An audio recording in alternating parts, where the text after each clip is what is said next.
potential with the ultimate gaming monitor. Zowie. Strive for perfection.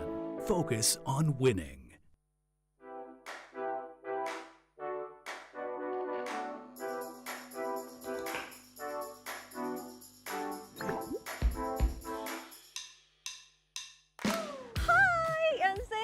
To all the fans and for those who love PUBG Esports, and this is Pan Patarathon Pokin. This is my first time through the PNC 2022, and for moreover everyone, I will do my best to convey to you, and today I will bring all the best for you guys over here in Bangkok, Thailand, the capital city and the popular city in Thailand. Am I do it right? Oh! What's this?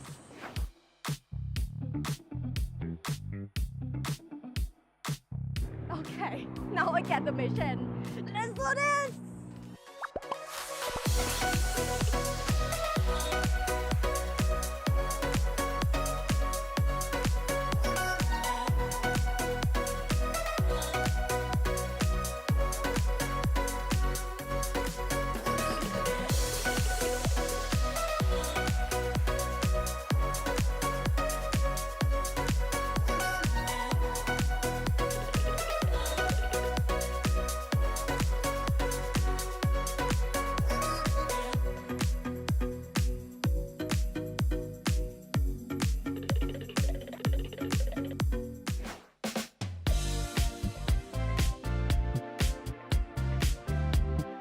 Here we are, and I find a Thai dessert cafe near the Giant Swing, and as the mission to find the mango, one of the most popular fruits in Thailand. Over here is a mango and sticky rice, and this one is a mango soda, and this one is a mango smoothie. But in front of all of this mango menu is the other Thai dessert.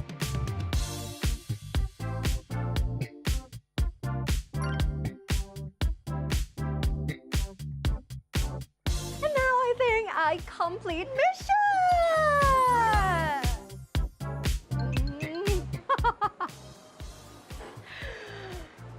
Here we go again. Everyone, goods that represent Thailand, something you must buy in Thailand, introduction of famous souvenir of Thailand. After selecting the most symbolic souvenir, even purchases at the gift to the player. Okay, so I just have to find a souvenir.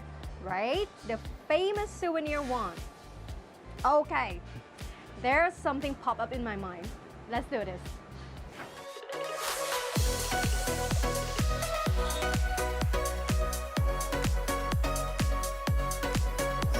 And right here, we're at Asiatique, the riverfront, one of the famous Bangkok tourist attraction. So I chose this place because they're full of food, beverage, restaurant, and of course, souvenir. Okay, so let's find out. Let's go.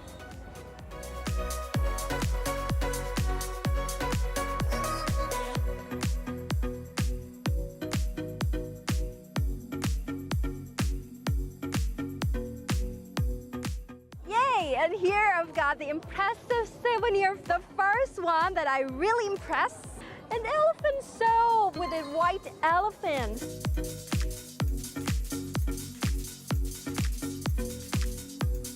And another one is tuk-tuk, a tuk-tuk keychain. So I think you know it well about tuk-tuk. Okay, so I get two of this thing. Really, really cute. And I hope you were impressed with this souvenir as well.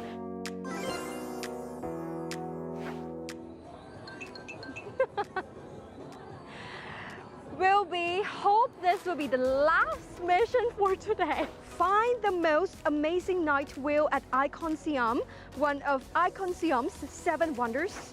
Okay, I think we have less of time. So let's do this and let's go.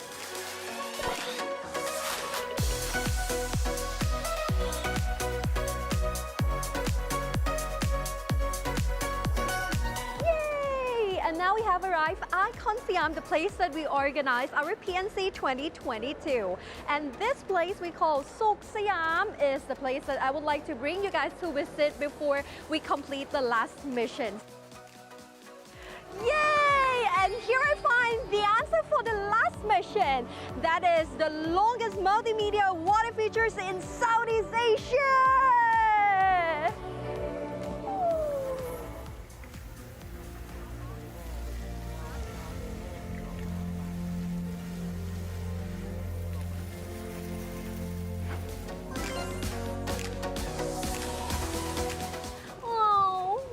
Qualify me to be the host of PNC 2022? I think it's yes. And today I took you around Icon Siam and introduced you about Thai cultures, a lot and many things that you need to know. So I think the tips that I gave you will be a great help and let you enjoy for more for PNC 2022. Well then, so meet you soon on the stage and hope you give a lot of interest and love for PNC 2022. See you soon!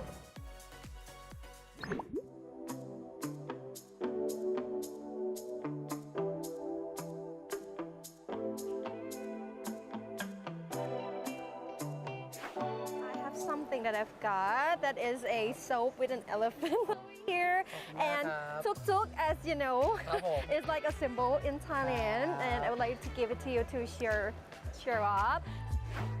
Here is the souvenir that I got for you. What is it?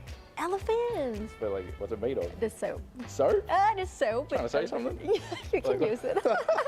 A soap with elephant. And do you know tuk-tuk? Of course I know tuk-tuk. Sure. Two of this is a souvenir to cheer you up. Right here is a souvenir that I would like to give it to you. Oh, okay. This is an elephant. An elephant. And it's a soap. And this one is tuk-tuk. It's a tuk-tuk. A keychain tuk-tuk. Okay, Give it to you, like, thank you. to cheer you up. Yeah. Okay. Thank you very much, MC. Thank you. Thank you.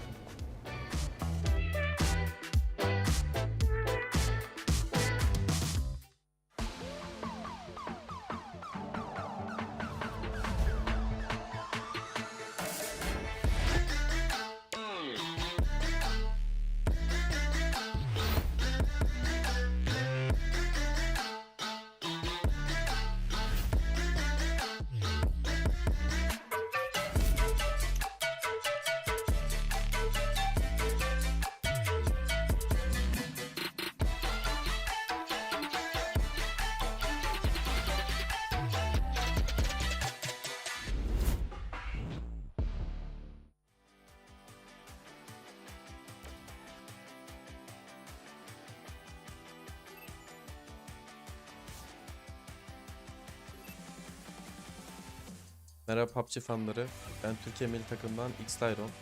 Tanıştığımıza memnun oldum. Merhaba arkadaşlar, ben Türkiye milli takımından Kuetba. Aslında SQ ve X-Tyron'la rakiptik ama bu etkinlikte çalışma fırsatı buldum. Bu sefer ekip olarak çalışma fırsatı bulduğum için meraklıyım. Nations Cup'a katılmakla ilgili duygularım, heyecanlı ve mutluyum ve bir o kadar da ülkemizi temsil edeceğimiz için gururlu hissediyorum. Rakip ülkeleriyle ilgili konuşacak olursam benim için en tehlikeli olan ülkenin Çin olduğunu söyleyebilirim. Bunu da zaten bir önceki sene düzenlenmiş olan Dünya Şampiyonası'nda kanıtladılar. Nations Cup'ta en büyük beklentim ilk üçte yer almak. Kendimi ve takımıma çok güveniyorum. Bizi desteklemeyi unutmayın. Kendinize iyi bakın. Görüşmek üzere. Hoşça kalın. PUBG Nations Cup Türkiye kadrosu olarak elimizden ne gelirse onu yapacağız ve bütün zorlukları deneyip iyi bir sıralama alıp ülkemize geri dönmek istiyoruz. Bizi desteklemeyi unutmayın. Kendinize iyi bakın. Bekle bizi Tayland.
살려줘. 그거 다 죽었다. 와 진짜 미치겠다.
Hello, my name is Michael and I'm going to be playing for Team United Kingdom at Nations Cup. Super excited to be participating in PNC 2022. Like everyone's going to be good players in the tournament, so just have whoever has the best team player is going to be coming out on top. I feel like it's going to be us. I think everyone on the team is like really good individually, like everyone can wear their gun fights. I think that's like one of the main strengths of our team, and I think we all get along really well, so that'll be like good like synergy for our team, I guess. Word of resolution. Domination. Pure domination. Bring back the trophy for Queen Lizzie. Up the boys. Fighting! Fighting!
Hello, PUBG Esports fans. This is Shrimzy from Team USA. Nice to meet you guys. What's up, esports fans? Oh, I'm not saying PUBG. PUBG. Yo, what's up, PUBG esports fans? This is Team USA. Milo, leave me alone. Look at the dog. Hey, what's up, guys? This is Kickstart. I'm representing Team USA, and I just wanted to say what's up. I think bringing together some of the best players in the US is definitely going to be exciting. I don't want to give away too many of our strategies, but yeah, you should just definitely watch and be prepared to see what we're going to do. This is the best of every region. It's going to be insane. Like, I can't believe I'm going to be there and participating in it, and I can't wait. You're going to pick USA, right? Right. I really hope that we can do you guys proud at PNC 2022 for the USA team. Thank you guys so much. USA doesn't need a slogan. I mean, we're going to dominate. Okay, what did I just do? What did I just do?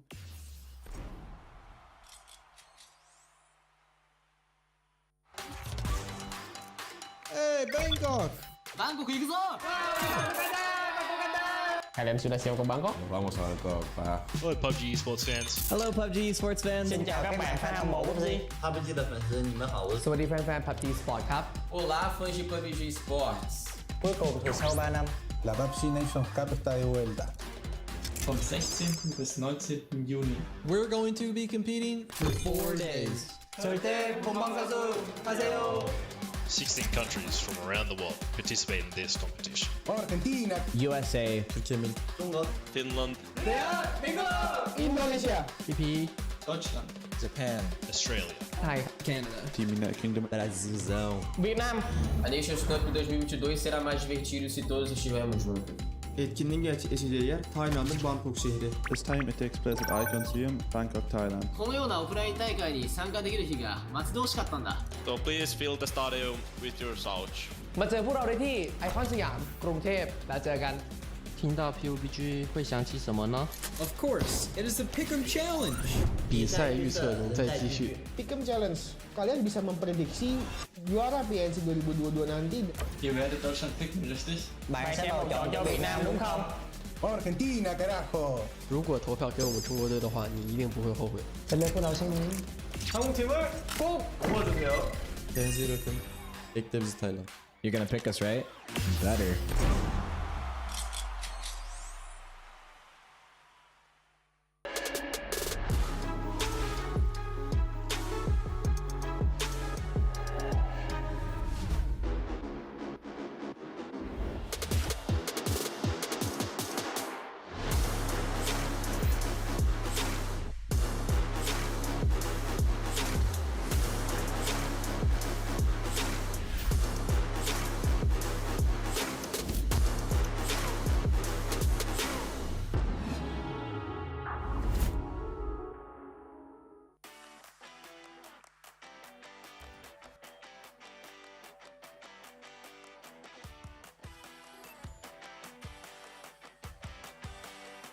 Xin chào mọi người, mình tên là Asiatique. Hiện tại mình đang thi đấu cho Souvenir Esports.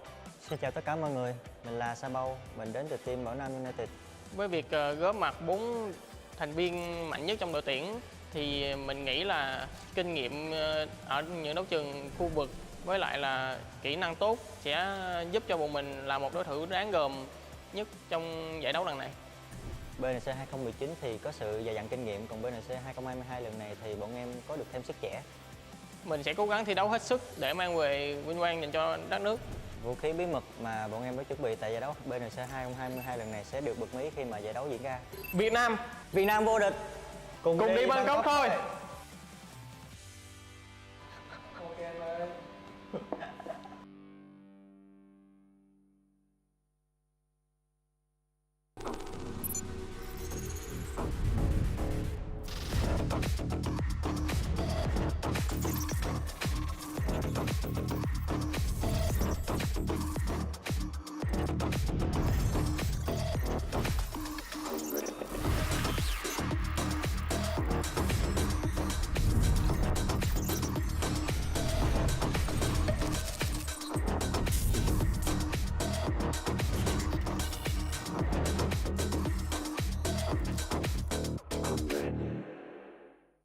in the gym.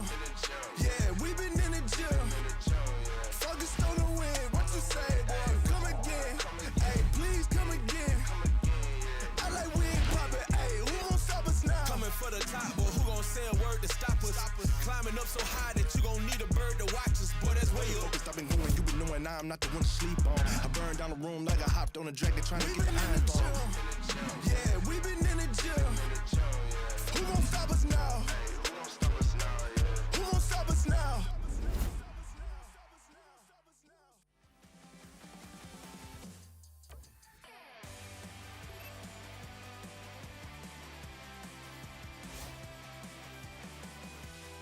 哇，是曼谷哎，我要去曼谷嘞，很开心能参加这次的 PNC 明星赛。跟 PNC 2019的国家队成绩比起来的话，2022的想法就是说成绩可以超一次，然后不要退步。我们大家本来就认识，团队彼此的感情都蛮好的，我相信在默契上不会有任何的问题。我们队优势就是相对来说有一个很好的指挥，那我们枪很硬。那就是尽可能的逼出我们自己极限。能参加这种赛事，一定是各个代表队选出来的精英，实力各个代表队一定都是不容小觑的。一批加油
！Diggory looking for grenade range and will very quickly be in. Grenade range, you said, is in. Needs a good bounce. Gets it. I'm surely gets the kill. Massive.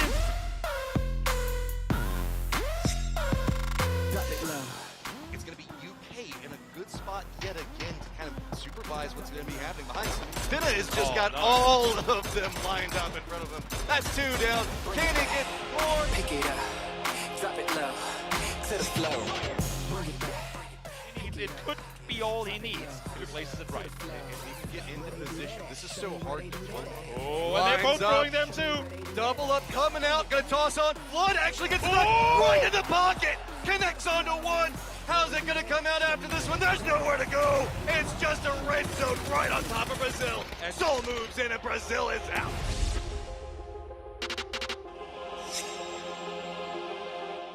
Around, they drove away. Now they would. China, they must have left by now, right? No, they have not. Ming waiting. Xiaoyan waiting as well. Here comes the first car across Savior. Headshot instantly falls down. Second car around the side. Mount Rush goes down to Ming. Bring it back. Pick it up. inside of book. 3 from Japan inside the same building here. They are in trouble once these nades start coming in. Trying to get away. That's not where you wanted to go!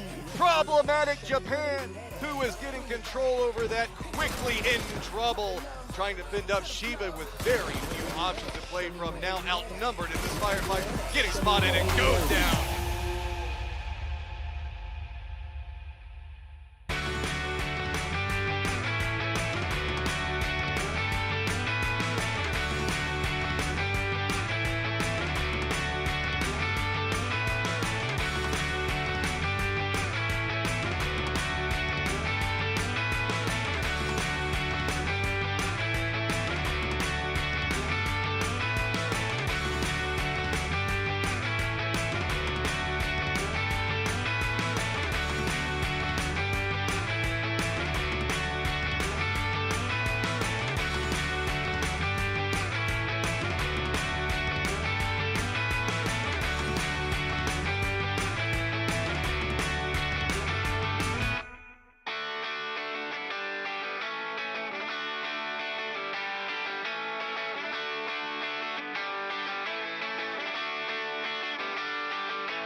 When you wear it, I don't do it for acknowledgement, I guess it's just a merit. They still trying to copy me, they voices like a parrot. Staying on my shoulders and I bear it like Yogi. Lonely like Akon, acting like I'm A1. Wishing that your neighbors knew your name like Trey Songz. You niggas can't stay strong, keep coming back for more, they thinking that I'm Jason. You messing with the great one.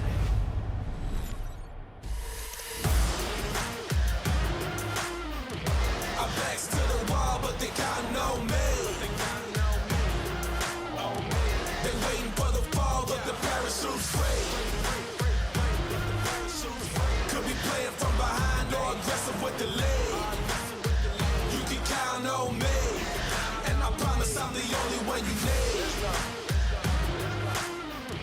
I backs to the wall, but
ladies and gentlemen, it is day number 2 here of the PUBG Nations Cup, and for day 1, it was redemption on the menu. That's right, at the moment we have Finland as well as Great Britain sat up towards the top. After a rough time in 2019, they are looking pristine coming in to the tournament here in 2022. My name's Kalaris, as well as joining me, Toppies as well as Avenger. Gentlemen, a great day to start things off, I think is fair to say. I'm excited to see what it's going to produce here. A great day to start, but also a great day for the European region in general. I mean, the fact that UK seems so unstoppable for 3, and then all of a sudden Winland steps up and just goes back to back for a great performance, I think set the stage for a big day too.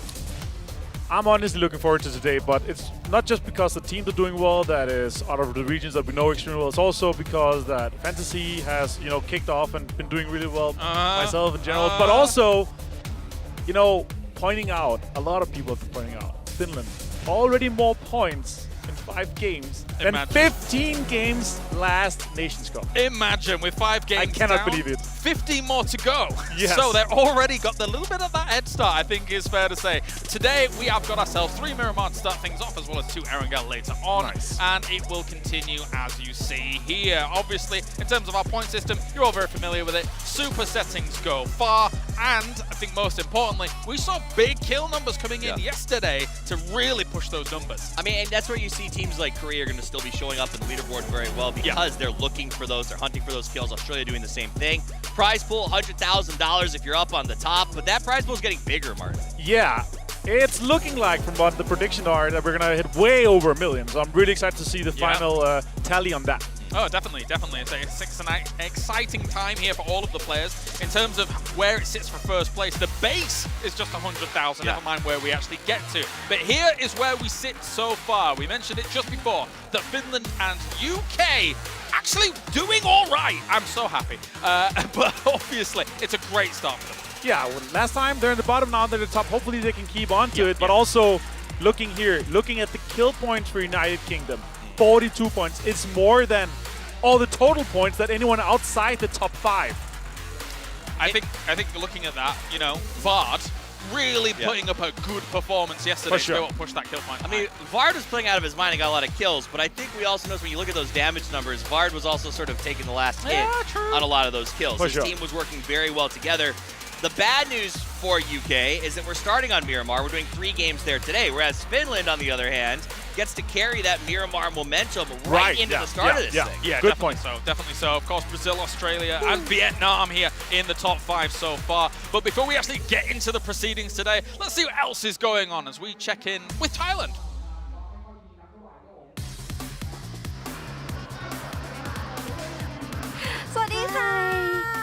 Now we are on day 2 of competition. We're still at the True Icon Hall, and now besides me, it's our special guest, which is Coach Jack. Hi Coach! Coach Jack is the coach of Thailand team, and today we're going to talk to him about the event, because this World Competition event bounced back after 3 years. And now Thailand is the host for the competition this year, so it is quite special. Alright, how do you feel? Normally this kind of world-class event might be hosting other part of the world, but this year, when Thailand is the host for this event, we feel like a part of this event as well. I'm so excited for it. Since yesterday, there were so many people coming to the PNC 2022 until there were no seats enough for them, whether inside or outside. So is it pressure for you? How do you feel about it?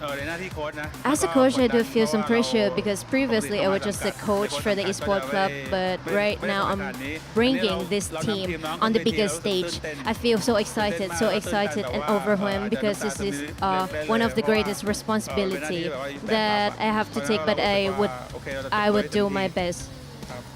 I see your eyes are filling with tears, but it's fine, coach. Our competition is 4 days long, and I got the energy to rooting for Thailand team in every day. And I do believe that all the Thai fans are here to support you as well. Now, could you introduce each players of Thailand team to us?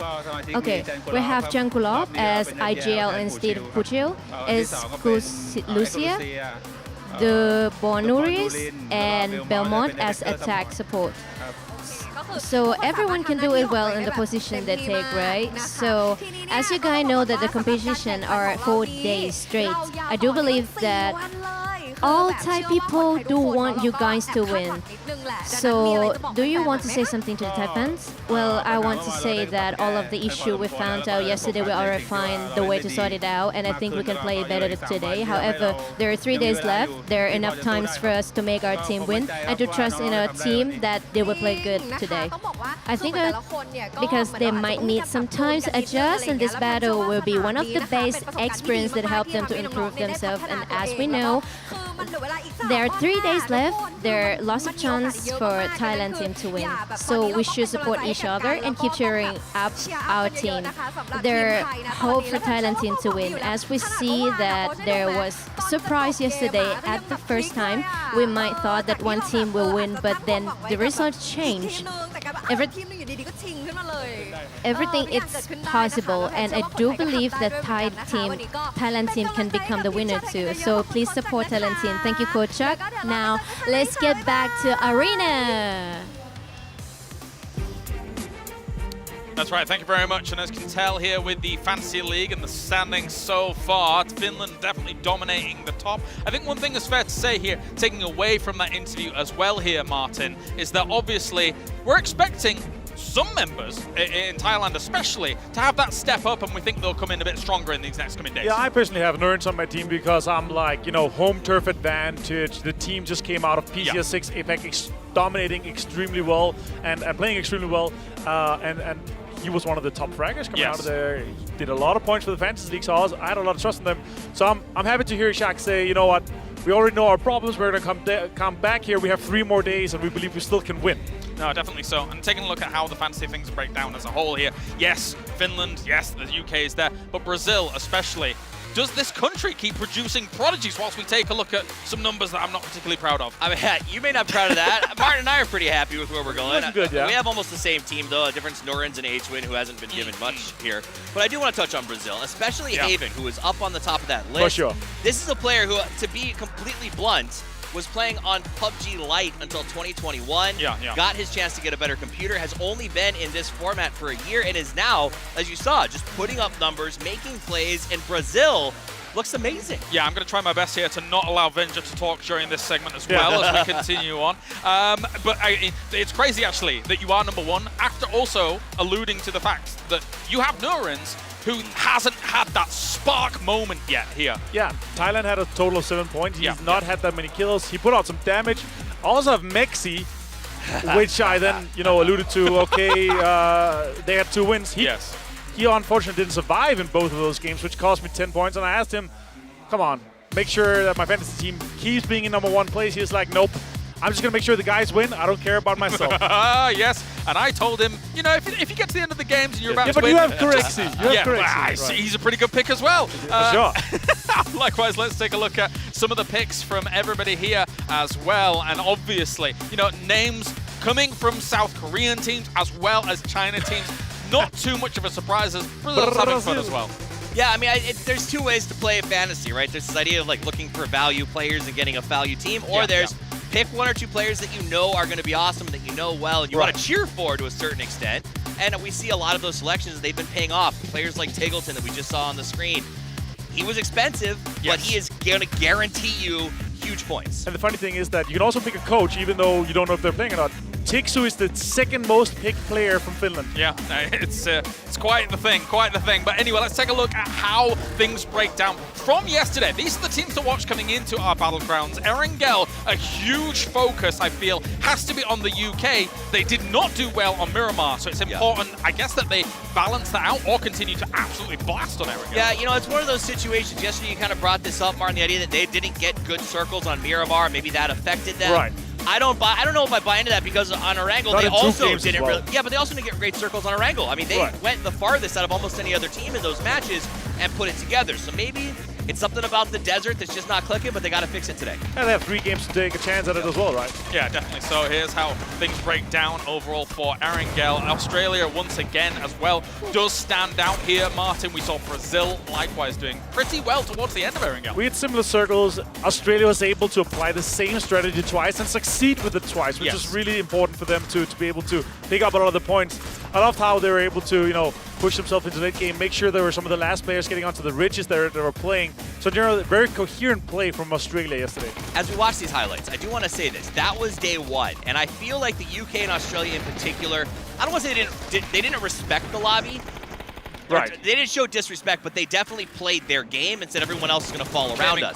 Does that change in day 2 where teams are now aware of how they play? Yeah. They're starting to move. I think we're going to see teams move towards center and less edge, and I wonder if they can maintain those numbers. That's fair because there were scrims before this, but there's nothing quite like games that are going on in the heat of the moment on a stage quite like this when they really mean something. And these games of Miramar meant something too, where Finland struck a home run, not once, but twice, Avenger. Yeah, total of 48 points in 2 games talks the story. They got 68 total, so mass majority is coming from this here. And as you said, Toffees, we're going 3 games to Miramar here. Is this going to mean something for Finland? Are they able to build that momentum into that? And I want to pivot for just a second to Canada, the 4th place team right there.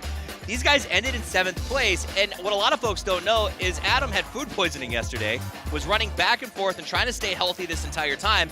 They still got to 7th. In fact, they had to make a substitution today. Their coach will be taking that seat, and this is going to be an interesting challenge to maintain 7. Dids hasn't played competitive since Cursed Trials. Yeah, I talked to him. He was like, you know what? It's fine. I'm like, I actually competed after you stopped. I was still competing on a professional level, trying to play these tournaments. But he realized, you know what, I'm going to have a better time playing as coach. Mate, where did it all go wrong, Avenger? Where did it all go wrong? But I'm having fun with you guys here, right? We've got, of course, Brazil, who continued that trend. And that is the one name that really does stand out from Battleground to Battleground. And I don't think coming in, you would have expected quite it to be Brazil to stand out of all of these I will say there was one person, Porosaurus, was in my DMs throughout the last 2 weeks saying, don't sleep on Brazil. These guys have what they take. Watch Haven. He knows what he's doing. And he was right. Brazil seems to sort of have that median. They're performing on both maps. They're playing aggressive. I do think, just like Finland and UK, they were capitalizing on the reticence of others to be aggressive on day 1. I don't know if that'll continue, but that's what you do. If you're an aggressive team, go hard on day 1. But to that point, Brazil pretty much got butchered by Finland in those closing moments of our first Miramar. In a 4 versus 3 to their advantage. But then again, Finland did play that extremely well. The utility they're able to apply.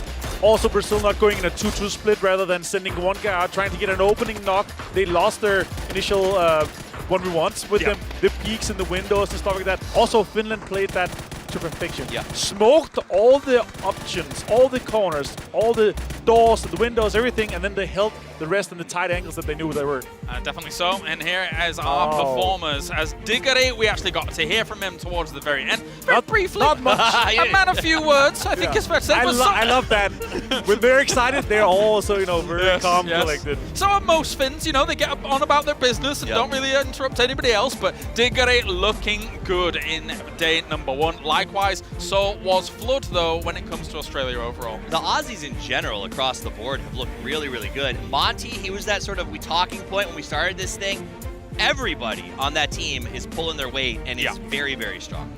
One thing I want to say, now that Dids is playing here, speaking about Diggory, he told Diggory and he told Fix, if I see you guys knocked, or if I'm knocking you guys, there's absolute 0 chance that I'm not doing every single thing I can to make sure I get the knock and the flush. Oh dear me. Well, just to bring a little bit of context to that, of course, he is the coach of FaZe, and those two do play for FaZe. But before we get on to proceedings, let's hear not only from Flood, but also another extreme performer from day number 1.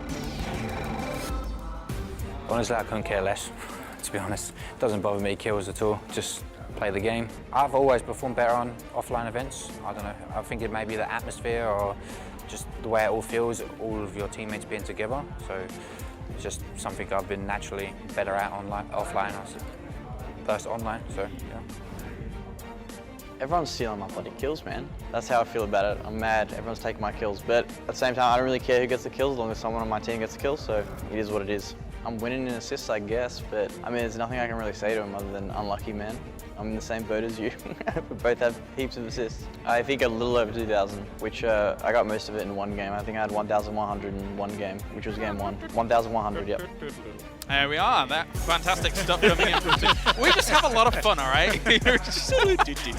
Every time we're not on, we're like, this is so much fun. But anyway, yes, continuing things on. It's great to hear from T-Bone, especially, and get the kind of UK perspective. Not only personally for me, but also for the fact that they did do so well yesterday. But they do need to tighten things up, I think, on Miramar here, Avenger. Yeah, for sure. I think what we're going to see from them is obviously the focus on that, but I also had a long talk with Michael today, and we're going to be in for some quite interesting things once we get to Wrangel 2. Ooh, exciting, exciting. Well, I suppose it depends on where we go in terms of those circles, since we had so many northern ones for that. But there's other things that you can be doing at home as well. You can be involved on Twitch by using the Pick 'em Go system, and you can be doing, I think it's the bingo challenge. You're going to get matched with certain people. Exactly. Yeah, hopefully bad people, because you get matched against 9 randomly beat random others from the Twitch chat, and if you're better than them in your pick'ems, well, that's good for you. So hope for the worst, and when you see someone who clearly doesn't know anything about PUBG in the chat, encourage them to stay, because you might get paired up against them. That's just how I feel when I'm playing Fantasy Pig. Yeah. I mean, if you get matched up with Clinton, brutal. If you get matched up with Clinton, I think, for that, you'd be totally fine. Right, You'd be all good. But anyway, continuing on, there's the Pick'em Challenge results so far. We checked in with this yesterday, and since this is now closed, this means that obviously China is sitting in a pretty decent position, Mark. Yeah, it's more than 73%. Yeah. That is more than 1 million votes as well. So it's more than 800,000 votes on China. I will say, though, that so far they're letting the side down, I think is fair to say. Yes. But we're expecting, Toffees, for China to come out here across these next couple of days, tighten things up, and push up the ranks. I mean, they are a team that you can't write off. They could come in, maybe they had an off day, maybe they weren't feeling great, whatever it is. I expect them to show up with 15 games left to play and make some moves. Exactly, and multiple of these teams that we see on the bottom half of the pick. You see Canada there, you see Germany, Turkey, Thailand. United Kingdom is only the 7th most picked. I'm kind of surprised with it. Finland moved up a little bit compared to yesterday, 6th. But it's still only less than 2%. Yes. And they're leading loudly right now. Well, you know what? When either Finland or, well, to be fair, when United Kingdom is eventually the victors, I will be laughing in my high castle above you all. So we'll see how that does play out, but of course that is going to occur. So for now, gentlemen, we are ready. It is day number 2. Let's begin it here for PNC 2022. Double paint pushes through Finland and just storming through Japan. Good night and hello to Finland. Last minute spots going through the spray and does pick him up. United Kingdom should be able to recover. Eat dirt, eat the ground. It's Brazil that takes match 3. That was just great. Great. Lay down the law of Finland. It's only one less standing for Brazil. LMP1 is the one, but unfortunately he too falls to the booker page. It's Finland. The first win, 4th game, Dickery. Diggory looking for grenade range and will very quickly be in. Zed is in, needs a good bounce, gets it, and surely gets the kill. Massive for Finland. Bracket, he got a lot of kills today. No, nobody. We are not scared of anyone. We didn't focus on the standings, we were just focusing fully on the game. We just gonna keep playing the way we play and keep dominating. No pressure, we're gonna keep playing as we played today. Not bad, not good. I think we could have done better, but it was not bad. An early close. Oh, and man, you've got a Groza in Ming Ming's hands as well. Let's see if China can... The last game I messed up a call a little bit. I don't like getting 1-point games, personally. I like to average 10 points per game. That's the goal, so 1 point is just not good. With the barrel, T-Bone is up! T-Bone! It doesn't really bother us, to be honest. Just standard for us. We just try to... I mean, it's nice hype when you kill someone like that, so it's good motivation for the team, for everyone to play a little bit better. Honestly, it doesn't really bother me where they are. I think the best way to play this game is just play your own game, not worry about anyone else's points, because in the end it doesn't matter. You just gotta try your best and you finish where you finish. Definitely, well, the bridge camp was pretty fun, I must admit. Like, everyone loves a bridge camp, but it's got to be the game we won, obviously. Winning is just a different type of feeling. I suppose it's the team that gets most annoyed, so I'd probably say Turkey was the most annoyed from it, so probably them. 10-point average, that's it. I was just going to say, hopefully we do better the next days and we can finish out first. That's the goal and we'll come for it. Não acho que o mérito foi só meu de ganhar a partida, o time todo jogou muito bem e ficamos felizes com a vitória. 1-2 punch for Brazil. Bexenbard, eat dirt, eat the ground. It's Brazil that take match 3. That was just clean. The wings on the side of it, picking up the numbers. Finlândia, porque eles conseguiram ganhar um 4v3 da gente quando a gente tinha vantagem de terreno e numérica. Muito confiante e pretendo manter um bom desempenho para conseguir o top 1 da tabela.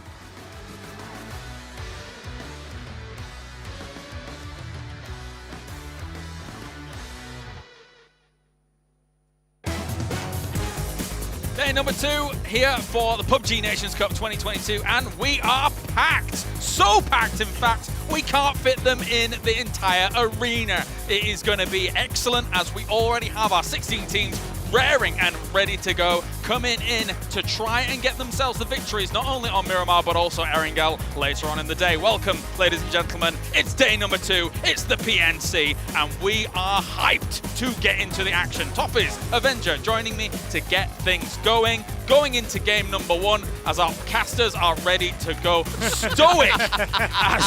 Very different reactions. Look at that. I love our Korean and Thai casters. The English casters, however, stone. Petrified. Petrified. And now they're looking at me from over there. All right, let's get to it, gentlemen. Toppers coming in. Now Miramar, 3 games of it. Again, my question marks do revolve around United Kingdom there, but 2 games is a small sample size. What are you looking for Miramar? I mean, I want to see maybe a few extra circles, maybe nothing up in that north. I want to give some options down on the south side. I want to see some other teams rise to the challenge. Canada's in 7th. They've got a unique challenge ahead of them with the coach playing. But we also had a lot of teams that should have done better. The U.S. has Picado. They have Pachinki, and yet they have 16 points. I don't want to just... I don't want to say their play yesterday was hot call trash. them out. Well, it wasn't. Yeah, it was horrible. It was absolutely terrible. But they're not playing their game. They're not. If they're using a Sonic system, their rotations weren't Sonic-esque yesterday. So hopefully they can turn it back around and make something work. Something's not working out when we know and can expect good things, I think, from USA. When you look at that lineup. For sure, that lineup, we were talking to them, right, Toppies, before the game started. Their lineup, they were like, all right, guys, you have the 2 prior spots for free, uncontested. Yes. This is a guaranteed top 5. And they're like, yeah, we were trolling if we're not getting top 5. But then again, only 25% through. I have my hopes and trust in them. And again, usually, as you said yourself, team is kind of a slow starter. Plus, 2 of the players are Sonics, and the Sonics, day 1 Sonics is not necessarily... They're not there. Yes, exactly. So maybe they show up and do some work today. I know they've got a good coach to get their mental in the right place. Another team, Argentina, here on the screen right now, underperforming as well. They have a roster that they're happy with, but they, again, just have not put up the numbers. They don't feel comfortable. Yeah, definitely so. I think, when you've got strong leadership like Silson, there needs to be more coming in than just the 13th place that they're sat at right now, Avenger. Yeah, 5 kills total, 3 of them from Silson though, so 60% of total. But in general, we know that they can do better. We know they're going to step up. And again, being able to represent your nation, being able to step on the stage like this, first time in a long time we have audience as well. Yeah. It's a huge pressure. All right, gentlemen, it's time to head over. We have the desert on the way. The commentators are going to bring it all. Xenox and Toby, are you still stoic? Always stoic, always ready to go. Day 2 for the PUBG Nations Cup coming to you now. 3 matches of Miramar to kick off the day, Toby, which surely is going to be good for the Finn fans because they had a tremendous day to close out on Miramar on day 1. I really loved the way the Finnish team played the 2 matches that they ended up winning. Because even though you get wins, sometimes they kind of go you away for most of it. They were fighting for those wins all the way through. And I like the area of the map that we saw them win in because it's not usually an area of the map where we've seen these Finnish players on their respective rosters succeed that much in the past. So seeing them get a win there means that I'm sure they can get a win no matter where on the map they go. They had 2 wins in total, of course, on both Miramar. So at the moment, 100% success rate. We'll see if that can continue. Can they make it 3 in a row? The other team, of course, that was the talking point for the majority of day 1 was the United Kingdom. They had a blast on Erangel, Toby. I think it was about 58 points. How many did they get on Miramar? About 5. So they need to turn it around, don't they? Let's get underway, though, for match 1 of day 2 of the PUBG Nations Cup.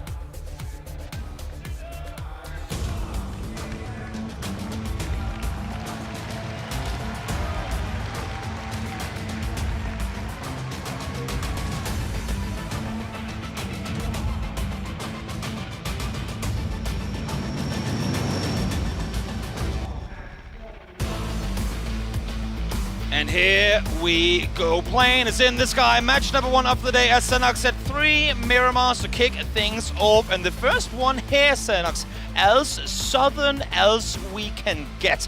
Usually these planes pass means you have to get some ulterior drop spots in there. For this tournament, we're only 2 Miramar games in. Is everyone ready for every other team's alternate drop spot? Or are we maybe seeing teams, unfortunately, land on top of one another? And are we maybe going to see a game that really shakes things up a little bit? That's really what I want to see from day 2 here for the PUBG Nations Cup. Through the first 5 matches, it was spoken about a lot yesterday. You know, sort of this top 6 that kind of started to form even throughout only just 5 matches. Does that translate to day 2? We'll have to wait and see. And obviously, as you said, you get these sort of ulterior, different plane paths that might have to force teams to drop elsewhere. I'm not too sure. I think most teams should be relatively fine with this, just a little bit over Los Leones. I think they'll be able to make the distance. And obviously what we saw yesterday on Miramar, not a lot of contesting either. Not really, not really. They seem to have made things clear. I'm seeing Turkey jumping in and around Korea. We did see a little bit. I mean, if there was something happening anywhere on the map, Turkey were the ones trying to really make sure they were getting all their vehicle spawns, because they have teams all around them. They're southwest of Bengkok. And if you sit down there in the open, yes, you have your compounds, but if you have to move and you don't get the vehicles early, it is a long run to hard cover.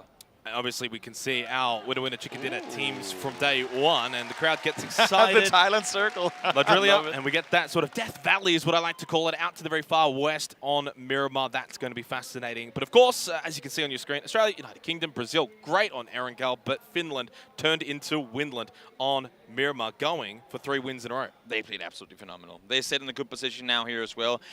It's, I mean, you call it the Death Valley, I call it kind of the Trident of Death, because essentially the same thing. You have kind of the Trident there in the bottom leading out from Valdemar. I'm curious to see what Thailand is going to do. We see them on the screens here now as well, what they're going to do with this position. They have Valdemar. Do they opt to stay on the southern side waiting for that confirm on which of the different valleys we're headed into? Or do they commit to one early, which could potentially end up costing them in the long run? And the other thing that already, straight away, kind of catches my eye, Brazil, Finland, Korea, all inside of this phase 1 circle. It's only phase 1. You don't want to get too excited for it. But it's the same teams, Toby, that obviously had a great day 1. They're feeling confident. Yep. Are they going to be able to translate this phase 1 circle into a good game? Now, of course, previous match, this was our final match yesterday. It was on Mirror, and we had an El Pozo finish. Not too often we see them. More often lately, I feel like, than we have seen in the past. I just gotta say, as much as we know the pump action has come into play over the last couple of tournaments, I think I can count on one hand how many sawed-off knocks I've ever seen in competitive PUBG. And I got 3 in one game yesterday. Here you have him, Teddy, jumping up, finding the first back-to-backs. He did that twice in one match. That is unheard of. Yeah, I think now you'll have to count on 2 hands moving forward for sawed-off essentially, kills. Germany, of course, they went out rather early in that particular game. They didn't get to see sort of what unfolded in that El Pozo finish. Of course, in the end, it was the Finns that did take victory for that final game. So we move to match 6 now. Again, a reminder, 5 games today in total. 3 of the first will be on Miramar, and then it will be the 2 Erangel games to close out the day. One of the things that I thought we saw more of in the early game yesterday, in the earlier games, I should say, yesterday than in the latter games, was, I mean, bridge camps, obviously, but also just kind of roadblocks. Teams down the line managed to make their way around this particular circle early on. Is a very, very roadblock-friendly one. But we're seeing here roster change. Of course, they broke it down on the desk. Adam, unfortunately, not feeling too well, so Ditz stepping in. Ditz, as I said, haven't played. I mean, he's been within esports ever since the beginning. He's coached some phenomenal teams, still does, but he hasn't played himself in quite a while. Ditz is great, but I feel like they missed an opportunity to just sub in paper thin. No one would have even noticed. You could have put Adam, you could have put him in the jersey. I don't think anyone would have been able to tell you the difference. 4 minutes in so far here earlier on Miramar. Not a lot happening, but that could change quickly. It sure could. China, Vietnam running side by side out of Los Leones as we speak. Our eyes are currently on Japan as they get themselves fitted up, but China seemingly out on top as Asiatique goes down early. And honestly, losing Haisaki for Vietnam, who was a high-impact player yesterday. I feel like all the success Vietnam had yesterday came off of a good early engage from Haisaki. And here's the IGL as well, and they're now off. I mean, they were about to rotate, get beat to it by China. Now they have to wrap around. Having an IGL out that early in a tough game like this, that could really spell disaster for them. Yeah, I'm glad you mentioned the IGL, but also the fact that you mentioned he was a big part of sort of why they were having some success. 1.6 kill average. Didn't have a whole lot of damage, whereas some of the other members would say, you know, the likes of Sapao, Glories, they would get doing the damage. But yeah, losing that IGL early on, within the first 5 minutes, not ideal for Vietnam, especially considering they are a team in contention, Toby. They're in the top 5, 45 points. Every game matters. Monty finding the kill on Tupoli. That's going to be the second kill of this particular game. And Monty, of course, was a very much talked about figure yesterday. And to me, honestly, I mean, this is Australia kind of starting off where they left off yesterday. Right from the get-go, since the very first game, I mean, we saw them go up and play aggressive against Canada. They call out these splits early. If you start shooting at a rotation from Australia, they go, we know you're only one guy. What are you trying to prove here? They turn around, they find the fast kill, and if you can go into it later, having this many points already in the back without really having risked anything, that is so important. Dangerous moment here. Shiva hides behind the tree and, of course, has not been spotted out. I don't think we'll go for the spray from big distance and doesn't really get a good avenue anyway. So Australia get by unscathed. Another team, though, that did very well on Erangel, but Australia only the 13 points from the 2 matches on Miramar. So they also, kind of like United Kingdom, will be looking to turn those particular fortunes around today. Exactly. Teams making their way down towards the southwest part of Miramar, Germany, coming in the southern shores. And we talked about potential gatekeeps earlier. This southern shoreline, this scenic route, so to speak, is the ultimate gatekeep position. Like, you can just set up and allow for them to push forward. We haven't seen anyone stop thus far, but I am liking and seeing Germany actually opt to go further north around in this than staking to the southern road, because it could very, very quickly become very chaotic if multiple teams get kind of tangled up at the same time down there. Yeah, I mean, especially Phase 4, Phase 5, with this kind of Death Valley circle, it's going to be a situation where half the lobby is going to be really happy with the way they position, the other half are going to be like, oh, damn, it shifted away from us.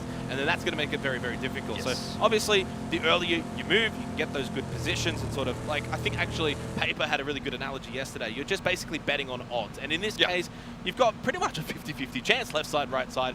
Korea, you know, and Finland basically on the opposite sides of the valley at the moment. You're seeing it on the map if you're watching there, but you're starting to see it now on the min-map in the bottom right corner as well. Germany is coming full speed forward down the road, and you got Chinese Taipei on the shoreline, driving arguably slower. They're going to be running into each other at some point soon. In the meantime, Turkey catching Canada off guard in the midst of their rotation. Fortunately, seems to me like they're just getting away with the scare. Finna down to 6 HP. Yeah, and honestly, for Canada, we remember back yesterday, they had that moment at Primorsk where I think it was actually Finna who got headshot straight away and unfortunately couldn't make it over to Sosnovka Island. So that could have been a similar kind of circumstance. And that's when, you know, your tournament's not quite going the way you would like. When you lose players early on rotation, random headshots, well, not random, but maybe the long-range ones as Micah. Well, they do eventually spot Chinese Taipei slowly in front of them. That might force them, though, to hurry up a bit. And while we might not see it right here, we have Vietnam scary close to what's happening down the shorelines as well. So it could potentially be a three-way fight very soon. Leo down to a sliver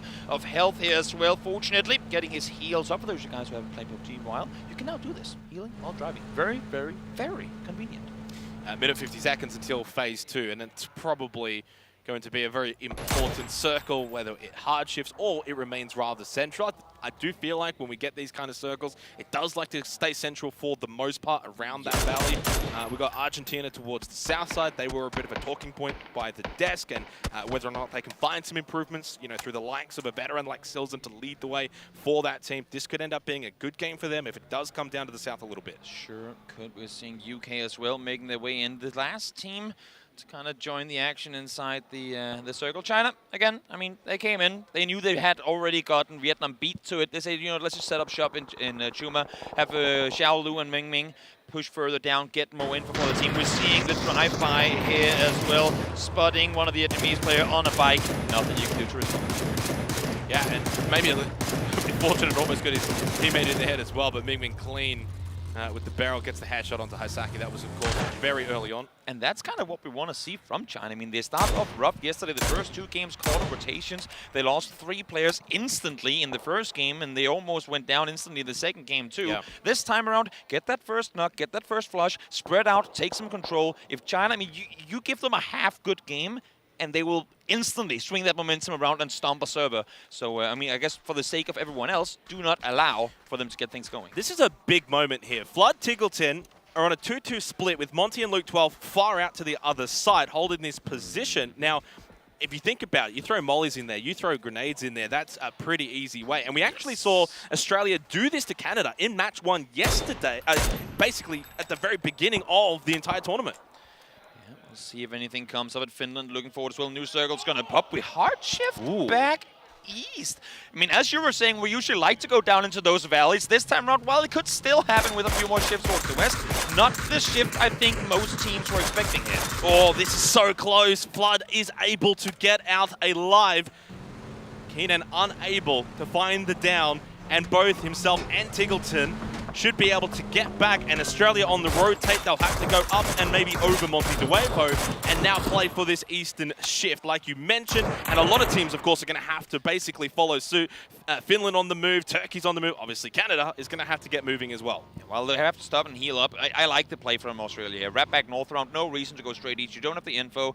You haven't had anyone set up there to scout forward and kind of give you the lay of the land. Go north around, scout in as you move. They're going to be backfilling America, but they should be all right in doing so. Finland, in the meantime, sitting decent, opting to go for the church area. The western side of the circle, just south of the Deliera, but they'll be all right where they are as well. Limited what info you can really gather from this position. Usually you play this to scout west more so than east, but we'll see if they opt to stick around here now that they've grouped up, or maybe they'll try and send some players up the hills. Yeah, and still, we've only had the 3 deaths through basically the first 11.5 minutes. Now going into phase 2 with that kind of shift. I know there's still a lot of space, but there's a lot of teams now rotating when they probably wouldn't like to be. And there's also a lot of teams that already had pretty good positions out towards the east on the previous circle. So I'm sensing we are going to be seeing some kind of engagement from somewhere at some point coming. This is a quick reaction play from Turkey as well. They saw Finland crossing east towards the church earlier, and they said, you know what, if this circle goes further east, we need info on that next hill. When they saw them make that move, Finland, Turkey said, like, they instantly pushed up towards that hillside. And you saw just now, Mexi 180 back down towards the church. And guys, we lost the high ground. And that's where that church, as great as it is to play the late game from, you literally cannot obtain info east from that position. And they now realize, Finland, we have no way of scouting east from where we are.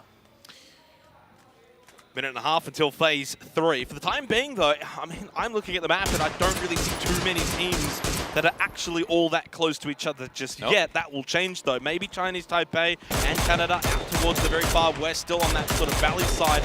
Back when we had the phase 1 circle, they are somewhat close. Turkey's got an interesting 2-2 split. I don't even know why at this point, unless they're expecting it to shift back out west. As we watch Vietnam, at the moment, they are in a bit of trouble. And this is a perfect view of what Miramar brings. These kind of landscapes, the openness, you got like 3-4 different teams looking at you. If you're on the top of the hill, it's dangerous. I think Vietnam is trying to break a record of how many teams can you have shoot at you within the same circle, because they are literally getting shut up by the entire zone. I was just going to say, it's only going to be so long until they will fall. Imca tried to come to the rescue of Glorious, but not going to happen. LFP1 is going to be the one to get the kill. First one in the book for Brazil. Yeah, and Brazil's been so consistent this tournament. They're one of the teams that have actually done well on both Erangel and Miramar. We spoke about maybe some of the teams that have done well on one or the other, but they've done so well on both. Of course, they got that chicken dinner as well on Erangel. So this is a team that you know is going to be able to perform here on Miramar and continue to rack up those points.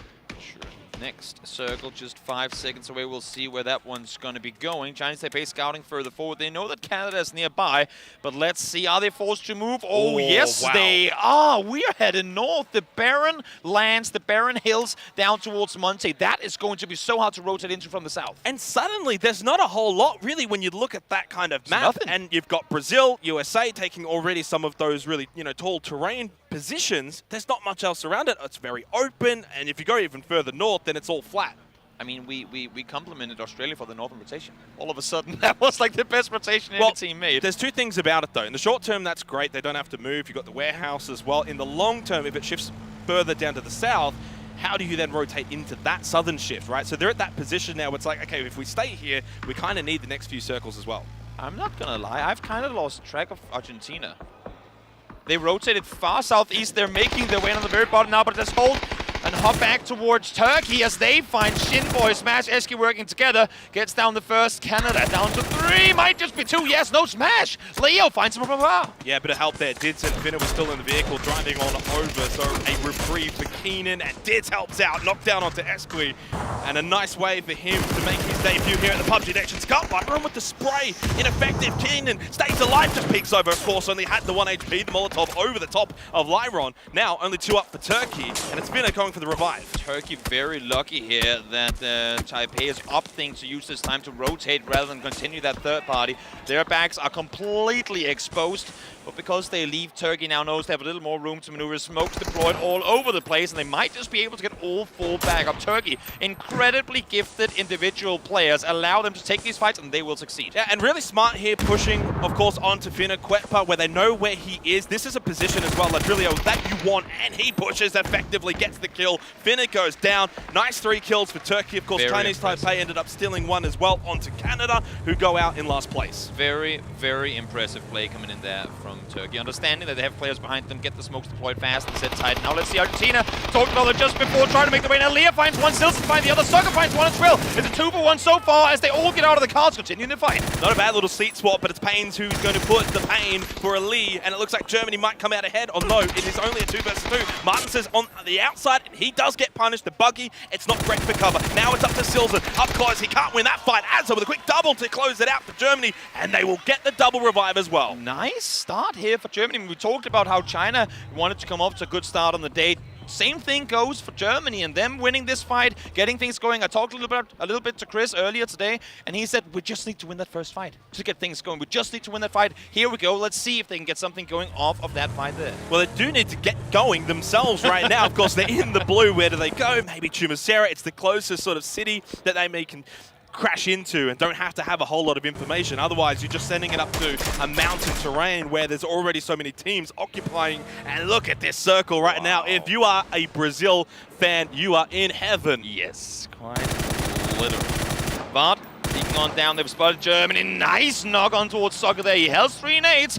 Once he gets within range, we know how much damage. We saw it yesterday, how incredibly much damage those nades can do. He is isolated, though. He's playing a solo, not flank, but hold position. He should not be peeking on over here. How greedy are you about how much do you want that knock? Because your teammates are not there. We are seeing Michael and Fex, though, quickly grabbing the way in his direction. Yeah, right up close. Very difficult to land that nade onto Azza, yet got a little bit of damage anyway. Nice spray from Bard. Azza somehow still alive. They got the revive onto Soccer, so now Germany can maybe start to fight back. Pains through a nade as well, but Michael lands a big one onto Azza. United Kingdom showed their prowess at fighting yesterday, and they're showing it once again here for day 2. Getting 1 more knock, instantly backing off. We are seeing the circle moving in just a couple of seconds, so understandably so cannot focus on this too hard because we are very far away from what is the next circle. USA is setting up shop while this is happening. UK, they got the 2 knocks, didn't get flushed off it, knowing now we have to back off. We have to prioritize the next circle. They have to start moving, correct, and that's what they're going to do. So they don't go for anything more on Germany. Smart from the United Kingdom. They don't get greedy, and we'll see if that works out well for them. Australia, of course, pushing down. They get the knock onto Alapi1, but he'll be revived. Surely no issues. Shiva now for Japan. Spots up close. Their neighbors in Indonesia, and it's RDK that's gone down, but Sparking steals it. Important points being gathered here for Brazil at the god spot up top. Michael should get this spray to land, and does. Pains was way too close, and United Kingdom make it 2 kills. I like this play from the UK. I mean, they set up, they waited, they knew they were going to be coming. You hear the crowd go wild as Thailand starts finding kills on towards the Chinese players as well. Soccer, solo player left alive in the blue, phase 4. He's going to be in trouble. No first aid kit. To say the least. Yeah, exactly. I don't think he is going to have a whole lot more to play for here. Thailand, in the meantime, though, 3 alive, 3 of them on their rotations. They're going to be running straight into China. But they're also going to have the United Kingdom pushing on them, and then they've got Korea on the left-hand side. Nate goes out early. Asquillusia, Janku push in. Aches left hiding inside of the smoke. He just sprayed randomly with the barrel headshot. Gets him down. Thailand, get on your feet and be proud. They take out China. But for how long? UK heard it, Korea heard it. They are going to be in a sandwich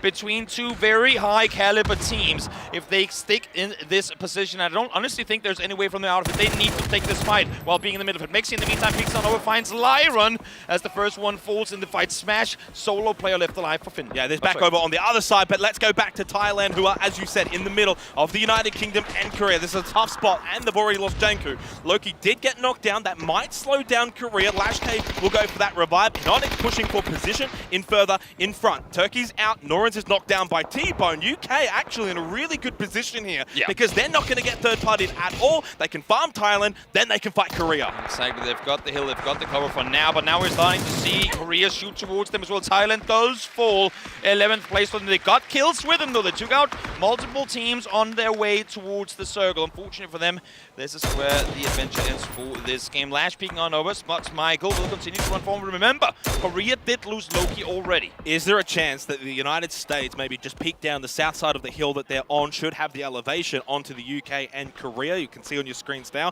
fighting just outside of the next circle. Inonix takes a bit of damage by Vard. Now they did lose Loki, he did not get revived, so it's only the trio for Korea moving forward, and the UK have 4, although make it 3 standing because T-Bone gets knocked down by Lash K. Yep, Lash peeks on over, catches T-Bone in the open, and Inonix now Nate's locked in as well. Got himself a little bit of a high ground position, but don't want to overcommit to it. Vard now falls as well, Slash continues to deal damage. Inonix can't find it the first time around, swaps over to the Nate, knows that he has 1 low. I think he's thrown it a little too far left unless it gets a really good bounce. It gets rid of Fact, it bounces perfectly. Inonix spray through the smoke. Michael just stays alive, but so low and surely out of time. It is United Kingdom out in 10th.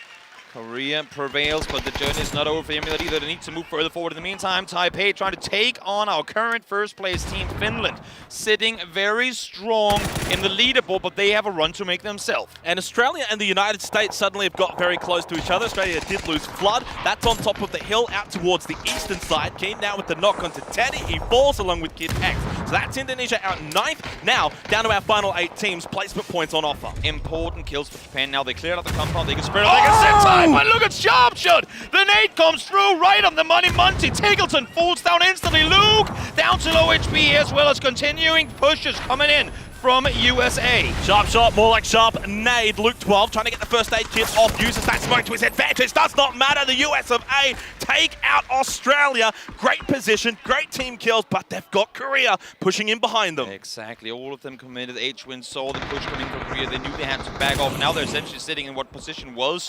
before Australia. So they have to hold off the Korean team. Brazil, in the meantime, a little more quiet game for them. They've had the pleasure of the compound for a while, which they still do, and successfully fended off everyone, but they know that Finland is lurking just below, and you can see Haven now, star player from yesterday, pushing up to gather more info. Yeah, seriously talented. The entire roster for Brazil has shown their capabilities at this event, and right now I would back them in with the position, with the god building, with the fact they've got the elevation. Surely they can take out Finland. Now Korea, they continue to just slowly push up behind the United States. Remember, they've only got the 3 players, but 3 Korean players feels like almost just having 4 normal players. They just 3v4 the UK. America's next up. Let's see, where does this next circle go? Could be a very deciding factor who's going to come out on top in this game. Korea, here's noise. Instantly swaps over to the nades, lops them forward. Let's see if they can find anything. Oh, a bit of damage onto the United States. We'll just force them back a little bit. Good start there for Korea. At the moment, though, it's still a bit of that guessing game, right? You throw out those random flashes, those random nades, see what you can maybe gather. But this allows Korea to now just push up and put the United States sort of on the back foot. On the other side of the map, though, of course, Brazil, they start to get a little bit closer to Finland. Correxy into the smoke, pushing forward so that those nades go over his head. Remember, Brazil, they pushed up 3. They still have LFP1 back inside the compound. Now they're starting to back off as the blue is closing in here soon as well. Don't want to overstep. Sparking does find one. Diggory, though, immediately there to respond. 1 for 1 so far. Sparking does go down, but it's been Haven that's been the star player at this tournament, and he gets the knock on the page, gets the next one, of course. Haven averaging over 2 kills a game, gets another 2 into the stat book. H-Win with the knockdown onto Lash K. We go to the other side now of this circle, and H-Win gets the flush. Only 2 players up for Korea.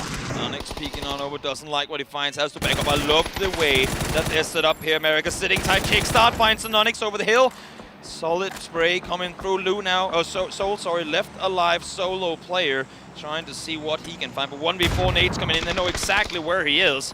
I feel like Soul stays counted. Yeah, and really good position right now for the United States. Even if Sol gets a knock, I don't think he gets the flush because of the terrain. He's just in a really tricky spot. USA do need to be careful that maybe they don't overexpend too much of their utility. Yes. They're going to have a couple more fights to come. Of course, they've got Brazil. There's still Japan in this game. Glory's the solo. Sol gets low, but the USA should be finding their 6th kill. If not, Sol might just go down to the blue. Yeah, sitting inside on the side. Still got 3 first days, but as you can see how it's junking through here. Not going to happen. He's going to deny. Go down. No, actually, peeked on. No, it doesn't matter. He will go down. Brazil now done with this fight, though, means that America really has to worry when making the push down the hillside, because they have nothing to worry about. They have the high ground, and they are sitting tight. We got to keep in mind, though, as well, Xenox, Cloris, one of 2 Vietnamese players who were getting butchered by literally the entire server 15 minutes ago, has somehow snuck into the top 4. Yeah. USA, they had 16 points. They were in 10th place, now up to 25 points and into the top 8. This is a big game for them to sort of reignite their PUBG Nations Cup campaign.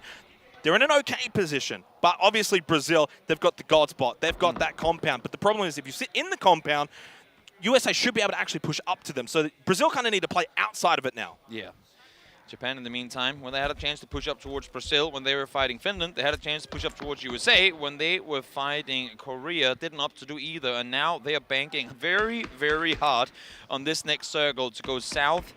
Because if not, if they have to move, I'm afraid that's going to be them out of this one. And the question then sort of begs to be who gets those kills. I think it's probably the United States, Depends on where the circle goes, east or west. Unless Brazil, obviously, start to really peek out and really get up into that top of the hill portion. Now, that circle goes far north. Japan do not get their prayers answered. It also means the USA don't get a bit of an eastern shift either. They have to push into this and away from the terrain that they've got too. This is just surely Brazil's game. I'm loving that they're sending Haven down that hillside early. They did the same thing with him over towards Finland, establish a foothold, set up, like kind of create a contain save. This is the line we're setting up. They can't move past this.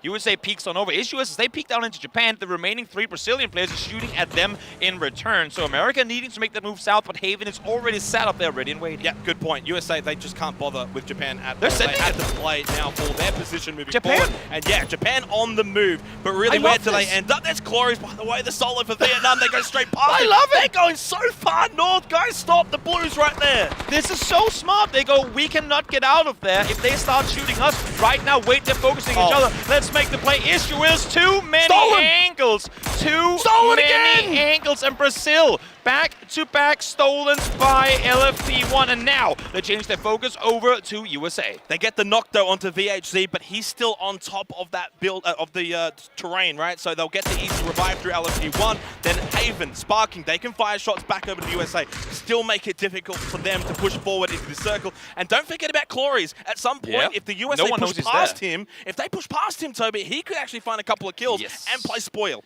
Very dangerous player. 0 kills, might not look like it, but he is one to hit shots when need be. And believe me, if there's a time to hit your shots, that's if 4 US players make their way right past you, which, as you said, Xenox, could very, very well happen. Shrimsy, sitting tight. They are inside the next circle, so no reason to overextend before you're forced to. So Haven's pushed early. He's the star player right now for Brazil. Forget about Sparking. Haven has been fragging out, arguably averaging almost up there. Some of the best numbers at this tournament, and they're down onto Shrimsy as well. Further pain being added onto the side of the United States. 8 kills for Brazil, and they want more. I mean, Haven is playing solo contain right now. It's absolutely insane to watch. And it's only because he got down there early. It's only because he set up shop when he did, before US were able to make a move, that they're able to play the way that they are. He is off his teammates. They're all sitting up on the hilltop with him down below, and he's applying so much pressure, denying US a foothold at all into this one. Let's see where the next circle goes. I think they're just legitimately stuck. They just can't move. They can't. Maybe they were sort of hoping that that next circle for Phase 8 goes really far north, even onto Luna there of Japan, forcing Brazil further down, but it just doesn't go that way. Sparking, VHZ, LFP1, they still don't really have to move. They're still going to have that high ground, and the USA now need to move away from cover. USA desperately need a knock, and that might not even be enough. They need 2. They need Haven down. They need to take him down. They need to force Brazil to consider going down the hill to get the rest, and they need a hit knock up the hillside too. They need, in order to make it out of here alive, pre-placed smokes that plume at the right time as they get a knock, then they can push forward into those smokes. It has to be perfect from the USA right now. 40% chance? I disagree. I think Brazil's got like an 80% chance to win this game right now. This has Brazil written all over. Then again, we have seen wins in situations that didn't look like they were going to be. These peak battles are still going on, but again, they need the knock, and they need it now. And yeah, look, they're getting damaged, that's great, but obviously for the USA, they need that knock. Like you said, if they don't get it, they're not really going to be able to push forward. They do have a decent amount of smokes. We saw their inventory. I think one of their players had like 8 smokes alone, so they do have the smoke game available. They can play into that, but it's useless without the knocks.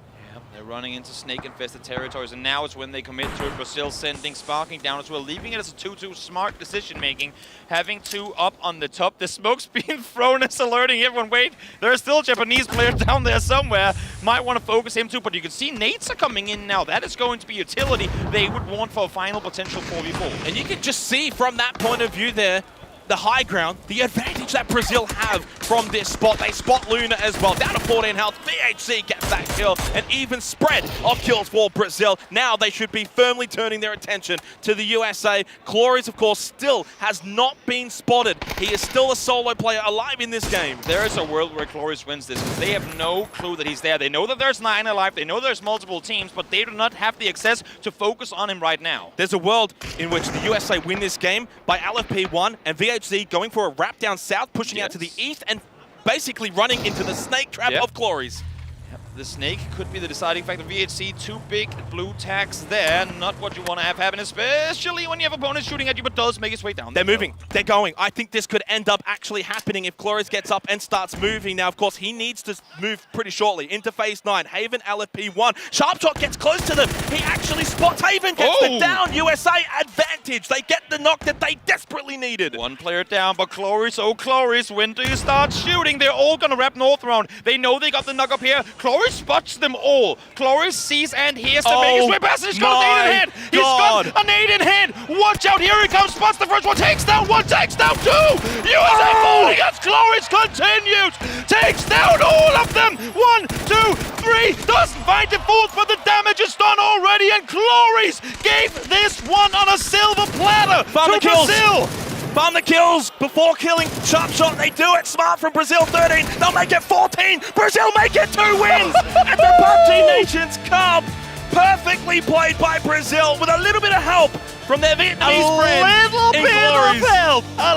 bit of help. Haven falls down. Cloris says, don't worry guys, I've got you. Steps up, finds 3. Brazil, as you said, smart in flushing out, securing those extra points, and in the end, getting themselves the win in match number 6. What a finish and what a play by Cloris. Incredible moment here for PUBG Nations Cup. Maybe the best moment we've had so far, and maybe a real good indicator of what today is going to bring. Let's throw it over to the desk though, where they can have fun with this one.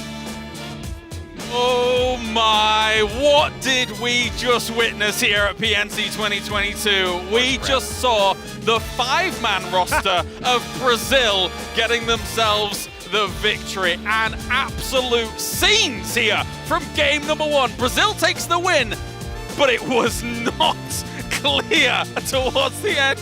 When I saw Cloris pull out that nade and they were lined up, that was a throwback straight to face it, where Captain, he did the same thing, completely annihilated the whole team, but unfortunately he didn't get the last player, so he didn't get the 4 kills. So close. And then he lost the flushes to Brazil as well.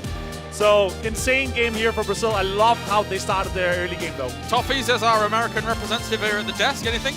I mean, Vietnam had less to work with, a thorn in America's side. The U.S. finally, they come into day 2. Things look so good. And honestly, I think Brazil left the door open. Because of that fight, they weren't rotating quickly enough. I think the U.S. could have had that. Haven getting knocked. It is what it is. Cleopatra's curse. You got to kill the snakes before you can make the push, or something bites you and takes you down. All right, let's take a look at the moments coming in from this game as Brazil once again converting and once again having a good game on Miramar. They're seemingly always in these top moments. Staying 4 guys alive consecutively here. I love that. Also the way that they took the high ground, overlooked compound. They managed to push Finland away from advancing on them, so they had to sweep, and then they pushed them out, took them out, made sure that the Chinese Taipei fight with Finland worked out really well for them. I love how Brazil played here for this last game. It was a good circle for Brazil. They didn't have to move far. They locked up a good compound, and then this happens. That's crazy. Viscerally, I'm in pain. Yeah, you're in pain. Yeah. Yeah, I thought you were in Spain, but it's without the S. That is extremely rough. Brazil, a little bit of a lifeline, even though they had full control of that game. But regardless, they get themselves the victory. Game number 1 for day 2 goes to Brazil. And I will say here, we've got to repeat this. Even just at the start of the second day out of 4 days, I already feel, Toffees, like Haven is having a career-defining performance. I mean, yes, there is zero argument here. People, when we got here, said, what do you think about Haven? Where's he going? Is this the next big thing to come out of Brazil? I don't have a question anymore. Literally watching that game, the U.S. got a knock on Haven, and I went, oh, they might win now. Because you can't beat them unless you drop Haven first. Look at the utility here, though. 26 smokes enabled USA to get into the circle. Actually have a chance fighting. We were talking about it. If they don't, and the guys casting were talking about it, if they don't make a move here. But they were like, okay, I actually see we have some smokes. There's some opportunity. And they did it. They played the utility game to perfection. But unfortunately, Claris was there to destroy the party. And I actually feel super bad for Claris because that was 4 potential points from kills alone, plus the one that we got from placement. And it would have been a started performance from him, but unfortunately he lost all the points there. I mean, the thing to take away from this, whilst we obviously have Brazil, USA, Finland, Korea here as the top 4, the fact that Vietnam is not only continuously being annoying to America in quite a few of these games, but also they know how to survive. They are constantly finding themselves spots. Yeah, honestly, this performance, both in getting the kills, getting the placements, and consistently being there, that's gonna really show throughout the tournament. I think they could stick into and stay in the top 5 if they continue the strategy. They don't necessarily need to get, because if you can get one player that can squeeze this many points out, let's see what they can do once they're conversion. Once they're full 4 alive, once some of these late game here, because they have the fragging capability for sure. Sapao, absolute amazing player. I'm really excited to see once they're full 4-man alive, potentially versus some of the other rosters as well. I mean, love it or hate it, the ability to stay that long, the ability to stay hidden, smartly get behind another team, that's part of PUBG. That's why we love it. So I have to give him props. As much as it hurts me as someone from the US, it was a brilliant play, and I cannot take that away from him. No, I was sitting next to you when it happened, standing next to you when it happened. I was like, I haven't seen a man in pain for that long without being in direct physical pain. If my hair wasn't rock solid from the spray, it would be everywhere for me, just like running my hands through it in frustration. And here are the final moments coming in from this game. Again, as you say, when we're sat down there's a moment where I'm thinking to myself, okay, I'm going to craft that intro. I'm just going to let Toffees have it, because I feel like USA is going to win this game. Not to be the snake in the grass comes out of nowhere. But aside from that, Martin, when you look at how kind of Brazil are playing these final moments, anything to take away from this? Yeah, so they were playing with an anchor player on the high ground compound to make sure that in case somebody tried to get into it, they still had information, so they could push 3 guys out, make sure that Finland got taken out. Absolute correct play here. Also, the way that they engaged the late game, you saw with the 2-2 split, you could see Sparking joining Having, make sure that they had the sweep in case USA pushed in that direction, and then the 2 other guys taking the other side, because they're fully aware where Claris was. They wanted to make sure that he was third-bodying them. So they were setting that up. And to be clear, they were very aware. They also knew where Japan was. In fact, there was one point where I saw Haven get sight of Japan and choose not to take the shot. Points coming in, 24 points for Brazil. They're going to be challenging for #1 at this point. The USA getting themselves double digits. Likewise, so did Finland. And I think overall, Martin, for Brazil to clear out the backside of the position that they had was very important, and that was against Finland. 100%, yeah. Finland got absolutely demolished by Brazil's decision-making throughout the mid-game there. They maintained them, they contained them on the edge, and they forced Finland to sweep away from the circle, which then set them up for late game where they could just completely destroy them. And a bit of vengeance from yesterday. It was actually the exact opposite situation. Brazil played this very well. They used smokes effectively. They locked Finland out. And they executed. Sparking making some really smart plays, and to be completely honest, with him shot calling and playing that defensive game, and then it seems like he's just releasing Haven to do what Haven does best, they look good. I'm happy I bought 3 Brazilian shirts, national shirts out in the shop, because I'm going to make sure I'm getting them signed so I can wear that once they win the whole thing, because that is surely looking how it could be ending up. They're some of the prettiest shirts. That is I love the color. It's a great color combination. I'm a green and blue kind of guy, you know? Yeah, it's very, very nice. And Sparking, of course, making it look good as well. They move up into second place with this. Just now 1 point behind Finland after the double chicken dinners coming in from Finland yesterday. That's big for Brazil. It's big. They've got 2 more Miramar matches. Both of these teams in the top 2 seem to be playing very well when it comes to the desert, so I think they're both very excited to see where this goes. UK, again, it wasn't bad, but it was only a 5-point game for them. They had a rough situation with Korea as well. They got pushed a little bit, but I'll say this though, guys. The top 3 is establishing a scary lead after just 6 games. Which I think opens an interesting door. A lot of teams out here, I think, are playing a points per game system. Sort of, I want to average anywhere from 4 to 7 points per game. If we maintain that, we're going to go into the top 5. But the lead being established by those 3 is going to start making people question that system because you can't just get 5 every time. Here is Finland at the moment, and as much as this wasn't the most amazing game, they still had 8 kills whilst this was happening. Diggory has 47% of all of Finland's kills. 22 kills. And my fantasy pick, Mexi, has 3. You know, he's there. I can't believe it. He's there for moral support, all right? He's no. I take that back because I almost always in fantasy league pick Mexi. Not this time. It's not gone too badly. Here's what I love about it. He is consistent. He's a good fantasy pick because he always goes deep.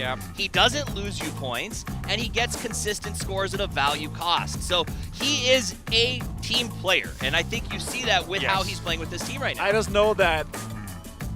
No, I've known, like, so when I was playing, I was still playing against Mexi back in the day. I have been dominated in tournaments by Mexi.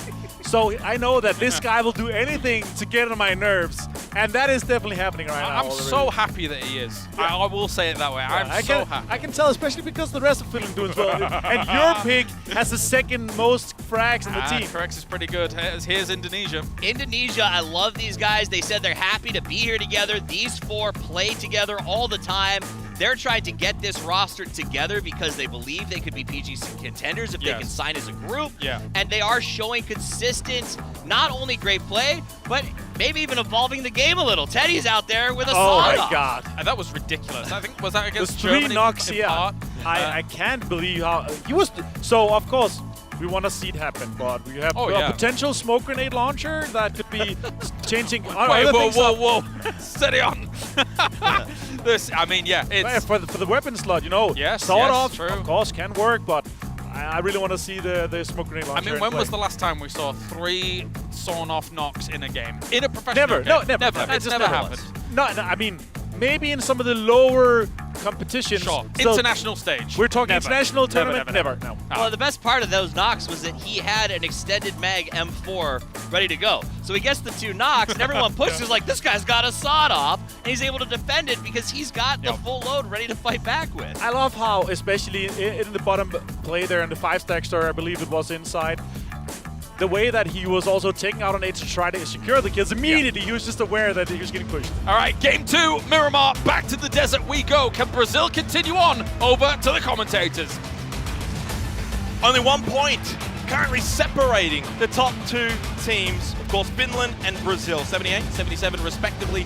Toby, as we head into our 2nd match of the day. And the Dads did bring up a very good point. That top 3, they're starting to really form a gap. Looking scary. That is definitely true. First playing a tricky southern one. This time around, a lot more fair. Everyone should be able to go exactly where they want to. Shouldn't see a whole lot of commotion early on here. But we gotta go back to glories. We gotta go back to glories. Not only, I mean, yes, he didn't get the kills. He does get a good placement, doesn't get the kills, but the beginning of the game, they were done for. Vietnam were done for, and they still make that much of an impact late game. You know what he gets, though? He doesn't get the kills, you're right, but he gets a moment in PUBG history that many will remember forever. It goes into the history books. Also, keep in mind, I mean, we were talking about the rivalry. You were talking about it just now. The rivalry between USA and Vietnam. Stories about Gunnar going over saying, oh, you want to come with us? You go 16th. Glorious going, you know what, boys? Maybe we'll just take you with us. Yeah, I tweeted that out just before. I was just like, I cannot believe the rivalry between the United States and Vietnam. Wow. All the way from PNC 2019, now even here into PNC 2022. And it's gone to new heights, which is what you love to see. Vietnam sitting up in 4th now as well. Very, very solid performance. Again, as you said here in the start, and then it's this set as well. There is still quite the jump up to the top 3. But if anyone can do it, off of a good performance, that would be Cloris, bringing that momentum into this game for his Vietnamese teammates. We did get our Phase 1 circle, Bendita. That'll be good for the Australian fans out there. Cloris as well, smack bang in the middle of it. Of course, the spotlight on him. One thing I'm a little worried about, look at the Vietnamese spread right now. We saw them last game trying to regroup China, punishing them instantly. China knows now how they are spreading this one out. If they're not fast, we saw it with Australia. I mean, now Australia might not push too far out given the circle being where it is. But teams have been very, very consistent in punishing split situations, committing all four, going early, taking out players. I want to see Vietnam group up fast in this one. Yeah, and the other two teams, of course, Finland, Brazil. We know top two teams at the moment, but they're not inside of that Phase 1 circle. Rare for, obviously, the fact that we've got the majority of the teams in there. Alpozo, Monte Nuevo, where they're looting. Our kill leaders from the last match, of course, no surprise to be seeing a lot of the Brazilian lads in there. I think it was about like 8 stolen kills, and we, of course, can account many of those to Cloris wiping out the United States. But a massive game from Diggory as well. 7 kills, 600 damage. Have to keep that in mind. And 3 Brazilian players sitting up there together, right? Not just one guy kind of carrying the whole load, all of them doing their part to make the team succeed. Haven, the one down low, making sure US couldn't come down. LFP finding, like, stealing knocks from the first second of the game. He was all over the place, finding people from his high ground position. And in the end, I mean, just solid performance from Brazil. Because even though, yes, they have the high ground, everyone can say, oh, but they just had the compounds good. They were the ones, they had to go down and fend off Finland. They had to make so many wise plays. Yes, they're inside the circle, but everyone wanted that compound, and they fended off all of them. And the most interesting thing about Brazil is coming into the tournament, it was all about sparking. Sparking this and sparking that. True. He's the star man, he's the IGL, and so far, through the first couple of games, has probably been, if not has been, the least performing player. And that's not too bad considering the other 3 are performing so exceptionally well. So he can actually just sit back, IGL, and be like, boys, you guys are fragging out, you don't need me at all. And I think that is what is making Brazil so strong. Had they come into this event and entirely relied upon sparking to do the IGLing and the fragging, they wouldn't be where they are now. So full credit to Haven, VHC, LFP1, you guys are fragging out. I gotta ask you real quickly, the dream of one team, the heartbeat of 1 million. Of millions. Who on United Kingdom's team would you rather hear say that in radio voice? I honestly don't know. You gotta pick one. Honestly, can I say James? Yeah, I suppose you can say James. He's British too. He's practically their 6th member. I'll support that. In the meantime, sharp shot, not knowing what you're doing, but he got knocked. So there's that. I'm supposing the teammates are coming over to help, but this is not just a knock. This is a terrible situation to have that happen because Turkey are right next door. And it just goes from bad to worse from what was looking like a really, really good match 1. Then the Cloris moment. Now Turkey, but Aspie flashed himself, of course, only has the flush. Sharp shot, who was already down. Kickstart, nice little shot there. Can he get a second one? Not initially, but they got the knock at least onto Aspie. Now makes it a 3 versus 3. Kickstart, trying to wrap around. They know they have the flash, they know they're blind, at least for a little while longer. H1 still inside the building. We've got Vietnam, they hear this. China hears this as well. So how are they going to impact things? I like the overhead position from H1. Does find Lyron. Let's see if we can find more with it. Spots the flank around as well as smash falls to the ground. Eski down 2. Kretpa does find damage in return, but he's a solo player left alive. And somehow not being eaten up by that Molotov. Kickstart goes for the flush, but now loses a little bit of damage himself. H1 and Kickstart, last 2 up for USA. Should be able to beat Kretpa here. And somehow gets away into the smoke and away from China and trying to rock up. This is awful for the USA. Now Turkey's gone, but the duo for the USA now against the 4 members of China. Just H-Win and Kickstart up. Bike slip instantly there. Takes down the first, falls back, gets healed on up. This is not what they wanted to have happen. And just going from 3rd party, we might see a 4th party in a second because Vietnam, as you can see on your minimap, are sneaking on in. They want a piece of this pie as well. Yeah, Duck Mai, Cloris, both very close. You can see in the minimap, like you said, Shrimsy just holding on inside of the smoke in this building. So low on health. Xiaolu, Spotches out. H-Win, he's gone. Now it's just Shrimsy left for the USA. Throws out more smokes. He's got 5 more still in the inventory. Bit of a random spray, and it gives away his position out of Ageless, and they are slowly clearing out his position. Can't see anything. Trying to see if they can shoot him through the smoke. Shrimsy, flame dodge and weave here. Not gonna matter though. Ming Ming with high ground position. USA falls. All of this happening off of, he must have taken damage, jumped off the roof, getting knocked off of it. Turkey pushes. Now comes China, Vietnam. I think had we seen more knocks go in the favor of USA there, they would have aggressed harder. But we got to keep in mind as well, Vietnam is sitting in a wide 2-1-1 split right now. So committing with just 2 in that situation was going to be very dangerous. Yeah, and Vietnam really smart play. I know you could sit back and say, why have they not pushed in onto the warehouse? But they're obviously reading that kill feed and understanding China. They're fully healthy. They're in there. Not much has happened. They're obviously searching for the solo for the USA. If they just run in there, China is obviously just going to turn their attention around to Vietnam, and at that point, it's just a 4 versus 4, or even a 4 versus 2 if they go in without Sapao, Haisaki, who weren't even really that close for Vietnam. So it was only Duck Mai, and it was only Chloe that was watching. Now, this is where it all sort of started. The headshot. And he gets the headshot, then Sharp Shot falls down. Off of that, injured, Turkey smelled blood in the water, and well, the rest is history. Wow. I mean, there's nothing you can do to avoid that either. I got tagged once. Oh, wait, let me get off. Right as he steps foot over the ledge, headshot, can't go back, instantly down. And it's kind of, I mean, I guess it's karma because it was actually the Turkish players he was shooting on their rotation, but goes to show the strength of drive-bys, and unfortunately for USA, and from a moment, at a glance, where it looked like they were winning the last game, they were going to have a whole heap of kills, to that being evaporated before their eyes, and then going out this early on here for match 2. What a horror start for USA today. A momentum breaker is when you die twice within 11 minutes.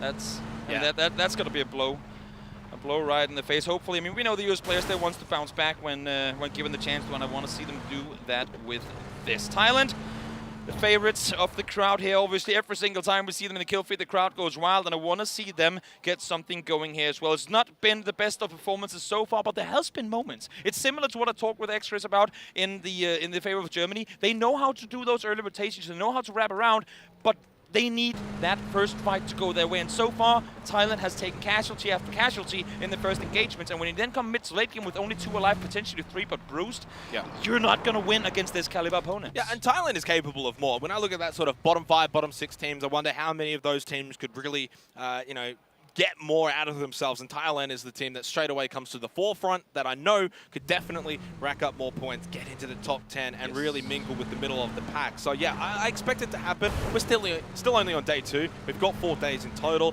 It'll click for them at some point. Maybe it'll be this game over towards Minas Generalis.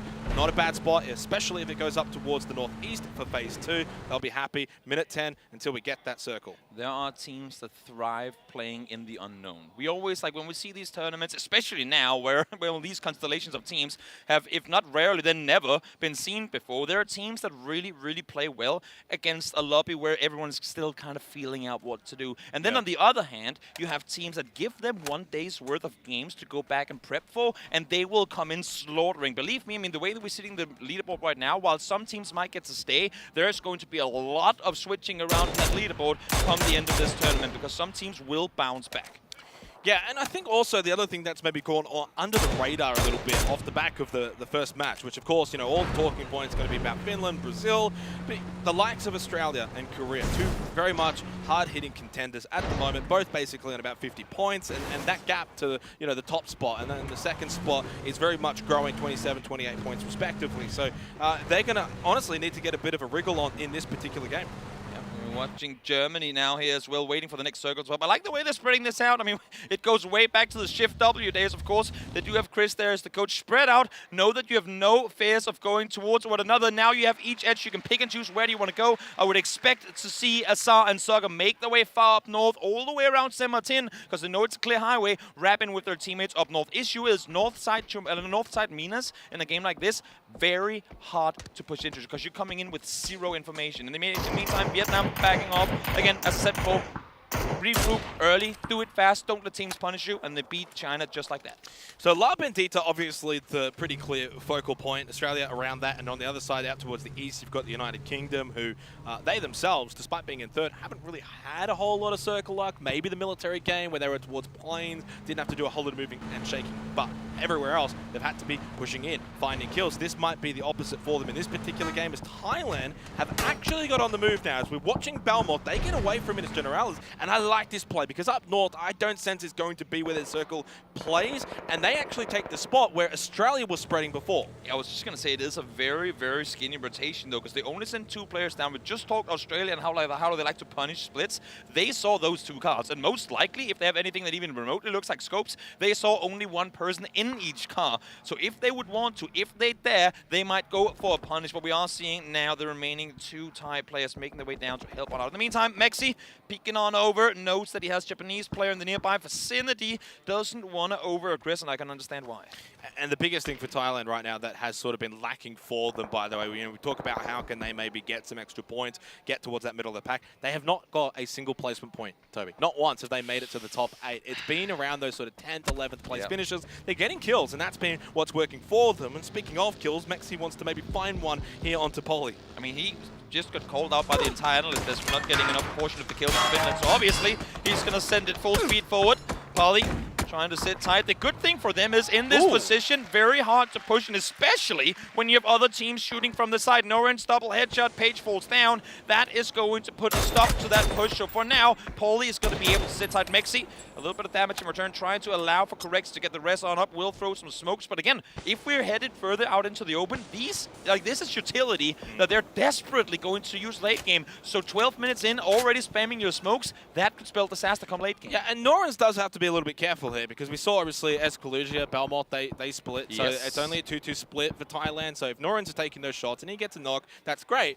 But if it goes back the other way, then suddenly the pressure's really on Thailand there in Minas Generalis. So look, I'm probably expecting phase 3. If it goes somewhat south or even center, you'll see Janku, you'll see Norrens, and they'll make their way over to Escalusia and Belmont. It's a good split, not being punished at the moment. And of course for Finland, well, they have to obviously keep their priorities with Japan. 13 minutes in, 56 still. Of course, 2 teams wiped in the same warehouse. So, I mean, other than that happening, it has actually been rather quiet. And has, I mean, this circle, because it's as open as it is, has allowed for everyone to get on in. But believe me, next shift we're seeing here, pretty much no matter where it's going to go, it's going to become incredibly difficult for a lot of teams to rotate on through, because it's spread, if you look at the map, as evenly as it is right now. So wherever we go, especially if we do get a hard shift in, which we will see in just a couple of seconds, some teams will have a very, very hard time rotating on through to the next one. But a lot of splits as we see it here. Yeah, definitely. As we are obviously going to get that phase 3 circle now popping its way into the game. Who does it favor? It looks like maybe the United Kingdom are having a bit of circle fortune for once here at the PUBG Nations Cup. Australia obviously not too displeased either, still inside of it with La Bandita, and I think that they may have to start playing that top of the ridge. The same Western split we saw from Germany before is now happening out towards the east. Argentina, wide 2-2 split. They're going to want to regroup. Will they get beat to it by Korea? Though I'm not quite sure. Keen in the meantime. Spot Stickery. Don't want to go down here. Fortunately for him, Keen misses crucial shots. And now the remaining players from Finland trying to help. But no, as I say that actually, they might just want to leave instead, and understandably so. Get around, get over towards that east side, because with these eastern hardships, they are expecting there must be compounds available if you wrap far enough east. Belmont, Escalusia, they make their way back to Minas Generalis with Janku and Norrens. So that split does kind of favor Thailand a little bit with that circle coming out towards the east. They can just go back to where they sort of came from. Australia not really on the move just yet either, as Korea now starting to encroach upon Argentina. And this might be our first fight really since the first 3 minutes of the game. Not sure if we're going to see them make the aggressive play in on it. But to go back to it real quickly, I love Finland's rotation in making their way all the way north around, potentially out into blue, because this is what they want to avoid. When you see a hard shift, especially one like this with La Bandita in the middle, La Bandita becomes a massive roadblock. You're funneling the teams either to commit south and crash into one another, or north into Minas, and this is exactly what they would have been backfilling. Just a cluster of teams trying to wrap their way through Australia. Luke, nice headshot, takes down Chloris. One more was found before, so Vietnam, although a solid early game came through, tough rotation for them trying to make their way to safety here. Yeah, and really smart from Australia. I said maybe they might play the ridge, and I think I'm wrong in that. I think they want others to go up onto the top of the ridge first, farm them, and if it does keep going east, they want to be the last team that pushes up and gets that high ground. Savior, Isaki, of course, things going really badly for Vietnam right now. A lot of teams on their way, and speaking of on their way, here comes Finland onto the United Kingdom. All for full commit. UK caught in a 2-1-1 split right now. They are in a 2v4. You got to hold off Michael. First one to fall. T-Bone does manage to get one in return. Takeaway goes down, but he runs into 3 on the other side. T-Bone does find Mexi, but the remaining teammates are nowhere to be found. So fortunately for Finland, lives with the scare and takes out 2 of UK. And usually a fight like that, 2 for 2, you think it's going to continue, but as you said, obviously Fex and Vart, they weren't there. Wanted to go. So obviously now, for Finland, they get the double revive and they get the 2 kills. It's it's a big win for Finland. Finland does it exactly the way you have to. I mean, they take the early fight, they know that it's a split, so they hard commit to it. They say, we need to get these kills fast. Don't sit, don't hold an angle, full speed. There were 3 guys in that building almost before they had the first knock. They know, we got to do this fast or the cavalry will arrive. And you saw Vex in the car, he was on his way over there, but because they take them down so fast, even when they do get casualties, because they take them down fast, they get the position. Very, very good play from Finland, who had a tough rotation to make, wrap north around, now has one of the best compounds in the circle. Yeah, and strength in numbers there, basically just threw bodies at it. Really nice play from T-Bone, got a nice double, but in the end it wasn't enough. Circle right on top of La Bendita. Japan have been able to make their way in there. Time for Thailand to move from Minas Generalis, so where do they go? I'm sensing either maybe the western side of La Bendita or potentially onto the compound that Finland has just taken over. You got Canada as well, up to the very north side, who are playing right on the edge of blue. They'll have to get moving. I mean, a whole raft of teams now need to figure out how they're going to play this phase 4 circle. Canada essentially backmailed Finland. They came from the northwest as well, wrapped all the way north around, but I mean, you got to do it earlier. Issue is, where are you going from here, Shinboy? If you're going to get tagged, you don't want that tag to be a headshot. Unfortunately, it was fixed. That was for Swan. Doesn't manage to get enough to find the knock. Brazil is taking casualties, but in the meantime, let's stay here with Canada. Somehow, Canada has yet to take a casualty. Keenan now finally does go down, but they managed to get to the shack safely. Cast the curse as soon as you say it. Keenan gets knocked down, but like you said, safely inside of the shack. That will do. LFP Whitehaven, well, that's quite unfortunate for them and for Brazil. They will suffer. It's VHC and Sparking that's still left alive. Indonesia now on the move in between China and Chinese Taipei. Where did they go? China, 6 kills, still 4 alive. I said it in the previous game. Give them a hint of momentum going their way, and they will punish. They have a rotation to make. They just heard all of Indonesia wrapping on in. Either they're going to wrap hard west here, or they might just want to crash straight into them. Not sure what's going to happen. We'll have to wait and see. Finds one more. 7 kills now for China as they slowly but steadily climb their way back up the leaderboard. Yeah, 30 points now into 7th position above USA. Yeah, they are coming. Is it going to be too little too late? We'll have to see, of course, over the next couple of days if the top teams continue to play the way they are playing. But China here on day 2 looking like a different beast. This is going to be interesting. Silson's going to peek on over, find 2 Brazilian players. If they take casualties, if somehow Brazil comes out victorious, just finds 1 or 2 here, Korea is sitting right on the other side. And I would highly assume that Korea is aware that it's Argentina playing this position. So if they see Argentina knocks in the kill feed, they will push on in, and that could be Korea's compound for the taking. Yeah, a chance here for a couple of teams as well. Like Germany right now could push straight onto Sparking VHC, get 2 kills, and then third party as well onto Argentina. So they can go for pushing this? Well, I think this is a smart play. They got the strength in numbers. Do they have the information? Maybe not. PHC with the nade right into the node. Oh, we got the pre-nade to land as well. Mikey gets one back. Remember, it's now only VHC left standing. Sparking gone. Kinex gets the steal. VHC spots the last member. Micah stuck inside of it. He's got a bit of help behind him. What a nade, though, by VHC.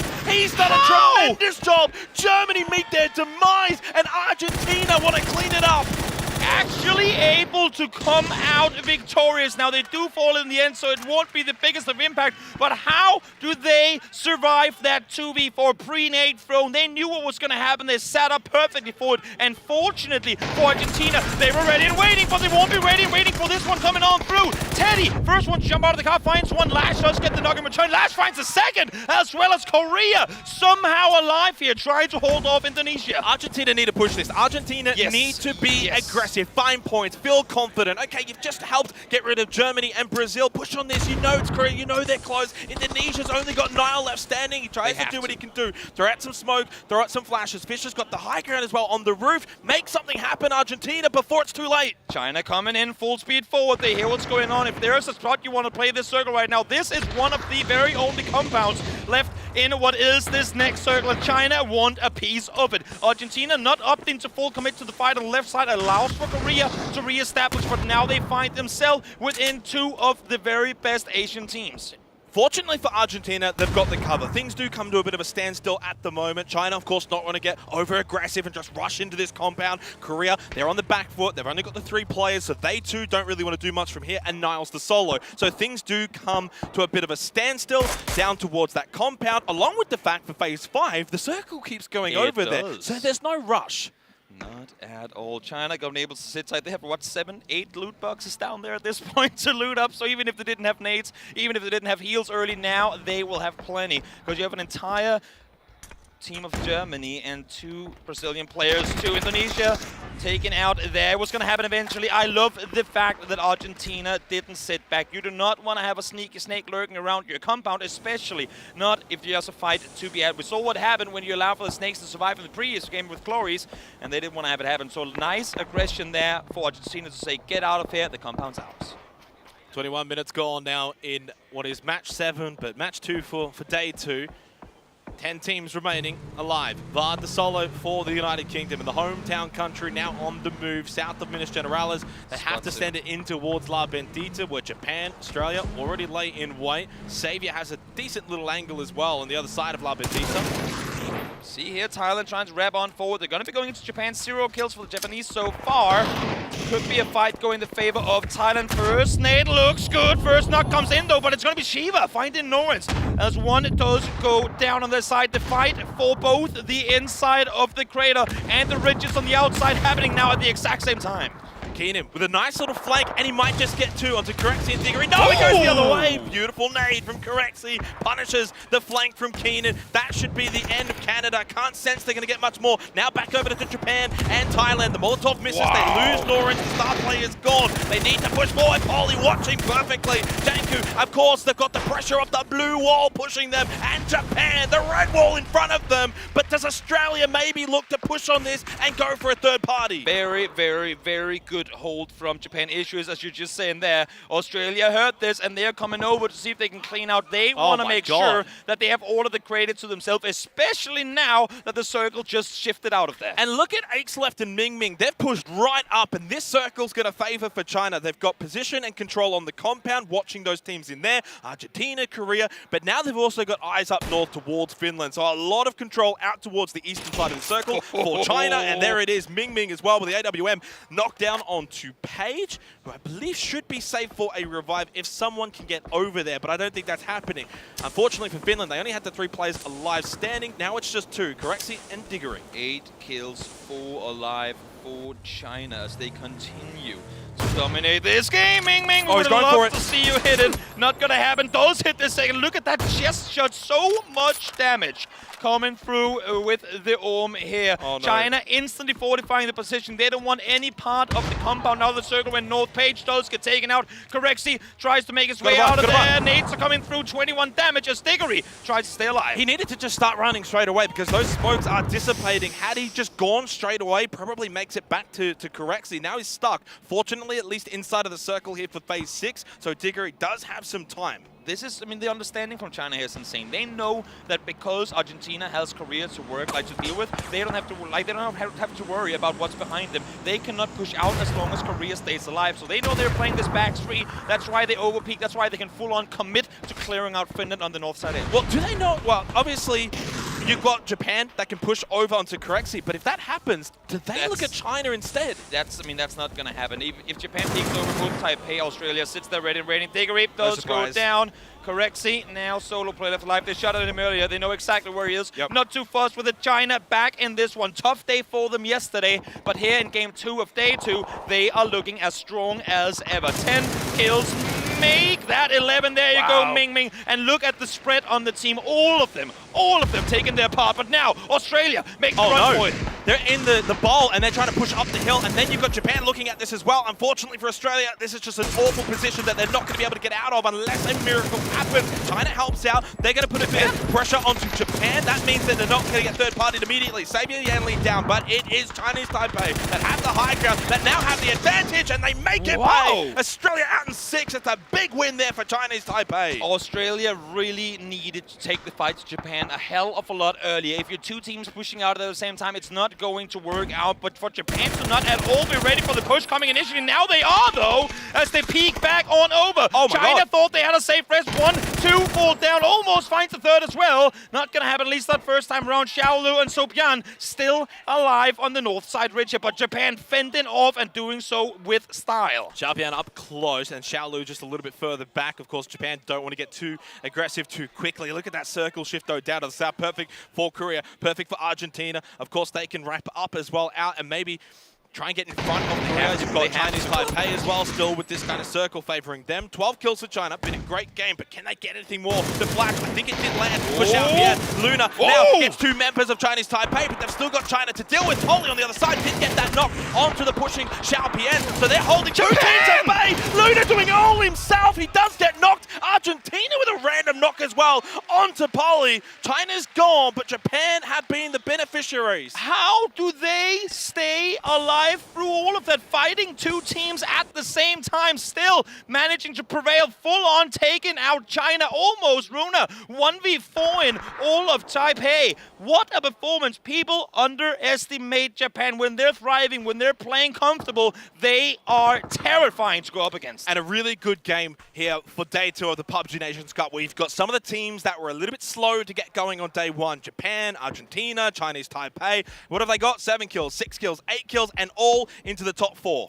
Really, as things cool down here, loving the spread that Argentina is setting up. Keep 2 inside the compound. You don't want to get pushed in by Korea, but as you saw earlier, there was a chance they might want to wrap up, and that's exactly what they've done. Deny Japan a chance to make your way on down. You have the car, you can hear it. Silson's going to wrap back on foot. You know you're forcing them straight into trouble, and here they go into Taipei, but regardless of what happens here, else Japan does fall. What a hell of a performance from Japan to stay alive for as long as they did. Yeah, certainly so. Now this is where we turn our attention for what was maybe 10-15 minutes ago at this compound with Argentina, Korea, and we may actually finish around this area. Of course, Korea, they've not moved at all, not an inch. For Argentina, they too have just held and shut up shop into this compound, holding this position down. They've already got 6 kills. We saw that in the mid-game. They don't really need to run out, try and farm more. They've already got the kills on the board. Speaking of kills, Korea have none at the moment, and only 3 players. So what's been a good game to get to the top 3, they haven't fully capitalized just yet. Coming in to game number 1 today, we said who's going to change things up, who's going to turn things around as we enter day 2. Argentina now, solid amount of kills. They've made some really good decisions within the compound here. Chinese Taipei as well, sitting on that hillside, clearing out the entirety of La Bandita by smart moving, now having 10 kills this game, and then China as well, stepping up. So many teams struggling on day 1, coming back here strong on day 2. Argentina and Chinese Taipei were both in the bottom 3 coming into this game, both out of the bottom 3 and getting close to that middle of the pack. They'll feel confident, of course, for the rest of the day today that they can perform at this event, that they can mix it with these top big nations. Very difficult names to land because of the slope of the terrain. It's just going to fly over Lash K, but they push with it. Sol, Lash K, watching. If they can get a quick double, it's going to make things difficult for Argentina to wrestle back momentum. This is such a hard place to fight over. You want to take out the team in the middle, but you can only do it with utility, because if you peek on over, Taipei is on the other side ready and waiting. Argentina know they cannot fully commit to it. They got to do it with utility issues. They aren't finding the damage, and now they are, though. Alir able to find Lash, Silson able to find Loki in the end there with the molly as well. 9 kills for Argentina as 2 teams that you said far down the bottom of the leaderboard, and now showing off great performances. 9 kills for Argentina, 10 for Taipei as they go down in a 1v1 here. Yeah, but Silson's been knocked and he's on the outskirts as well of the compound. So right now, Chinese Taipei, not only have they got position, they've got high ground, they've probably got the better position for the circle. They've got Argentina trapped as well. Look at Fischer, that blue is going to force him away from the compound, straight into the sightlines of Chinese Taipei. They are very much firm favorites here for match 2 of day 2. I like to think the only way they win this is by taking down Xavier on the hillside. He's playing the flank, he's playing the top of the hill. If they can force a Taipei player back up to get the rest up to Xavier, that is a chance to make the aggressive play forward. Now, Alia did get a knock before, which allowed for him to go over and rest Silson. Absolutely huge. But 1 knock here for Argentina would allow them up the hillside and take that up-close fight. We've seen them. We've seen today how scary they've been up close. Not saying Taipei hasn't been, but Argentina seems to me are feeling it right now. 1 knock, full commit push, and the game is theirs. So this is where those final smokes start to get thrown out. They've got to push forward into this next circle. Of course, Fischer, Martinson, just on the very edge. Now, Silson and Lee, at least they're both a little bit more inward. Of course, they've got a bit more time, but not much, really. Phase 9 is here, and it's going to force Argentina up this hill, right into the arms of Chinese Taipei. They need the first knock, Toby. Without it, I don't see them winning. No, Well, let's see if the smokes are going to grant them any favors, or if it's just going to make it easier for Taipei to zero down their positioning. No more lethal utility available. The flashes are being thrown on forward. Argentina wrapping on in, continuing to lob the flashes on over Leo. First one to be found. Silson continues forward. No need to go for the flush. Now they do, as they find a little bit of breathing room. 10 kills for Argentina here as well. And Chinese Taipei now on the back foot. They're on the ropes. Argentina have the numbers advantage, and it seems like Chinese Taipei do not know what's just hit them. They've completely overwhelmed that left-hand flank. They've been able to use their numbers, get that knock, and now they split up a little bit. Rush gets the knock onto Ali. That's Souvenir now with a high grab, but he gets shut down. Martinson with a big headshot, sells it too. The young and old for Argentina, looking to find their first chicken dinner at the PUBG Nations Cup. They spotlight nearly. They get the win. What an absolute hell of a performance. Argentina having to fight out of the compound, having to take it to Korea, having to take it uphill to Taipei as well, come out victorious. Martinson, the flank around the north side of the hill. They lose one fast, but he is immediately there to respond. Back to back from Silson to follow. What a hell of a finish from Argentina. Such a tremendous job all game, from the mid-game early, the fight at the compound. They finally feel like they've come out of their shell a little bit, pushed, got kills, felt confident. What a victory in the end. Didn't like the passive playstyle from them yesterday. Today they dare. They clear out the last Indonesian player. The compound is ours. They wrap north to backstab Japan. Don't come down our hillside. They are taking chance, and it's working for them. From the bottom three to a chicken dinner. How about that one? From us, back over to the desk. That's right, thank you very much, gents. Game 2 in the books here for the day. Argentina with the win, following up their South America brethren from Brazil. Brilliant stuff so far. And I feel like overall, guys, this game, the comeback kids are in town. Argentina, big points. Chinese Taipei, big points. China, big points coming into this game. I mean, the top teams have left the door open in this game. They all went out relatively early. We saw everyone climbing. It's weird for me to say China wasn't a top team coming into this, but they've been on the climb. But really, if you want to say it, today has been a day about the Americas region in general. Brazil, Argentina, US finally had a good game. Like, it seems like they're getting their rhythm, but to me, Argentina played that so well. Chinese Taipei also a little bit left that door open. They didn't make any peaks. They didn't get involved at all with that Argentina push on Korea, and I think they needed to. Yeah, and obviously in this situation where I was seeing you in pain in the last game, but still, this is your home turf, boys. This is Argentina. They play in your home region, and I'm super happy to see them step up, especially here Silson, the most decorated player in this tournament. He's the only player that has been at every single international LAN since 2018. Let's take a look at the highlights here coming on in. I mean, he was absolutely phenomenal. We're going to see more of them as they did. Make some really good points. They got to a great spot. Here's China, though, as we watch the highlights from them. They turned it on. Whether it was that smash mouth push onto the Turkey-US fight or the end game here, they put 12 kills on the board. It feels like the Giant is waking up. They're looking for fights. They're searching for third parties. I think everyone should get a little worried.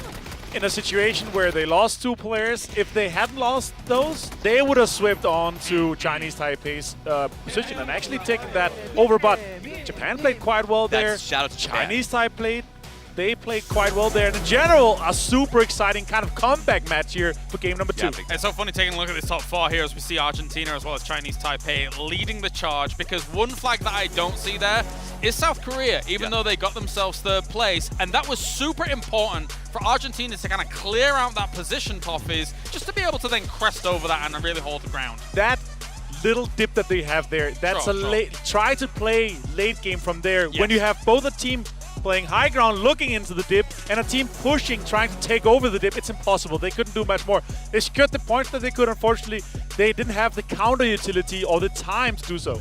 I think it was, you saw that SLR headshot against Chinese Taipei from the compound by Argentina. That was, Chinese Taipei was interested in being involved. That knock happened, and they did not peak again, and that opened the door for Argentina. Indeed, very, very impressive stuff by them. As you can see, the final moments coming in from this game. And yeah, unfortunately for Korea, 0 kills. We mentioned it here. If we take a look at these final moments. For Chinese Taipei, though, up on the high ground, dealing with Japan was crucial. It was, but I also shout out to Japan for dealing with China. They pushed them with no fear whatsoever and made an amazing double to open the door, and then Chinese Taipei did capitalize on it. Great utility play, great awareness of where to play around on the high ground, because it's extremely hard to play the inside of the crater and get out and survive. They managed to do it, managed to sweep in, managed to get the most points possible out of the circle when it actually went out. Because if had it stayed on the ledge, they would have been able to just defend the high ground, and Argentina had to make the push. 23 points for Argentina will bump them up nicely. Chinese Taipei, China, importantly for them as well, and Japan, double digits coming on in. Yeah, but let's not forget, I mean, Finland only got 1 placement point, but these guys can get water from rocks, like 8 total points. I was like, oh, they left the top teams left the door open, but they didn't, because Finland, even when things go badly on Miramar, find a way to get those points. They keep your average up, right? That's what's important here. And once you realize, all right, we're not going to be able to win this game from where we are at, let's try to focus on everybody else trying to get into the circle. Take those kills, take those points from that, and that's what we see, what Finland has been extremely good at so far. I think coming into today, Finland, even though, as you say, not getting the wins, keeps their average up. UK is not, though. It has been 2 rough starts for them, despite being in second. Miramar's been rough with them in general. It's that is their weak spot right now. Even if they're third right now with 69 points, look at the lead that they have been able to build at the very top for Finland and Brazil. I think that this is an issue UK is going to have to address after 2 games 100%. or 4 games on Miramar to say, we're literally surviving on the 3 matches yesterday. I mean, 2 games on Miramar, okay, small sample size. 4 games across a tournament like this, the sample size is starting to get a bit bigger and a bit more concerning. If they don't step it up for this last one, then half of their games from Miramar will be rough. But in general, I talked to Michael. He's like, it's been rough. We had some rough circles. There's some stuff we need to address. And also, once we've been looking throughout these games here, they have had some rough times with the engagement that they had. They have been down to 1 or 2 players very early on. All right, gentlemen, thank you very much. So that's 2 games down, 3 more games to go. We're going to a short break here at PNC. When we return, we have more Miramar.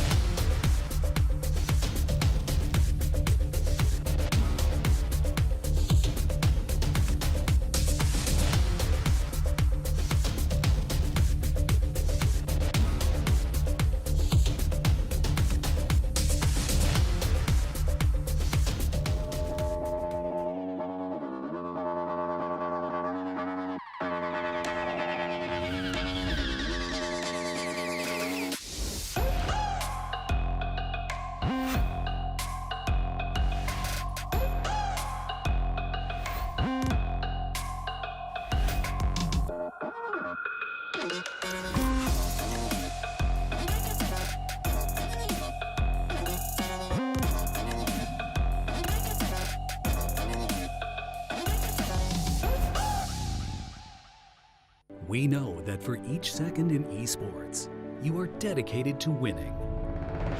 Over a decade, XL Series has evolved alongside with gamers. We strive to make every product detail perfect so that you can perform at your best. Elevate your skill and maximize your potential with the ultimate gaming monitor. Zowie. Strive for perfection. Focus on winning. Oh shit!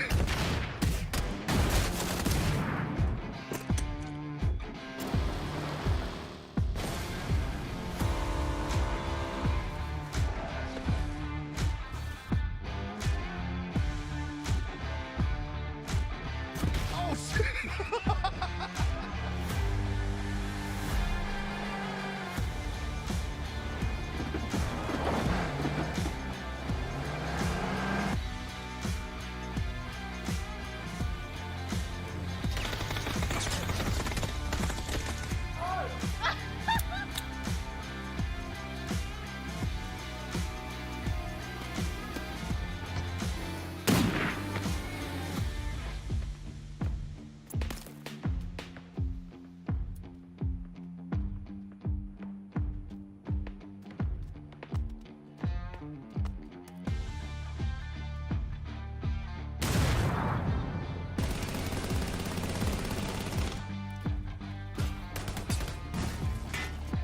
살려줘. 그거 다 죽었다. 와 진짜 미치겠다.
Hola fancitos de PUBG, soy Siam de la selección de Argentina. Hola Bangkok, nos vamos a Bangkok, pa. La PUBG Nations Cup está de vuelta. Siento que todo el esfuerzo que vengo haciendo hace años al fin dio sus frutos y nada, y muchísima felicidad por mí, por mis compañeros, por representar a mi país. No hay nada más lindo que eso. Así que vamos a tratar de dar lo mejor y volver con la copa a casa. Yo creo que la fortaleza del equipo es que individualmente los jugadores son muy agresivos y muy dedicados en los entrenamientos y tienen mucha hambre de gloria. Vamos a la selección, papá. ¡Vamos Argentina, carajo! La Nation Cup está de vuelta.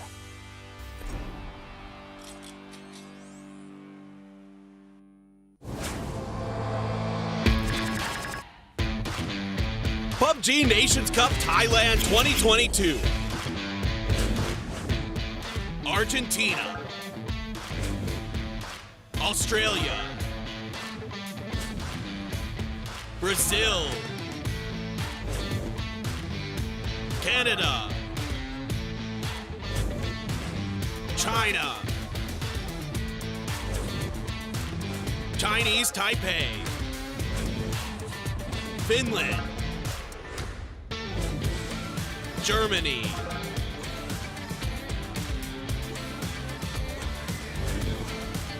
Indonesia. Japan. Korea. Thailand. Turkey. United Kingdom. USA. Vietnam.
Welcome back, everyone, to the PUBG Nations Cup 2022. I'm Toby, joined by Paperthin and Paper. We have just seen two absolutely insane Miramar games. You sat up and watched it. Those were insane. I was losing my mind. I was absolutely losing my mind in the back. I mean, particularly watching Japan, like, starting to kind of come into their own, starting to feel themselves, starting to play well. You know, seeing some of these middle-of-the-pack teams or even lower teams start to rise up here and come through. That's what we really want to see. Especially, and not just one of those, oh, they got gifted everything all the way till the end. Both Japan, Japan, Taipei, and Argentina, three teams that struggled yesterday, had really good games this past one, but they were all hard-fought wins. I mean, Japan plowed their way through multiple teams in order to get where they were. Argentina commanding that compound for as long as they did and then come out victorious at the end with the uphill fight as well. And for Taipei to clear out their entire side of La Bandita, two very, very impressive games. I was really happy. One thing I really liked about Argentina was how they got active on the map, right? They weren't just sitting in that compound. You'll see this a lot of times with some teams where they feel like the pressure of the moment. Yeah. We've got this compound. No, they were getting active out on the map. They were going for kills. Whereas I would say the opposite about Korea. I thought they were a little bit too passive. Exactly. Let's wait no more. Let's hop back into it. Match number 3 of the day, Miramar. Here we go.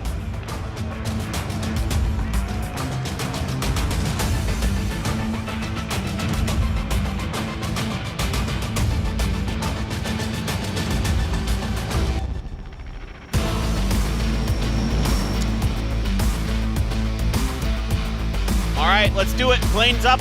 Last Miramar of the day.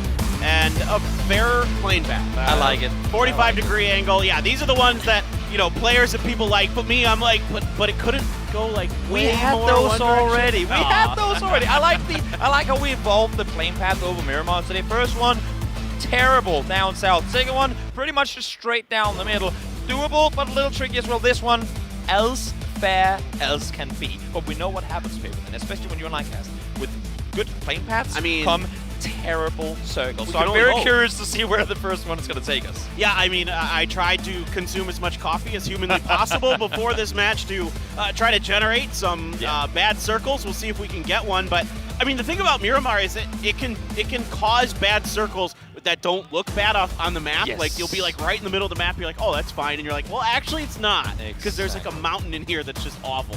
Exactly. The previous two matches have had some pretty quiet, very early games anyway. Not a whole lot of commotion this time around, especially with the plane path. Not expecting to really see anything wild here either. Of course, watching Argentina here, this is what Argentina needed. Again, I mean, you can get a win. You can get it in many different ways. The ones that come to you kind of spoon-fed usually don't necessarily convert into momentum going your way. But for this one, for them, and well, there's your coffee, Paperthin. Thank you so much. For this going the way for them it did, to come out victorious in a hard-fought endgame, very, very curious to see how they're going to convert that into momentum moving forward for today's matches. Yeah, I'm with you on that. It's awesome to see them play a good game, same with Chinese Taipei, but now you need to kind of learn from what went well in those last games, which is taking good fights at the right times, you know, covering each other. Argentina being active on the map at the right moments, finding those right moments to do those third parties, just like we saw China in that previous game. You know, China picked up a ton of kills, and a lot of it was on the back of maneuvers like this, where they're getting active on the map. They realize the fight's not happening between Korea and Argentina, so let's go over there, and Ming Ming is a superstar. A China that feels good is a China you do not want to go up against. Having said that, they got 4-0'd by Japan. Of all teams, I mean, Japan was on another level come mid to end game here. We have them fighting Taipei and China at the same time. They beat China, and Runa almost 1v4s Taipei. This happens at the same time. I mean, Japan that game, phenomenal to see. Again, I called them yesterday the more passive region, but this time around, aggressive. And look at the kill it is up here. Pretty much new faces all across from what we've seen in this tournament so far. Yeah, and this is excellent to see for a lot of these regions in different ways. Of course, Argentina, Japan, and Chinese Taipei have been struggling so far. You know, China, an expected, you know, favorite for this event, hasn't really been able to find their form. That last game was everything they're doing is quintessential China. Early on, they take that third-party fight at the perfect moment to strike between Turkey and America, and then they just kind of rotate around. And the way I described it to Matchroom backstage was I was like, China's kind of playing like hawks or eagles. They're flying around in the air. They're waiting for their moment to dive and strike. That's what makes them so scary. And that's, I mean, they're so incredibly good at it, too. Again, I mean, on a good day for China, they are, if not you know what? They are the most terrifying team to go up against, no doubt about it.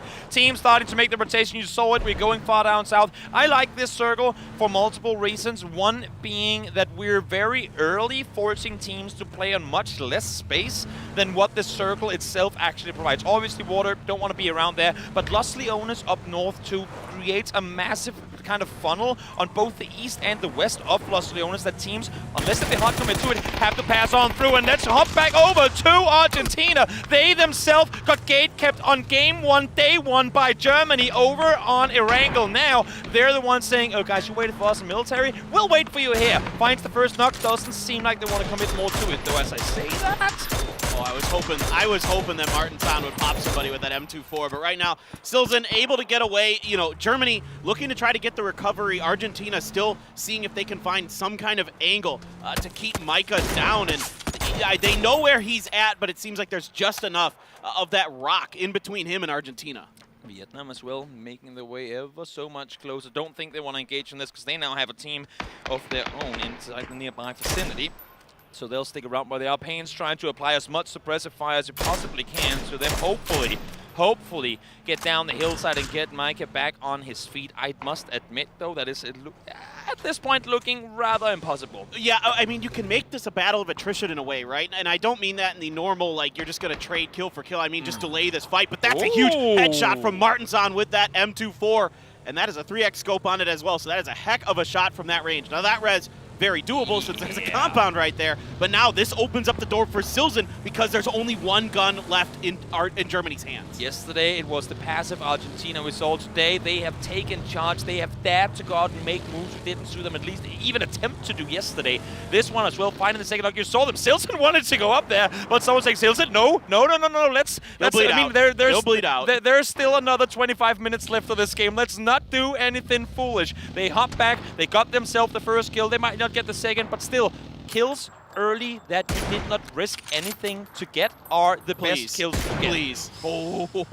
We want to see the chair on the back. I think the chair on the back of the buggy might have saved that bullet. But like, I think like when Argentina was angling to maybe make that move, I thought it could be a potential good decision if they can win that fight. But it's also not bad to back off. And USA, I think they saw Brazil. I think they saw Brazil up ahead. No way. I mean, it looks like it should be hidden, but you know, this might have been something they saw in scrims or saw in some kind of, you know, VOD review. They're sitting uphill as well. I mean, Brazil did everything they could. Okay, they didn't prone behind the cars, I suppose, but they were being very, very still. So they even parked the cars behind the house to make sure that nothing was given away, and yet the spider senses tingle enough for USA to be able to dodge that one. Yeah, that's one that to me feels like they saw something in VOD review that was going to sort of reveal that. The spider sense. Spider sense, Finland? Spider sense? They too. But Brazil's moving. Well, they don't mean to. I know. Brazil actually, that trap was solely for the USA, and now Finland is hot on their heels. So Haven in a very awkward position because the rest of Brazil is so far and forward. Mirado's chasing down the pickup truck. I'm seeing the turnaround, though, instantly. Finland do not know what they're coming into here. Is it just one guy lurking up there? All his teammates right around the corner waiting. Don't risk it. Don't go full speed, or at least slow down for a bit. Allow for your teammates to rotate with you. And now Corexi can spearhead this one further forward. But him breaking up has allowed for Haven to get away from that. Yeah, this is going to be a pretty interesting kind of little mini battle. Like, it's almost like a horse race, kind of jockeying for position down here between Brazil, USA, and Finland. Everybody wants to get as far into the middle of this, down that bottom road as they can, kind of like the old Na'Vi strat, right? They used to just drive down that bottom road and then just play top or bottom to top the rest of the game. I mean, full southern control on a map like this is just, it's incredibly OP for multiple factors. One of them being, if you're an edge team already and you in phase one can say, well, there's no one behind us because it's water. I mean, you can play backs free, you can focus on your only 180-degree forward. It makes scary players that much more scary, knowing that their angle that they have to cover is smaller. They will see you more often and get those kills more often. Yeah, exactly. It is amazing. I mean, just the caliber of player in this lobby and what you have to be aware of, what you have to be thinking about. Like, yeah, if Finland now is, you know, speaking of kind of these jockeying for rotations, they've gone around the USA, Indonesia, trying to do what you were talking about a little bit earlier, where there's kind of only two ways to get around Los Leones. They're going to go on the western side. There's plenty of space until they get to China, who loves to play. The Chinese teams love to play these central kind of dips and houses that are in the just southern part of Los Leones. Exactly. We have all the players. I mean, with the exception of Thailand, Japan, UK, who are still making their way down south. All these players, look at that stuff. First time, it doesn't hit. It goes for it the second time around. Oh, the free fire through the narrowest angle in the window. Knows he was going to peek out, jumps straight into a bullet of his own. And now USA and Finland, they did everything they could unintentionally to avoid one another, but are now inside the same combat. USA again fighting early game. Well, this is pretty funny because this is like Brazil reaping the rewards of that early gate camp by accident. Now there's Sharp Shot way out in the distance. Corexi gets a little bit of damage initially here. Finland sort of a fighting retreat to try to kind of backfill towards the crates and the other things that are on the backside of this warehouse. As you know, Diggory's a bit stuck here though. I'm a bit worried what the escape plan is going to be. You would think Finland's aware that it's a 4v3 issue being here, that they needed to commit to it early to kind of take advantage of that. You can see in the minimap now, Sharp Shot is coming in. And you do have Turkey on the other side, very close, could easily end up playing a factor. We'll see now how things are going to develop. I don't think there's a way out for neither Finland or USA here without a battle being had. Oh, they have to fight. It has to happen. And I like the USA's initial maneuver to try to go under the hill, to try to wrap around and get a flank. It got a little bit of damage. It forced a bad reposition out of Finland. Issue is you're seeing Seoul already now. Both Seoul and Loki shooting down towards USA. So as much as they want to wrap south around, they get shot at as soon as they make the raid down the ridgeline. Has to fall back. New circle. Yes. Yes! Oh, thought phase 1 had water. Here we have phase 2. This is absolutely terrible. All right, Shinboy now Canada watching UK rotations, doing a decent damage to Fex, but Fex there has the hard top Murado, so it's a little bit of extra cover. Got him down to 20. Meanwhile, Flood and Mao Rush going to trade blows there. Tickleton there to save Flood's life. The rest of Chinese Taipei trying to roll in here, but they're a bit late to this party. And it's Australia again calling the bluffs. They're pulling up. Taipei was there early. They sat there waiting. They were scouting forward. Australia goes, there's no way there's more than one guy here. Pull up. Yes, they got one knock, but there are two there to take the fight. Issue is Taipei is now coming back to help, but Vietnam from the other side denying them the opportunity to go help their fallen teammate. This is Taipei, to me, feeling like they got caught in a bad spot initially, and then the play calling was kind of confused about how exactly they wanted to either back up their fallen comrade and Mao Rush. This fight actually broke off. I cannot believe this. I thought for sure that these two teams were just going to duke it out inside of that warehouse. You would have thought so, but I think it had to do with the circle going that far south as well. I mean, that compound, we've seen so many games go into that warehouse area, at least initially, and teams sitting in that, being able to backfill late game, get wins off of it. Once they see that circle go hard away from the compound, they go, you know what, we can just back out west. No reason to take the fight now. Nate's coming up here. We saw United Kingdom and Indonesia getting close to one another before. They're still outside the circle here, and Indonesia has a decision to make. Do we go up and help, or do we try and regroup? This thing is now they must make the play. Neil, Teddy making plays. RDK finds Fex and still over half HP up. Yeah, he had a great timing on that repeat there. Fex had been throwing a couple grenades, so RDK knew that he might have an opportunity with the follow-up. Leo here getting into it, and they're just wiped out instantly by Brazil. So Chinese Taipei, early fighting turns into more early fighting, and it turns into an early exit. The help was there. I mean, you had both VHC and Sparking come to help. Then they get the flush. They back off, go away. But now, because Haven went down, VHC has to recommit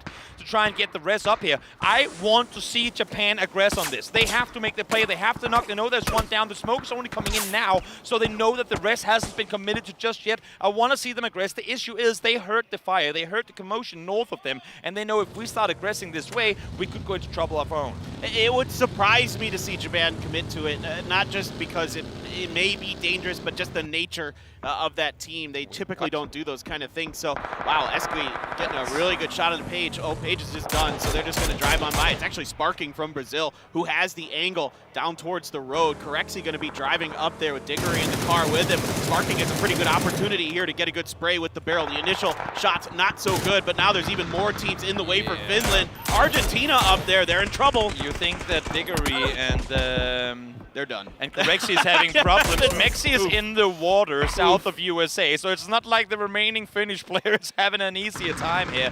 Teddy does go down as Ming Ming comes on in. Right next to RDK, it's Vaught. Did not expect that one, and Vaught gets a freebie. Oh, man. I mean, it's pretty funny here. Indonesia kind of trying to isolate battles here, I think unintentionally against the UK. Now, there are some reinforcements. You can see them at the top part of your map that are trying to get the help Bard up in front. But Bard is so good on his own. He's been so good so far for this team, but now he's under pressure from multiple angles and is going to fall to Nile. Yep, the help comes, but the help came too late. They are going to go in. And once again, we shift waterside. What is going on here? I don't think I've ever had triple back-to-back Southern shifts like this. T-Bone, hello. You just haven't casted with me in a long time. That's what it is. We need to cast more often. That's what it is. Michael, T-Bone, they want to reinforce this. Even though their teammate went down, it's still a good position to kind of enter from issue as China is now coming into this one as well. Well, this is quintessential China. You know, there's been a fight brewing for quite some time. They need to find space, and the grenades are good. Seoul from Korea as well. Just has an absolute cannon of an arm there, gets it up into range and does a ton of damage. Now the UK has to re-rotate, and there is all 4 of Korea in their way. No way they get out of there alive. United Kingdom again, as good as they were on Erangel, struggling to even get a foothold here on Miramar. I mean, this is, you know, a really good circle for Korea in a lot of ways. Like, you and I know, Toby, that the next circle has to leave as much water as possible, which means Korea's central location is going to be there for probably at least 2 more circles. You would have to think. Let's see now, Vietnam regrouping, rotating. Again, don't want to commit too hard to the splits at this point. Get together, group up, make the run on forward. I'm loving the change of play style that we're seeing from Vietnam today. Yesterday, constantly call them rotations. Today, learn from their mistakes, play as full, make your ways on in, and they did it once more. I love it too. I mean, I think Vietnam is a team that, you know, probably raises eyes to people, and a lot of people are going to think, oh yeah, well, they just beat USA, like that's their MO at PNC, but honestly, that team is stacked. Like, a lot of unbelievably good players who have been good, not just in their own region, but in the APAC, PCSs, so you got to keep your eyes on them. Now, Japan has been under the purview of Australia for a while here. Exactly, hasn't been opted in to engage. Now, they will be the ones with the element of surprise. You can see Luke jumping around, scanning the grass for snakes. Do not want to get punished by any of this, but no snakes to be found. Shiva prone, ready and waiting, wants to get the first shot in, but it's very, very, very eagerly holding his fire. Escalucia finds Sugar, crowd goes wild. Everyone loves it when Thailand gets knocks. Yeah, I mean, I was going to say there, I think Luke's been spending a lot of time in NA getting his gun out to shoot snakes. I mean, that's a very American thing to do, but that's going to be a point confirmed for Escalucia, and Thailand here is, of course, you know, anything these guys can get is good. The issue for Thailand is they're going to be wrapping straight down into Australia if this continues to go the way that it is right now. Thailand, they came south, they now rerouted and are going back up north, but they're going into the same team they were just fighting. This could become incredibly dangerous because if Australia opts to go north now, they're going to find Thailand backs turned all the way. Look at how open this is. Their backs are completely exposed to Australia. And China's going to third-party this fight one way or another if it's bloody at all. If this isn't just a clean sweep of Germany here by Thailand, China will 100% get involved in this fight. They might just steal a kill off of Germany for all the hard work that Thailand's about to do here. And, you know, this fight has to go now because the blue has arrived. A good grenade from Azar is going to get Janku, and now the circle, of course, is going to shift up as expected. Meanwhile, Aixlef just got a kill on a Vietnam. Thailand needs to do this, and it needs to do it fast. Takelson now peeking on over. Now they're sensing the threat from behind. Ming Ming will get the flush. Talked to Takelson yesterday as well. So annoying that everyone's flushing the kills, but they are just that fast. Aixlef pushing on forward. They know that they have multiple teams on the edge, and they want to deal with them and deal with them fast so they can focus on the circle ahead.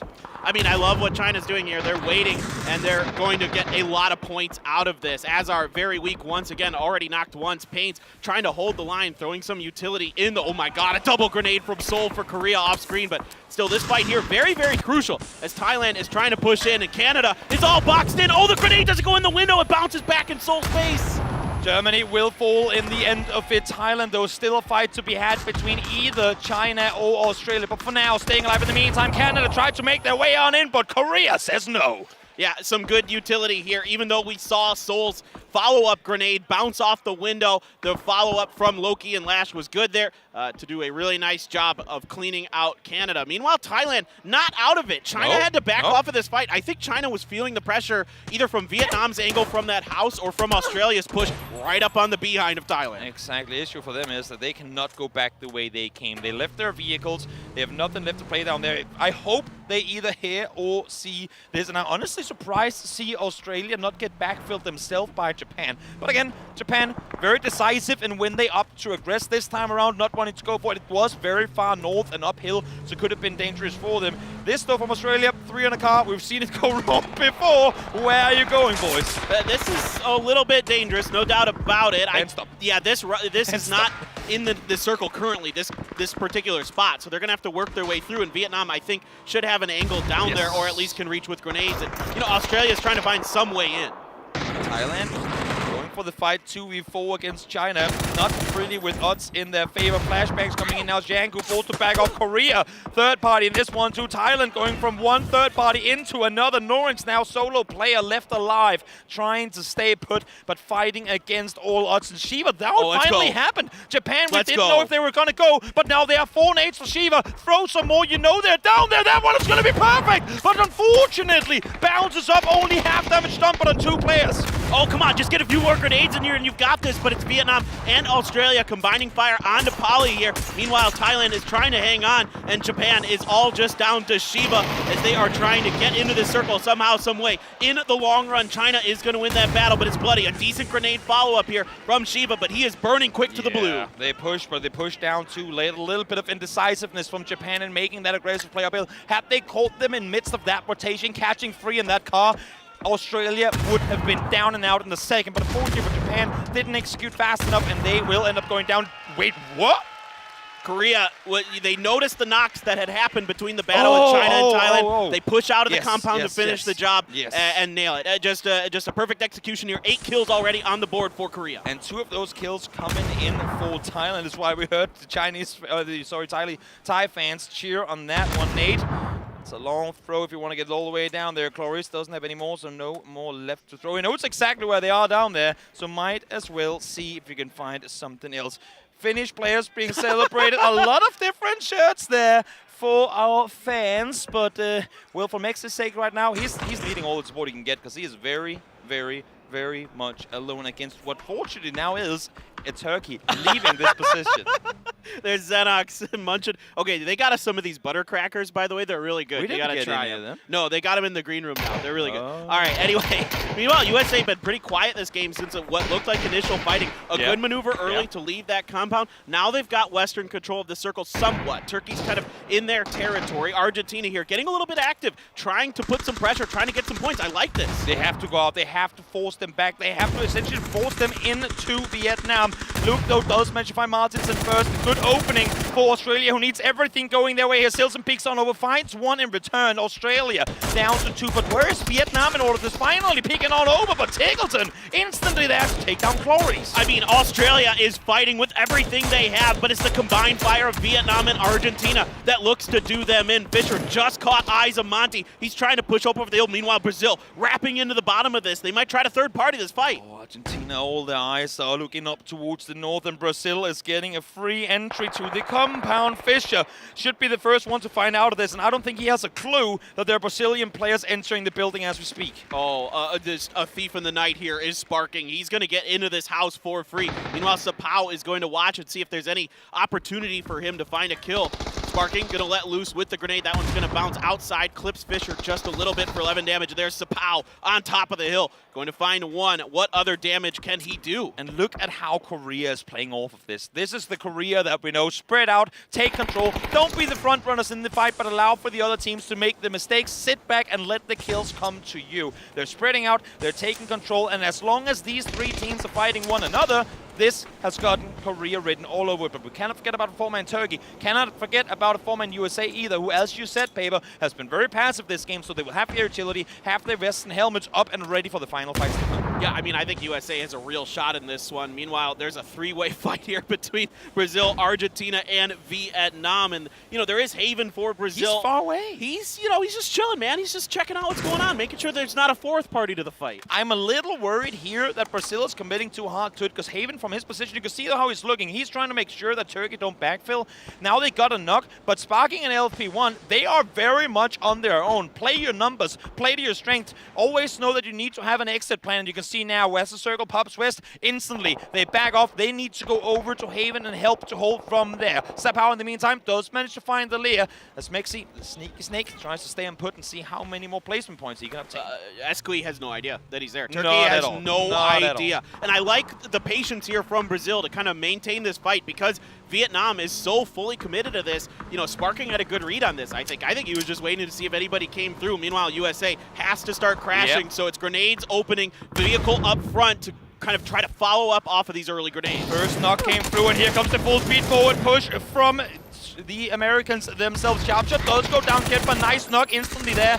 Able to back off as well. Lyron now holds up as well. Nice plays from Turkey. They were the ones getting pushed. They were the ones to have to reset, but now they've been able to do so. And in doing so, find 2 HP. Does find 1. Can he find the second? No, down to low HP. Needs to prone on down. Kickstart though. They're instantly 12. Gets taken down. Aski. Solid play coming through and down. Fools America just like that. Turkey stands strong. Yeah, phenomenal defense. And now Mexi has a real opportunity. No. He could finish all of them off if he can get there in time. He doesn't have any frags. He's going to have to get it done with the barrel, but they're going for the reses. They're going to be weak. They're going to be battered. He's got a real opportunity. He sees them. First one second. Can he get it? No, he doesn't quite find the spray in time. He's going to throw the molly. That's in a really good position. They're all bunched up on top of that, but no, Eski's going to shut him down. That was a glorious moment waiting to happen. Had he had a nade there, it would have been down in a second. Not going to happen though. Vietnam now, they managed to take out Argentina, but fortunately for Brazil, opting to make the escape early, sit tight, hold the compound. Vietnam, no way they were going to get out of there alive. I mean, this is just great play calling by Sparking for Brazil. The patience to go into that compound, wait that out. He knew that that fight had to happen in some fashion, and those teams were going to beat each other up, and they were going to be able to have a good opportunity to rake in some points. Haven doing a good job just kind of keeping track of their flank. Turkey has to recuperate, but there is a little bit of space here on the western side that they can hang out in. I mean, of course, Korea sitting very pretty in the central compounds. Exactly. I talked to Sparking coming into this day, and I was talking to him, what worked yesterday, what did you struggle with? And he said, we need to just aggress. There's so many teams that don't just aggress. We need to believe in ourselves, play aggressive, and I think that's part of what we saw with LFP and him, making that aggressive play into the compound, because so many teams sit back. So many teams wait for other teams to make a move that they can then respond to, but there are teams that just thrive that much more, being the ones to make the aggressive decision themselves. Don't fight on other teams' terms. Set the terms and force the opposing teams to adapt to what you do, and that's what Brazil's been doing today. They did it yesterday, and it's been working out for them to perfection. Yeah, I mean, it's a great read on this lobby, and a couple other teams told me very similar things, but right now Brazil seems to have really gotten the pulse on this lobby as we go into the last 3 teams, the last circle. It's just Circle 7. It's not even Circle 8. I thought we were in Circle 8. No, we're only in Circle 7 right now. Eski taking some damage. I mean, again, Korea is going to have complete overwatch over a lot of this circle because of Lash's position. So everybody else is just trying to find, you know, little dips and dives, little doodads that they can hide behind. I feel like as long as Korea has the high ground, has the compound under their control, you can only, I was going to say, do what Turkey will do here. Play the field, play the cars, play for cover, and wait for Korea to hopefully get forced into the open. Because right now, I mean, this is going to be tough. Good thing for Brazil is they still have the high ground, still have the ridge, but they need to find something near Haven. Shooting on over, does not find anything to start things off. Got 3 frags in the bag, though, and they're going to be driving into range, or at least very, very close here. Soul able to see just enough between the car and the tire that he's able to get a little bit of damage here and there. So back between the tires, but it's going to be counter angles there from the rest of the Korean players that are forcing Lyra into the ground. Exactly, and the way that Korea is doing this is the exact same way we saw Korea play things earlier. Don't aggress, but aggress to enough of an extent that you're forcing the other teams into one another. Force them to fight, enjoy the third-party opportunity, unless if this circle shifts down a straight north. I mean, they have to fight. They have to fight instantly. There's no way they can focus Korea and not fight one another. Brazil and Turkey needs to fight for second and third. Yeah, I mean, and you nailed it earlier. This is quintessential Korean playstyle, where they love to just control as much space as possible, you know, find these flank angles, take kills like this, you know, let the other teams do some of the heavy lifting. Now, Haven still trying to find an angle here, but he's going to see Loki looking down, so he can't really push too much further forward, and Onyx going to be reinforcing Loki's position. Things go quiet, but only for as long as these smokes last. 9 kills so far for Brazil. Probably definitely the team that these people expect to be this far up the leaderboard looking at things. I mean, for Brazil to go out this strong. 94 points, solid first place right now. They have been looking unstoppable, and they continue to be. And to me, a lot of this is, the preparation that Sparking has been putting in. I mean, obviously there's a ton of talent here, right, on this team, and Sparking's been talking up the whole team, not just Haven, but, LFP and VHC, and everybody here is really, really good, but Sparking is so hungry to win this event. I mean, Xenox and I were talking, we saw him at the hotel late at night just watching bots, just constant watching, rotation videos and stuff, just doing all the prep that is necessary to win this event, and it is paying off. Exactly. Brazil already one in the back today, looking to see if they can find one more circle. Hard shift southeast. Korea has to move. Turkey has to move. Now the tides have turned. Somehow Brazil will try and see if they can force the fight between Turkey and Korea. Don't risk your own lives. Force them to take the fight third party. Get yourself a good double-digit win. Well, Korea has to make a decision. Yes. They have to pick a side to fight on. They were hoping that they could sort of corral Brazil and Turkey into each other. It just didn't work out that way. And I think Turkey's probably the juicier target here, if I'm being honest. I mean, the hillside that Brazil has is really fortified. Exactly. No way they're going to get up there without a fight. Now they already have an Onyx down in the field itself. There should be no way for them to be able to aggress over towards Brazil. Having said that, we've seen Korea attempt some crazy plays before it might just work, and Onyx falls down. That is their field control taken. Here comes the car 3, and one jumps out early. Korea trying to make an aggressive dash for safety. They're going straight into LFP. LFP finds one, finds the second as well. He's already the top damage dealer, and Brazil takes out Korea. Yeah, Korea tried to fake an Onyx towards Turkey and then see if they could hit Brazil, catch them off guard a little bit. Did not work out at all. And now you have Brazil with 3 up versus Turkey with 3 up. This is about as even as it gets, but Haven gonna get the opening strike and gonna look to follow up with the grenade. Absolutely unstoppable. These Brazilian boys had something good for breakfast, and they're coming in full speed forward. Turkey not getting a foot to the ground. Sparking finds one more. Eski does manage to find one in return, but 1v2 situation here. Needs to pull the rabbit out of the hat in order to be able to bring this one home. Well, he's got an opportunity because Haven and LFP are pretty isolated. LFP's trying to go for the res onto Sparking, though. If Eski can get Haven here, he's got a decent opportunity. Oh, I take it back. LFP has come over to help, and Haven good enough on his own to take the game, and Brazil is on a roll. Absolutely phenomenal performance by Brazil. They win game number 1 of the day. They win game number 3 as well. 2,300 damage from Brazil that game. And again, this was not just a cakewalk. They had to fight their way into it from start to finish, and they come out victorious once more. Just absolutely stellar play, and you can see they're fired up. Sparking's giving them hugs, but I think we need to take it over to the desk and let them break this all down for us. Kalaris, what do you got? Well, Brazil absolutely elated with that one after already starting off the day, as you guys say, with that win. Another one on the board, and they know they've taken #1 right now in the standings. What a performance by Brazil. Incredible. First to 3, the confidence. LFP, he hasn't been getting as much love as Haven has, but he's getting the kills too. I gotta be honest, I went to breakfast this morning, and the 4 of those guys were walking around with hubris and confidence. They weren't looking at the other teams. They were just there in their place, just like they are in this game. They have fantastic synergy, fantastic morale, and after this, they're going to be hard to stop, honestly. 16 kills as well. That is insane, guys. Sparking told me there was no better Brazilian team in terms of options. They put together a championship team. They found this brilliant young gun in Haven, but everyone is pulling their weight. That's a big point. We've talked earlier about Haven, how he's standing up for the team. It's LFP as well here, Martin, looking at how he's able to play these out. He was just 1 kill behind Haven in the previous situation, and now look how many points he's putting up as well.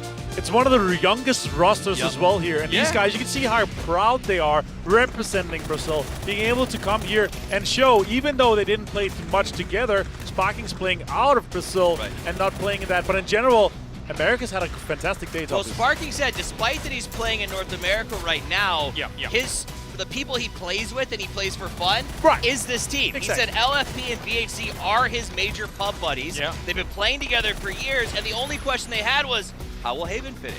And I think you see that in the way that they're playing. They're playing separate but together, and they're getting aggressive. And coming into the final moments of this game, I've been saying it to you guys multiple times this tournament. I don't like a South Korea with 0 kills towards the end when they're not playing hot, but when they're hot, I put a lot of stock in them, and Brazil was able to deal with them as well, Martin. Yeah, the way that they managed that, and also LFP, his spray, his contact in general, where 2 people pull up on you in a car, usually you lose those situations. He got both of them. Fantastically executed. And keep in mind, they got the shift. They were on the ridge. They could have held it and let the other teams fight it out. Instead, they took the fight to Korea, and by the end of that match, Turkey was just stuck in the south, and Brazil controlled everything that was out there. I love the confidence. It's a win for Brazil, and that is their 3rd now out of the games we've played so far here at the PUBG Nations Cup, and that is pretty much unprecedented in this amount of games here, Martin, so they have got to be flying high. I love when Sparking stands up, he just pulls up his arm. Literally, Sparking Tattoo with a mini 8X. That's how we roll. I love that. Here, as well, the utility from Turkey, though, guys. We have to talk about 27 smokes. Yep. I think that's a record. That is, and I know I'm going to keep talking about Brazil, but a lot of people have talked about, okay, like they had a couple games where they hunkered down or they found some circles near them. Yeah. This is a game where they traveled farther than any other team that was in the Final Four, so whether or not they get the circle, it doesn't matter. They're making good plays, they're moving fast, their timing is good, and they trust each other to make the plays, and you can see it in the numbers. Exceptionally powerful on Miramar, especially. We constantly are seeing them in the upper echelons of these games. 8 games played, 3 wins. Yeah. I don't think a lot of people would have said that, even though these guys are fantastic players. Agreed. And they've been able to mesh in super well. They lost their 4th player playing as 3 since 13.5 minutes. The last 20 minutes or so, they played as 3 and still played it as a 4-man team in terms of the space that they were taking. Let's take a look at the final moments then here. Once again, Vietnam continues to still survive into these final moments. They're getting big points too. I have a deep respect for the survivability of Vietnam. They work really well as a group, but they also work really well when sort of they lose 1 or 2 and have to do this sort of fall off survival mechanics. They pick up kills, they get points. They got 6 in that match, and they consistently show up in the top 5. They are playing a points per game system, and it's working. And we haven't really had much chance to talk about Turkey, but here they are finally, Martin, showing up. We know that they're capable. We know that these are good players. It's taken a while for them to get the engine starting. Yeah, and you know, it's day number 2. If they're able to get started now and they're able to get this consistency rolling with the kills, with their placement, I would like to see that. 12 points, though. If you can put that in, if you can get double digits some of the games, you're going to be fine. But they are right now having a little bit of a harder time after day number 1. But 26 points in total for Brazil. Insane game for them. Yeah, that pushes them guaranteed up to number 1 here. As, of course, Finland, not the best of games for them, not really keeping their average up. It was a hard time for them anyway. Likewise, UK, who was up there before, not really having the best of times. But the fact that we see, once again, Korea having a not exactly the most amazing point placement, but overall big kill points coming in. They like it. They're holding on to the top 5. They're trying to stay in there, but still, when you have 2 teams like Brazil and Finland to be able to put up this many points in their big games, it's going to be hard to kind of keep on keeping on. Yeah, but Finland feels a little bit like it's backsliding right now. We've had a couple of games that just haven't clicked quite right, and they're falling off. Argentina on the up, and Haven, this guy, this young man, has proven that he deserves to be the talk of the town. It's even that last match, the final kill. It's always, the observers know, if there's a fight, jump to Haven. I mean, we opened the day saying with the first win that they were able to get, this guy is having a career-defining performance. I feel like all of these guys at this point are having career-defining performances, and we're not even halfway. Imagine in a couple of years when this guy doubles his playtime, doubles his experience. He's a prospect to be looking at going into the rest of the year, 2023. Super excited here for Haven. It's a brilliant performance overall. Great to watch as well. Brazil now doing extremely potently at the top, I think it's fair to say. To be blunt, I think that 22 Esports' mailbox is going to start to fill up because people are going to be interested for Haven. Brazil takes the lead. Number 1 here in the green, yellow, and blue. And Finland has been knocked off of that perch. There is still a small divide between that 3rd and 4th position. Somehow, UK is still in the top 3 after having, what is fair to say, Martin, a bit of a disaster of a start of the day. A little bit of a rough time here. On Miramar has been generally just roughing them but still 17-point lead for Brazil down to Finland, and another lead of 18 points, sorry, down from Finland down to United Kingdom. The top 3 is pushing so far ahead of the rest of the lobby. Very impressive indeed. We're having those contenders trying to ramp themselves up a little bit. China is starting to kind of get that engine going as well, it feels a little bit. I've seen that game as well as the first one. They looked for third parties. They weren't afraid to take fights. They got 5 kills in that match. China feels like they're amping up. Maybe this sort of Petricard new happy synergy is clicking in a little bit.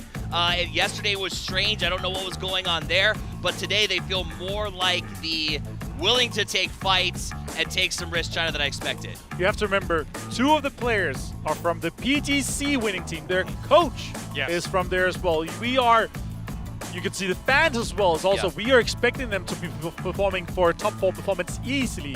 73% plus of the pick-in votes. Out of a million votes, more than a million votes, is literally on them. Never mind having Alex left, the walking highlight reel machine, and he can make things happen, that is for sure.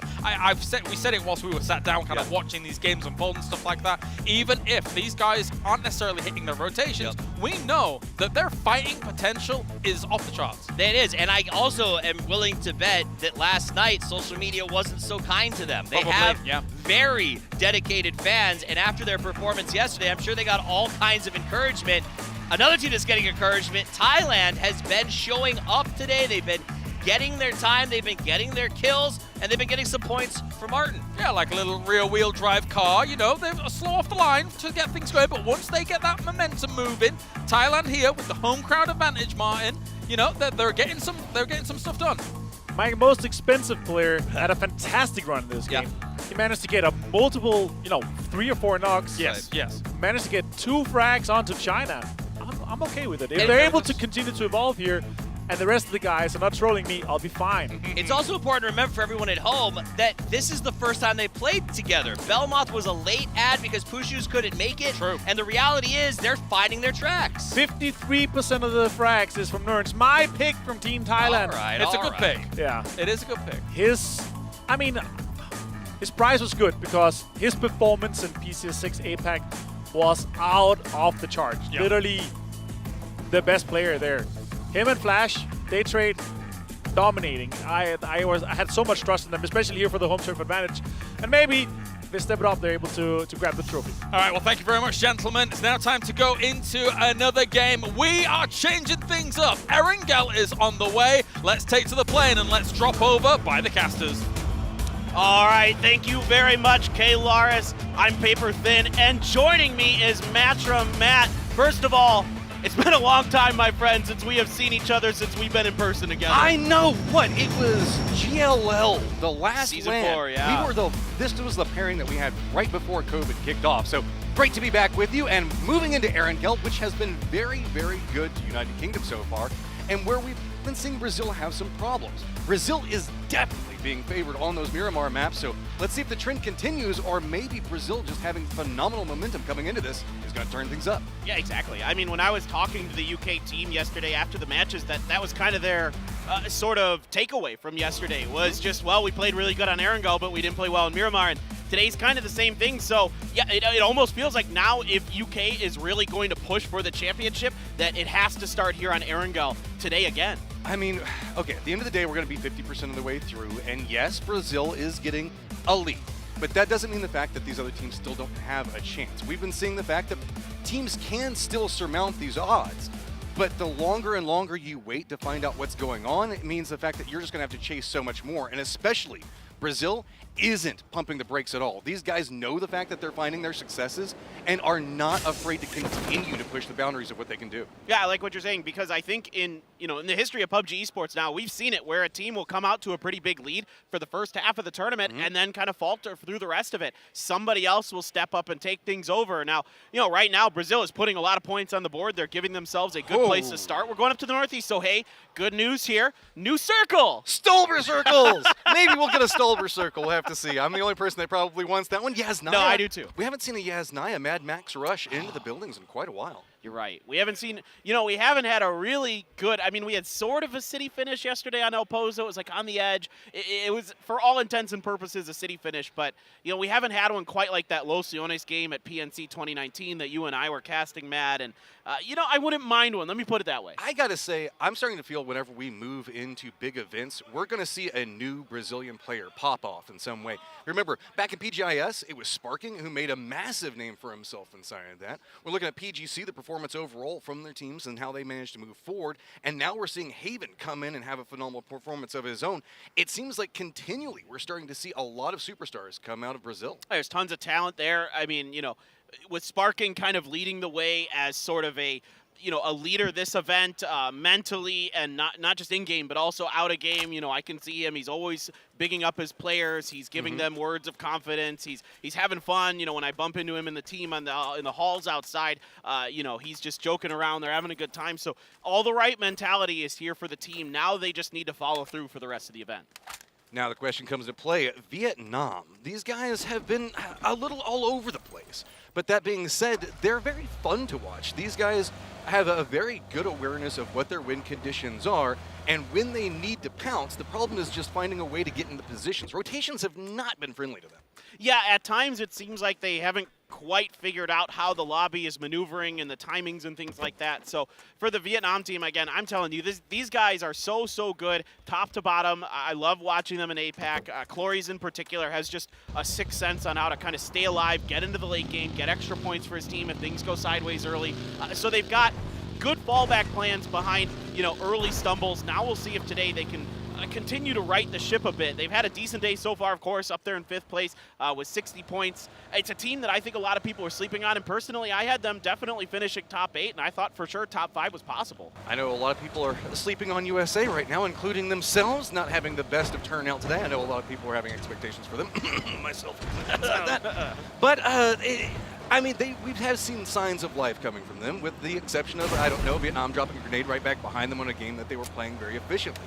We know that this is a team that can bounce back, and Aaron Gill did seem to be a preferable, map for them yesterday, if you could say even Aaron Gill was preferable. I'm kind of surprised off that. I thought Miramar would be where they're much more comfortable. Yeah, I get what you're saying a lot, because like the Sonics in particular have always impressed me on Miramar, and with Quinn there and Shrimsy, I thought maybe they would be able to get touched. They had an okay day. They're just they seem to just be a little off in terms of like coordination and working together. I mean, the pieces are there. This team's good. It seems like they're still just not quite as gelled as some of the other teams. I think a perfect example is whenever we saw the push inside the last game from USA being very aggressive, running up the hillside, and they threw the nade, and it ended probably, I'd say, about 5 meters before it needed to. Like, it's these near misses is what's going on with USA, so I have to see if maybe they can start to rally that. That said, if you guys have your map open, Australia's been kind of quiet today, but already in a good central position. You can see making their movement in. It's almost like I know where the spectators are going to go as they come into this. Argentina is going to be around where they're at. It's almost like you've done this before. I know. I might know something about what's going on. Is Argentina? Fisher, you might want to get the hell out of there. This is going to be a problem real fast, man. Yep, that was... you couldn't even finish the word problem, and he was already done. So good job here by Australia to react quickly to take the point. And, for Argentina, they opt for an early 2-1-1 spread, and those are difficult, and especially in lobbies like this where teams are going to feel you out. We've seen that Australia and others have been keen to try to take those odd man advantages. I mean, think about the first game yesterday where they pounced on Canada early. I also feel like Australia was performing significantly better on Aaron Gill itself. That said, the rest of this lobby has a big problem. We've got Korea that's in Yasnaya, and then just to the east of that, we've got Australia, and then north of this is all Stolberg. So congratulations on trying to make rotation through this map, and I hope it all ends well, because we even have Brazil that's coming over here and taking over Lippo, so there's very few options to safely rotate here. Yeah, I mean, the eastern side of this circle is completely congested. There's nowhere to go. So I like what, for example, China's doing right now, rotating all the way up north through Souvenir, USA, also taking that same path. So those are safer paths to take, and I appreciate that they're doing it. For Korea, for example, Yasnaya is their drop spot. So they got nowhere to go. They might as well just stand pat, see if they can keep some vehicles safe, see if they can kind of guard their territory, watch those fields out to the north and the south, see what's going on around them. See, picking up some loot there. Nice little present left for them by Fisher.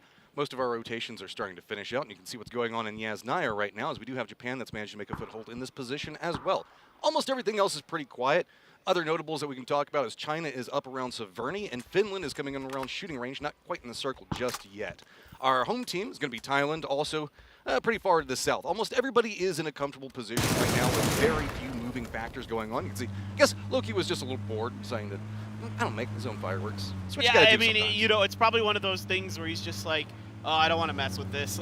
Just in case there's a grenade that blows up in here or something, let's just blow it, get it out of the way early. And it's crazy how often that actually is a factor. You don't get a chance to notice it because you see the explosion, but then you'll often hear the players talk about, oh yeah, there was a gas can back behind me, I just didn't see. You have to be really aware, and you'll see teams like maneuver those around to make them look like they're in spawn spots. That could be a problem. Getting pretty close to China, but I think that they should be able to rotate away from this one. It was just one player that was getting a smidgen too close to Souvenir. Finland should be pathing along this route, going to the northeast. Maybe USA can see them, but it's going to be, I would say, a long sight line, depending on how we see Finland approach. I'm pretty curious to see how China's going to play off of this. So far today, again, I've really liked what I've seen out of China in terms of playing more to the normal style I'm used to, looking for third parties. They've made it to Circle 3, which is what they were having trouble with yesterday. Yes, it is impressive to see them get beyond the first couple circles as well. But a big part of it is that their timing, their senses are better honed today than they were yesterday. So I think for now they're probably just going to trail Finland for a while, see if they can kind of corral Finland to fight some other teams first, and then try to break in the points. It's very much the style they like to play. Just secondary scouting. See if anybody shoots at the squad that's in front of them that they're kind of stalking, and if they do, hey, counts, get the third party, and if you don't, hey, easy rotation. Double up victory either way you look at it. USA is taking those shots over at Finland while we are watching Thailand make their rotation. Finally inside the circle. Looks like Canada is also going to be making their approach right now as they are way out, still over next to Georgetown.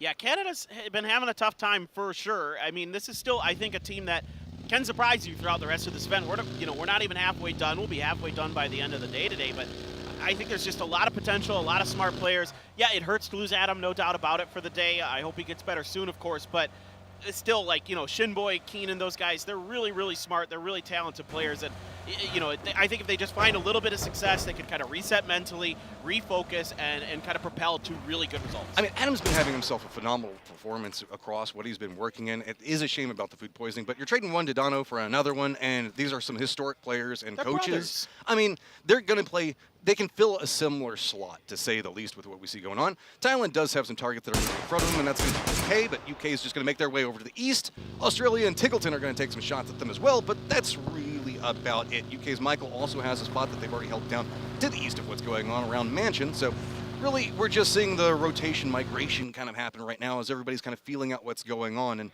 I would say a much wider spread on the circle than I was expecting. Usually you see somebody that want to cluster south of Stolber and go, please don't go Stolber. This time around, we're actually seeing people kind of scatter everywhere. China north of Stolber. We see Finland that is on top of Stolber proper. Yeah, I think if a lot of teams feel like they don't know for sure where this circle is going to go, so try to cover as much ground early as they can, kind of try to increase their odds of the circle potentially moving towards them. It is going to go hard north. Oh, my.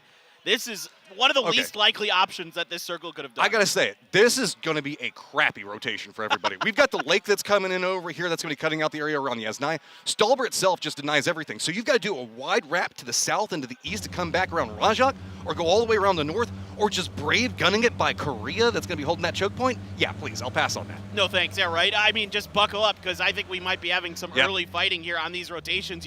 The bridges could get congestion. The southern side of the Stolber Mountain, even the northern side of the Stolber Mountain, I see China kind of looming up on the top there. Here we go. We've already gotten starting to pop off. Germany's making a push into where Canada is holding down. You can see that China's making the rotation into the north. Meanwhile, we've got Germany that's going to be coming back behind this. Korea is trying to get a good vision on that choke point and look down Stolber itself. Germany's making the run right into Canada's waiting arms. Going to go down very, very quickly. Back behind this, Germany does have Indonesia that's going to be coming back behind them, and Thailand that's going to be coming back behind Indonesia. Past that, let's also not forget about Vietnam. Over here in the west, it is going to be popping off for a while, and there are very limited locations to be playing from. Yeah, the dominoes are falling here as every team is trying to make their way in towards this next circle. Korea's trying to push all the way to the top. Yeah, all the way to the top of the mountain. They want to work top to bottom here on Stolber. It's a little bit easier on this mountain to work top to bottom because there's a lot of foliage and other things that do give you a little extra cover. Did they sneak in? They cut the engines off of this. You can see Finland did read it. Degree is going to feed that information over. USA is down below, but doesn't have good vision on what's happening right now. So Finland's playing this one slow and steady. Shots are starting to come through as H1 does get some vision on what's going on with Korea's backside. Now it's going to make Korea have to make some very difficult decisions on how they want to play around this. They are very aware that Finland is close to them as well. I think, Seoul's going to back out here, so that's going to open up an opportunity. Tire pop by Corexi, but the covering fire is good. Actually, it's the USA that's inadvertently offering cover fire, and immediately a response from Diggory. That's not nice, Diggory. H1 was trying to help you out there. Corexi's now going after Seoul.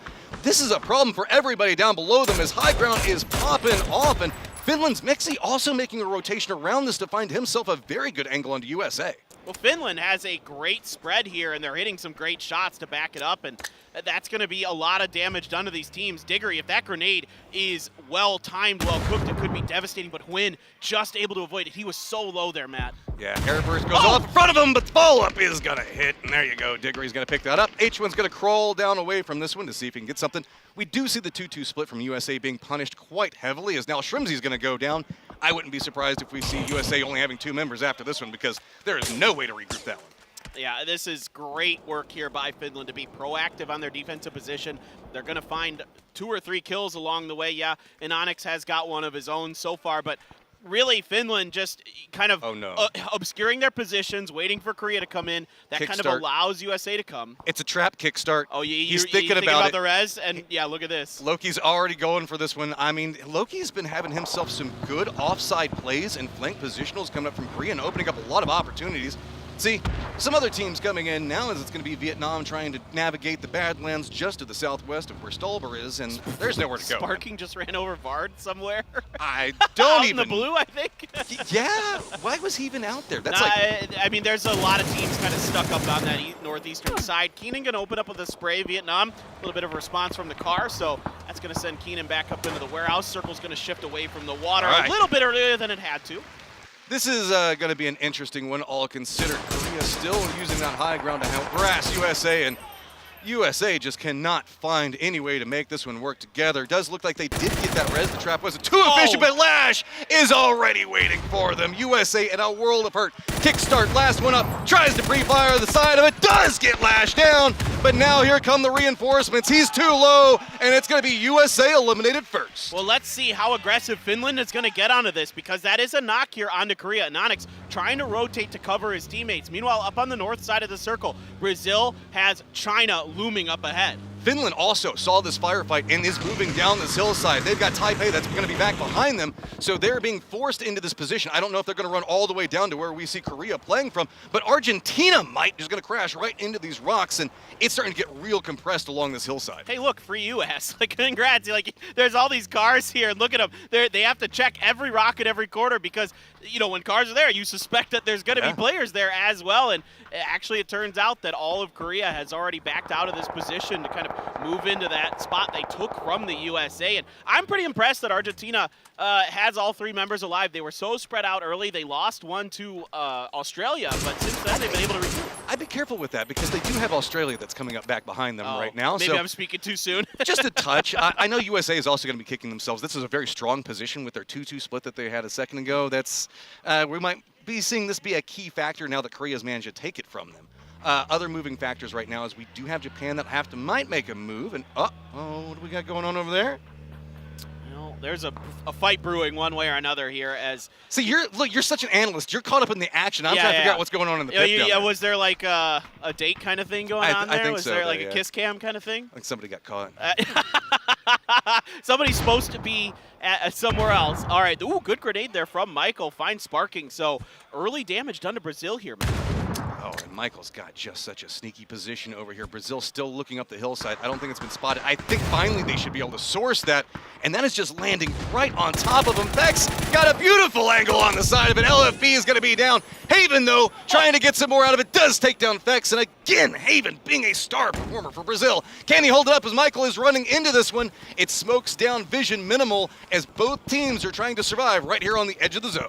What a turn there by Haven with 14 HP, trying to throw some stuns outside of the smoke. He's going to go around the edge, catches the foot. Got to be careful with it. He's just throwing down flashbangs in the smoke. There's Near on no vision. Everybody is just dancing around trying to spot it. DHC gets a spray into one, trying to pick up more. Haven's outside in the blue, and it is just running forward, listening to whatever you can find, using that frame. Oh, gets caught while he's going for the throwable. I mean, what a maneuver there to throw the stun at his feet while he's running through the smoke to distract his opponents to give his teammate a chance to pick up a big kill. Let's see how we see this. VHG making a counter move around. We still have UK alive to the north of this, but Taipei has been listening to it, as well as China to the south, and both of these teams are waiting to pounce on whatever's going on. They feel like they can pick up some points. You can see on the opposite side of this, there are very few ways to move around, and Argentina and Finland now bumping into each other. I mean, eventually, Finland's just been fighting too much. They took such a desirable spot so early, and everybody else wants it. Michael in the blue behind a rock. I don't suspect he's going to go for much. VHC going to line up the grenade. Comes up just a bit short there, and Michael, ooh, this might give him an opportunity here to at least try to find the kill on a VHC. 1v1 that never ends, but Chinese Taipei has vision on it. Are they going to let Michael at least try to get his fight off? I don't know. Australia also doing a lot of supervision on what's going on down this hillside. VHG is inside the safe zone, but no matter which way he goes, he's going to get spotted out. It's just a matter of time before somebody gets a vision on this one. And finally, it is going to be Saber who takes down Michael. Now it's just a matter of what we can see going on to the north of it as, all right, VHG, you're going to try to send it, but there's no safe way to send it. Yeah, but he's got a revolver. Easy win, right? All right, Martinson going to take care of Luke 12 there as VHC going to try to wrap around China's flank. Xiaolu opens up, not able to find a tire or any damage. This compound is open, but it's outside of the next circle, so if VHC has to stop here, it will give him a moment to heal up or whatever he's got to do. But after that, I mean, that US is super beat up. It's not going to take long before it explodes. Oh, nice hold up coming up from Indonesia. You can see the Turkey was trying to make the play into this one and quickly picked off. Nil doing a great job on continuing to survive right now as Turkey is dancing around the outside of this one. They also have one of their members very far out in the distance. Actually, both of their members are quite away from this. So trying to feel out their approach. Now it looks like they might be eyeing Japan's side. Turkey's going to find themselves outnumbered in any fight that they now go for. Yeah, Canada cruding right in between Germany and Thailand, and they do find enough open space that they're going to be able to get to this rock line, but that means they have two teams looking in their back. Meanwhile, Korea has been harassing Vietnam and the other teams on the other side of this hill, and like I was talking about, you know, Canada, yeah, they're going to get to that position. They can make the vehicle fort on the side of it, but that means that you're still going to have a couple different teams watching. He's still alive. He's still alive. I don't know. He's driven by China. He's driven by Thailand. He's now driven by Canada. He's just rolling right into the center of the circle like, I'll just take this. Hey, look, there's a crate. Why don't you just go for it? Nobody's going to shoot you anyway. I think he got a new US even. I mean, everything is just coming up Brazil right now. That is a huge movement from him. How? I don't know, Matt. I'm as perplexed as you. China's now caught up fighting Thailand. Thailand's trying to make the move into where we saw Canada just make a move for. It's these late rotators that are in a lot of trouble right now as China is just going to be sweeping along this hillside. See if Thailand can manage to defend this one up, though, as Nurens does have a good position for it, but China still inside the safe zone has multiple gatekeeping positions to play from. Well, Nurens has a good flank. Nobody's going to be behind him, but China's just winning their fights every other way. I mean, Nurens does a good job here, but it just doesn't matter. The rest of Thailand is just stuck on the bad side of the circle, so that leaves Nurens out on his own, and forget it. The grenade from Xiaolu is perfect. Down goes Thailand, and China holds firm. And they hold all of the north in this new circle. There's a couple competitors that could be coming after them. Chinese Taipei, maybe Australia, depending on how rotations come in. But really, all of the action's going to be going on over here. Canada trying to hold out Germany, both outside the safe zone. Vietnam on the opposite side could gatekeep them out. Firefight now starting to break out as Germany is moving closer and closer. Last member of Finland is spotted out as well across the circle. Now, down trying to hold it together, but Paines finds the angle into him, does manage to take him down. Quick retaliation coming out from Zook on the other side of it, and good spray coming out. Germany starting to win this fight, but you can see Finna trying to hold it together, does go down, and that's going to be Germany winning that fight. But guess what? China heard what's going on. Yeah, China is going to lock and load and get ready for this one. Ming Ming trying to wrap around the bottom, trying to see if he can catch the early vision onto the Germany players. Meanwhile, he's got backup from every other angle. He's going to be the tip of the spear here, along with his teammate ZP Yan from New Happy. First grenade is out. It's right on the money. That's going to be one down, and now they're looking for the second. They're going to find it. It is just Soccer left, and he cannot hold on. Damn! All I can say, Germany had no idea what hit them there. It was just nades into instant spray. Now we can see that China's going to move back to the north of this. Korea's still doing a good job of defending up. They're taking shots at Indonesia, who's outside the safe zone, and trying to corral them into Japan, who's going to be the east of where Indonesia is at. This position's still quite strong, as it is to the south of center. But, I mean, nobody could have the greatest position as VHZ does.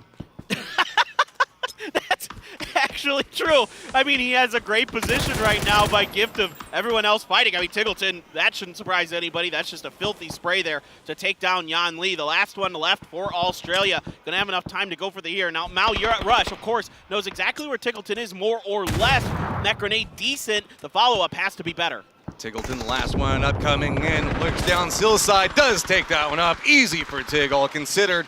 Now he's the only competitor up against China in the north part of the circle. The south still trying to be worked out as Japan and Indonesia have finally bumped into each other. What a great rotation from Tiggleton there, just to sidestep a little bit, get the angle downhill, and finish the job. Pick up a big double for his team. Indonesia struggling to get into the next circle. Japan has a crest thoroughly inside of their front lines. Polly going to get a big knockout there. Shiva up on top. That's RDK dead to rights. Japan so much more comfortable today, getting their shots, hitting them as they go, and it looks like we're going to see them be able to gatekeep out. Shiva now very close to Kid X, and that's kind of the remnants on what's going on with Indonesia, how long they can manage to survive it out. Kid X is playing this one pretty slow. I don't think that he's going to try to go back for this one. Yeah, he's just going to make his way up that hillside and see if Shiva can spawn it out. He should have an idea that he's just on the other side of this hill. Got to be careful.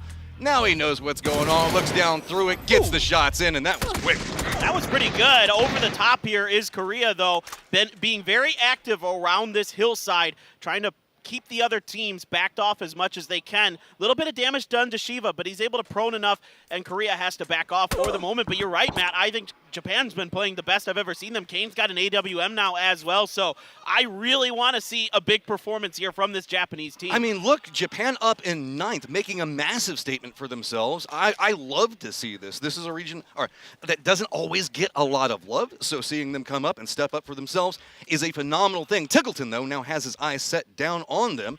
That might make for a problem. We have seen Tiggleton be able to 1v4 a couple of times in the past. So he's pretty good. Yeah, he's pretty all right. I mean, there's a reason why he's as expensive as he is in the fantasy stuff.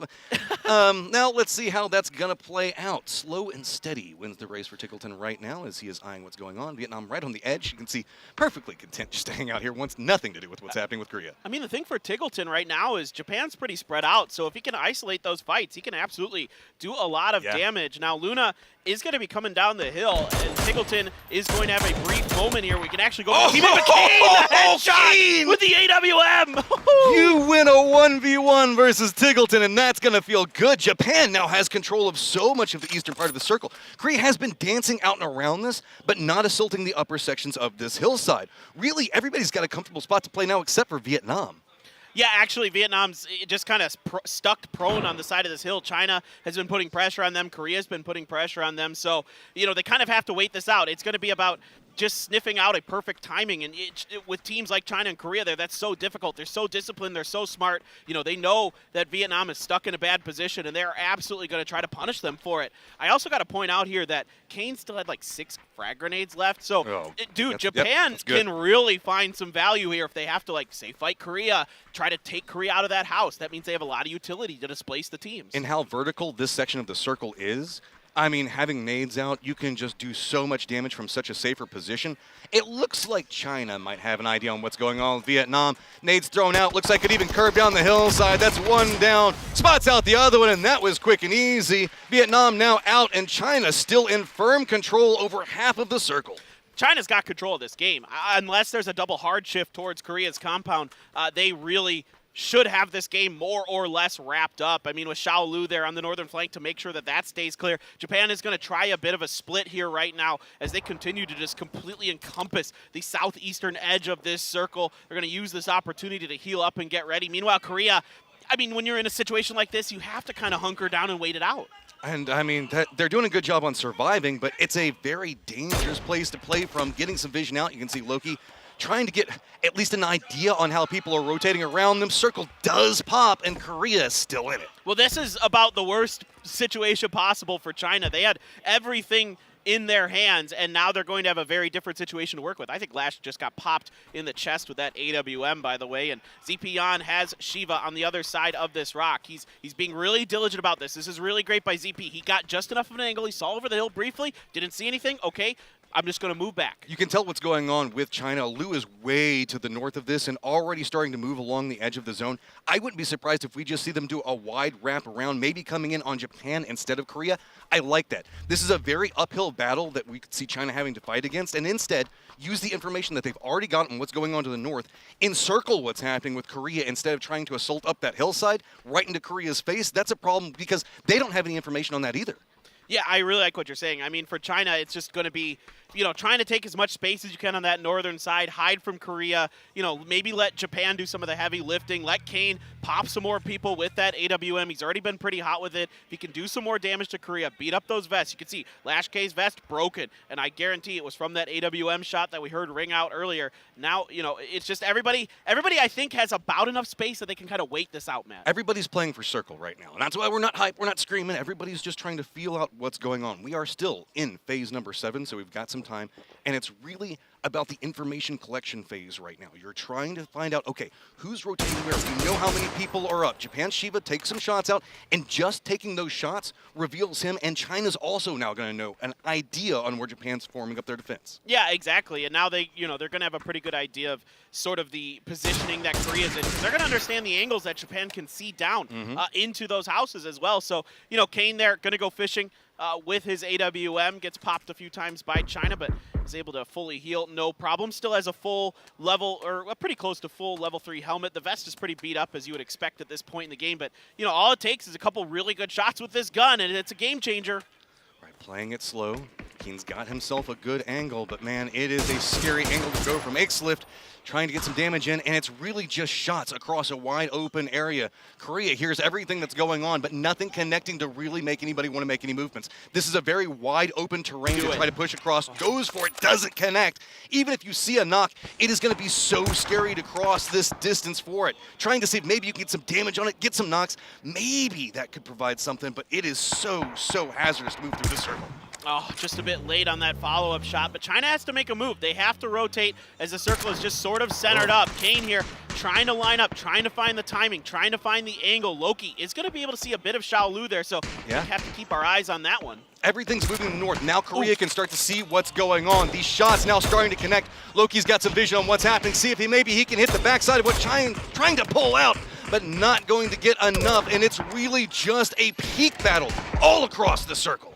All right, Kane, you've got an opportunity here to maybe start getting into range of those grenades as well. Your teammates are here to back you up, and Ming Ming taking a whole bunch of damage from the crossfire of Korea and Japan. Akelef trying to just look around and trying to back off the angle that Poly has there, but right now it's going to require smokes to move forward. China is trying to live so hard. I mean, they're navigating this as well as you can, considering they're caught inside of a crossfire. They can't even make it inside the safe zone. They still have about another 20 meters that they're trying to do, and they're using all of their smokes, throwing down a wall, trying to deny vision, and now it looks like they're opting into assaulting the Korean side of this. That means Japan's gonna have the high ground, trying to start spraying into what's going on, but Korea already knows! They've got a read on it, goes into the spray, Lu goes down, Ming Ming drops to his belly, and now it's a waiting game, trying to figure out if they can make the assault, and Nonix drops nades right on top of them, and China is running out of members. They don't have any way to make it into this. Japan assaulting with snipers, it is so harsh. I mean, Kane there is doing so much damage. Zepion down to just 4 health. Korea holding the line so well. Kane getting rocked as he goes up the hill, barely able to get behind that rock, and now he's got more damage from Luna. Zone's coming in. ZP, he's stuck. Yeah, he's done.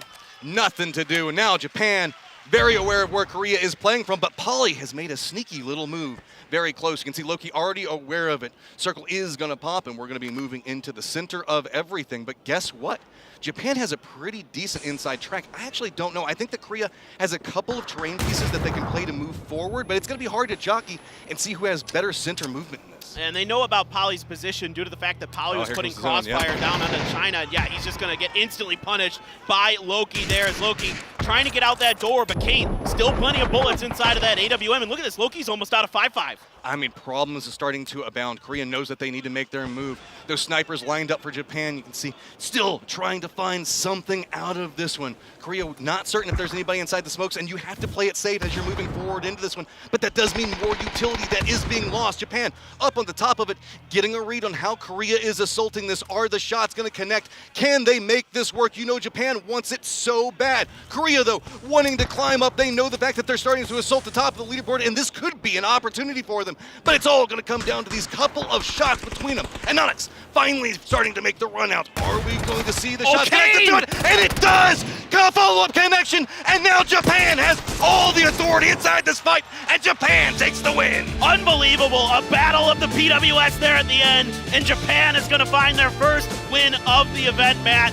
Just so well held there on top of that, and that's where the AWM can be so powerful when you just brutalize teams on the low ground, force them into bad positions, keep them pinned. And even though Korea gets a few free kills onto China as they try to come in, it's Japan who holds firm at the end. We talked about it. If you're going to come in here and you are a newer roster from what is a quote-unquote weaker region, don't just sit back and try to get into the late game. Figure out what fights you can win. Figure out how you can play for your victory. And that's exactly what Japan did. They have not played a single bit of this scared, and they should be so proud of themselves for that victory. I know our analyst desk, though, has a ton of things to talk about because there were so many rotations, cool plays. You guys, take it away. That's right, a huge win for Japan here as they're able to rocket up towards Salba. We have got ourselves Office as well as Avenger to break this one down. It was an all-Asia affair towards the end here at Martin as we see quite the conflict and quite the stalemate for quite a while in these final moments. In general, this compound here is so rough to get out of because you can get help from so many different angles, and you can see that as well with Kain on the high ground. That knock with the arm, though, Toughies, that was crucial to turn the fight around. It was beautiful, and I think you said it when we were back there in the green. You said they got to get Kain has to get that shot, and I'll be honest, he missed quite a few of them. There was some stress there, but this is the second time that Japan has gone head-to-head with China and walked away ahead. They then took on Korea off the high ground, and they played so well.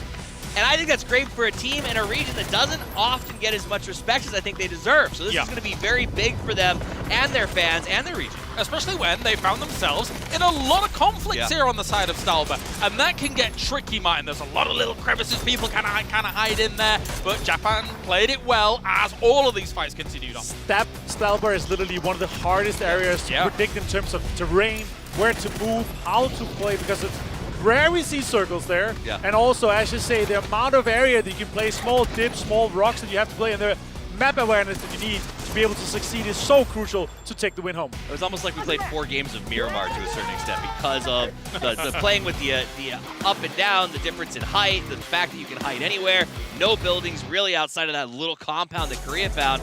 But Japan has been playing a totally different game today. They haven't been scared to take fights. They've been coming out and making smart plays. I mean, even with, you saw that flex down, they ultimately lost a player sort of because Pauly was locking up that one side.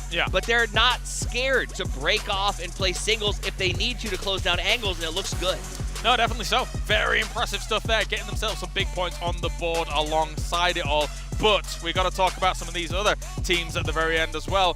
Korea looked pretty decent here, Martin. They were able to take themselves plenty of kills alongside it. Unfortunately, they got held inside the compound by China. If China pushed on an all side and they took the fight with Japan earlier, it would have been a whole different game because then Korea would have been outside the compound, maybe playing on the back side of the houses before they were pushed out by the blue zone, right? So it's all about that, and that's exactly what China was hoping for, to be able to kind of close them in, make sure they got the kills on Korea, and then take on Japan. But it didn't work out for them how Korea intended it to be, and it was too late. And Japan played it too well with both nades and smokes. China had to go far in this game. They had to make moves, and as they're constantly making those moves here, Toughies, they have conflict themselves. I mean, China's been on the hustle. They came today to play. They've been looking for fights. They've been hunting for third parties, and you see that with the 48,000. Like, they are going out there and looking to make things happen, getting involved in the fights, and it's paying off. And to juxtapose that, listen, I kind of against what you said with Korea. I know we love Korea, right? This is where PUBG comes from. They're a very popular team.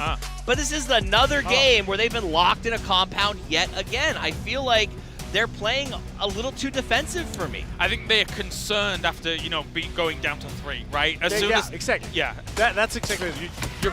When you lose one player, you go kind of into salvage mode. If you're not already in a far lead, you want to make sure that you get to the late game as much as possible, and then you try to squeeze out as many points as possible. They wanted they were hoping for China and Japan to fight, because then they could be the third partying factor. That was my anticipation, I suppose. Right. We were talking about it as the game's going on, right? I assumed that maybe there would be that long-range fight kind of across the valley between China and Japan. Wasn't quite to be. I will say, kudos to China for trying the insane smoke wall that they tried to build. Fantastic use of utility. Yes. But also, I want to say, I think the arm kind of scared China away from pushing that northern side, because, you know, if you take an arm structure to the chest, it's like 80 plus damage. Headshot, no matter if you have 3 element or not, it's gone. You're knocked. 22 points going the way of Japan. A big boost up for them here in the standings as a whole, and then double digits going the way of China as well as Korea. And a great shout out to the great smoke wall of China. They made some good plays. Japan was on fire, but for me also, you brought up sort of the recovery play Korea's going for with 3. Vietnam here again with yet another recovery detachment. They get really good points. This is great to see. Shiva being able to take the top spot. I think Shiva alongside Kane was very, very instrumental here, and we've seen them both have big pop-off moments, even in games where they weren't necessarily winning. And also nearly the 1K club. 55 damage off. That is a fantastic performance. If anyone have him on their fantasy rush, they're going to be happy, because that's a huge chunk of points there. Yeah, that'll be actually a pretty decent bargain, I do think. I don't think a lot of the Japanese players were too expensive for those fantasy teams, so nice bump up. Again, it's an underrated region. They often are fighting for more respect, and I think that's going to mean a lot. They move up to 8th place off the back of that one. Nice. Brazil still manages to maintain, but that's partially because some of the big hitters are dropping off. And Korea back up into the top 3. That's right. Not I'm not even going to talk about my team for the moment. But Japan getting on this left side of the board overall, a huge boost for them. China, of course, getting some kills too. It really talks to how close our middle pack teams are in terms of fighting. Yeah. One good game, you're literally jumping 2, 3, 4 placements here. But still, guys, look at the little leaderboard here. 30 points lead from first down to 3rd place. If Brazil can continue this and kind of establish themselves, they're guaranteeing themselves a top 3 placement no matter what happens. Yeah, definitely so. It will be too difficult to catch up if they continue pushing those averages. Scary here so far as the top teams are looking pristine and primed. One more game left here, though, for today. I just hope they don't let off the gas. There's often a temptation when you get to that lead point, especially towards the end of a day, to say, hey, we had a good start. If we get 5 or 6 points per game, that's great. That's great for us. But that's not the Brazil that I expect to see. Brazil does best when they're out there to just ruin people's games. And if they keep doing that, I think they step up, because China has taken on that mindset today, and they are doing well. All right, well, thank you very much, gentlemen. Time for a short break. When we return, one final game for the day. We go back to Erangel here for PNC.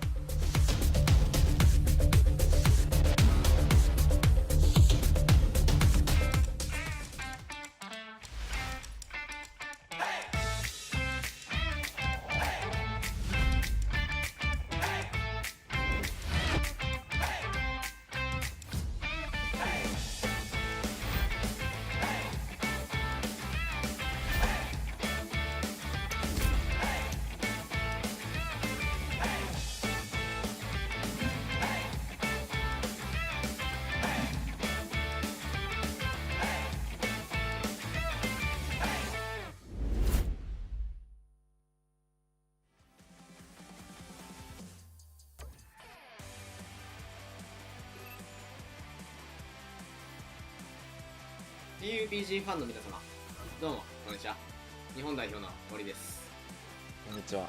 日本代表のケインです。各国の実力を見せ合うオフラインで見せるっていうのは初めてなので、どのような結果になるかとても期待とワクワクという感じになっています。ワクワクしています。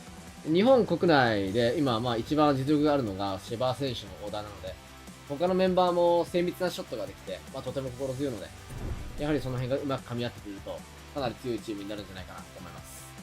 2019年の PNC では11位という結果だったので、それを超えられるような順位にしたいというふうに思っています。で今もやっぱり下部リージョンになってて、日本はそんなに強くないリージョンなので、そこを突っぱねて上位入賞を目指せるようなうちの姿を見せれるといいかなと思います。じゃあバンコクだ、バンコク行くぞ。自分たちができることをやりたいと思ってますので、応援お願いいたします。We'll do our best.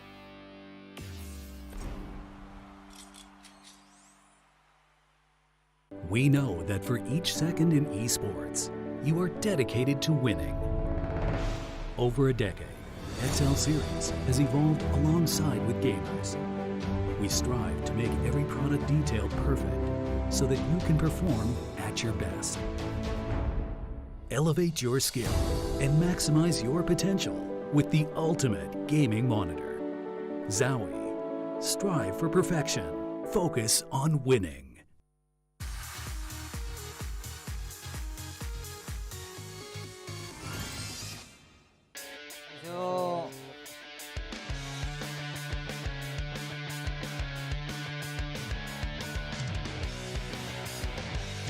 태국 지금 오신 지 이틀 됐나요? 됐어.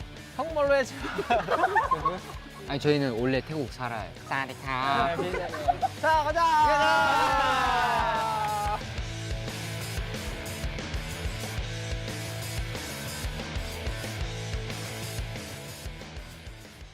너무 크다. 오 뭐고? 야. 네. 출발하는 거야? Let's go. Let's go. 시원하네. 여기 관광이네. 시원하다. 나네 이제. 생각보다 시원한데. 야 좋다. 여기다 집을 만든 것도 신기하다. 근데 이런 데 살면 재밌겠다. 카약 타고 가. 표지판도 있네. 그러네. 진짜 재밌네.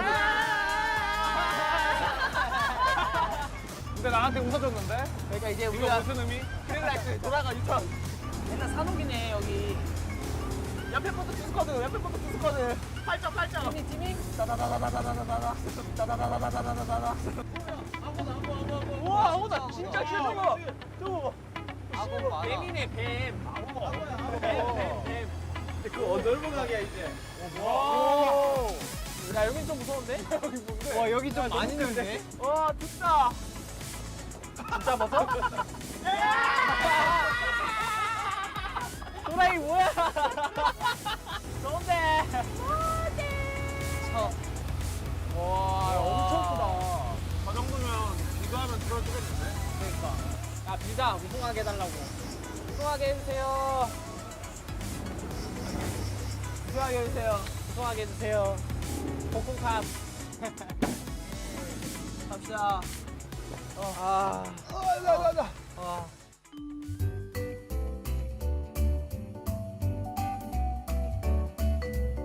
여기 멋지다. 여기 걸을 수가 있는 곳이구나. 걷다 보니 신촌역 4번 출구 앞이야.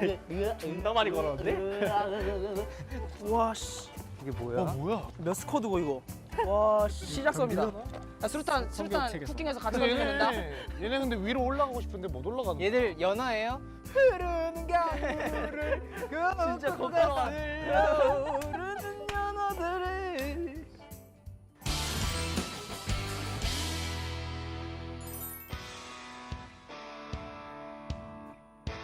직관 갔습니다, 저. 직관 가서 열심히 한국팀 응원했어요.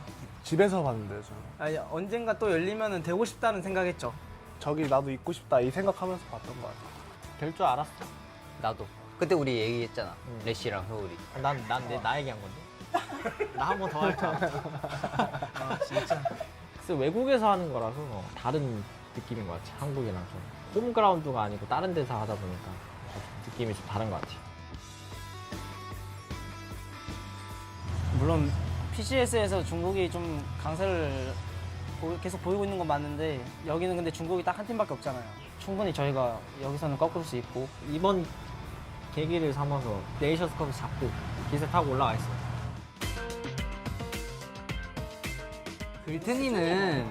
글튼이는 아직 짬이 안 돼요. 쪼깐한 게 쫓겨나진 않은 것 같은데. 쪼깐한 게. 제일 그럼 견제되는 국가는 어디예요? 글튼이 형이에요.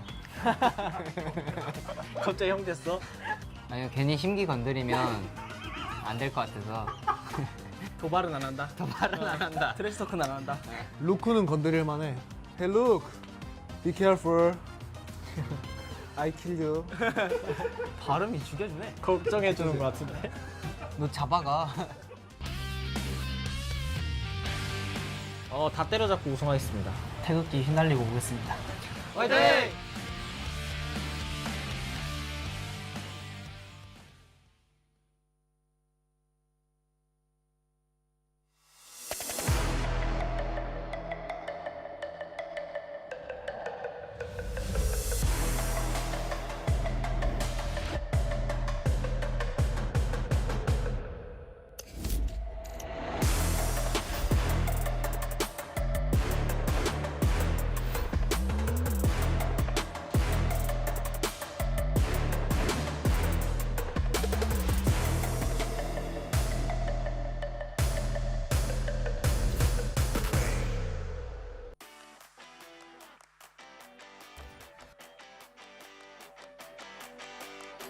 Olá, fãs de PUBG. Meu nome é Sparking, sou do time Brasil e é um prazer conhecê-lo, fãs de PUBG ao redor do mundo.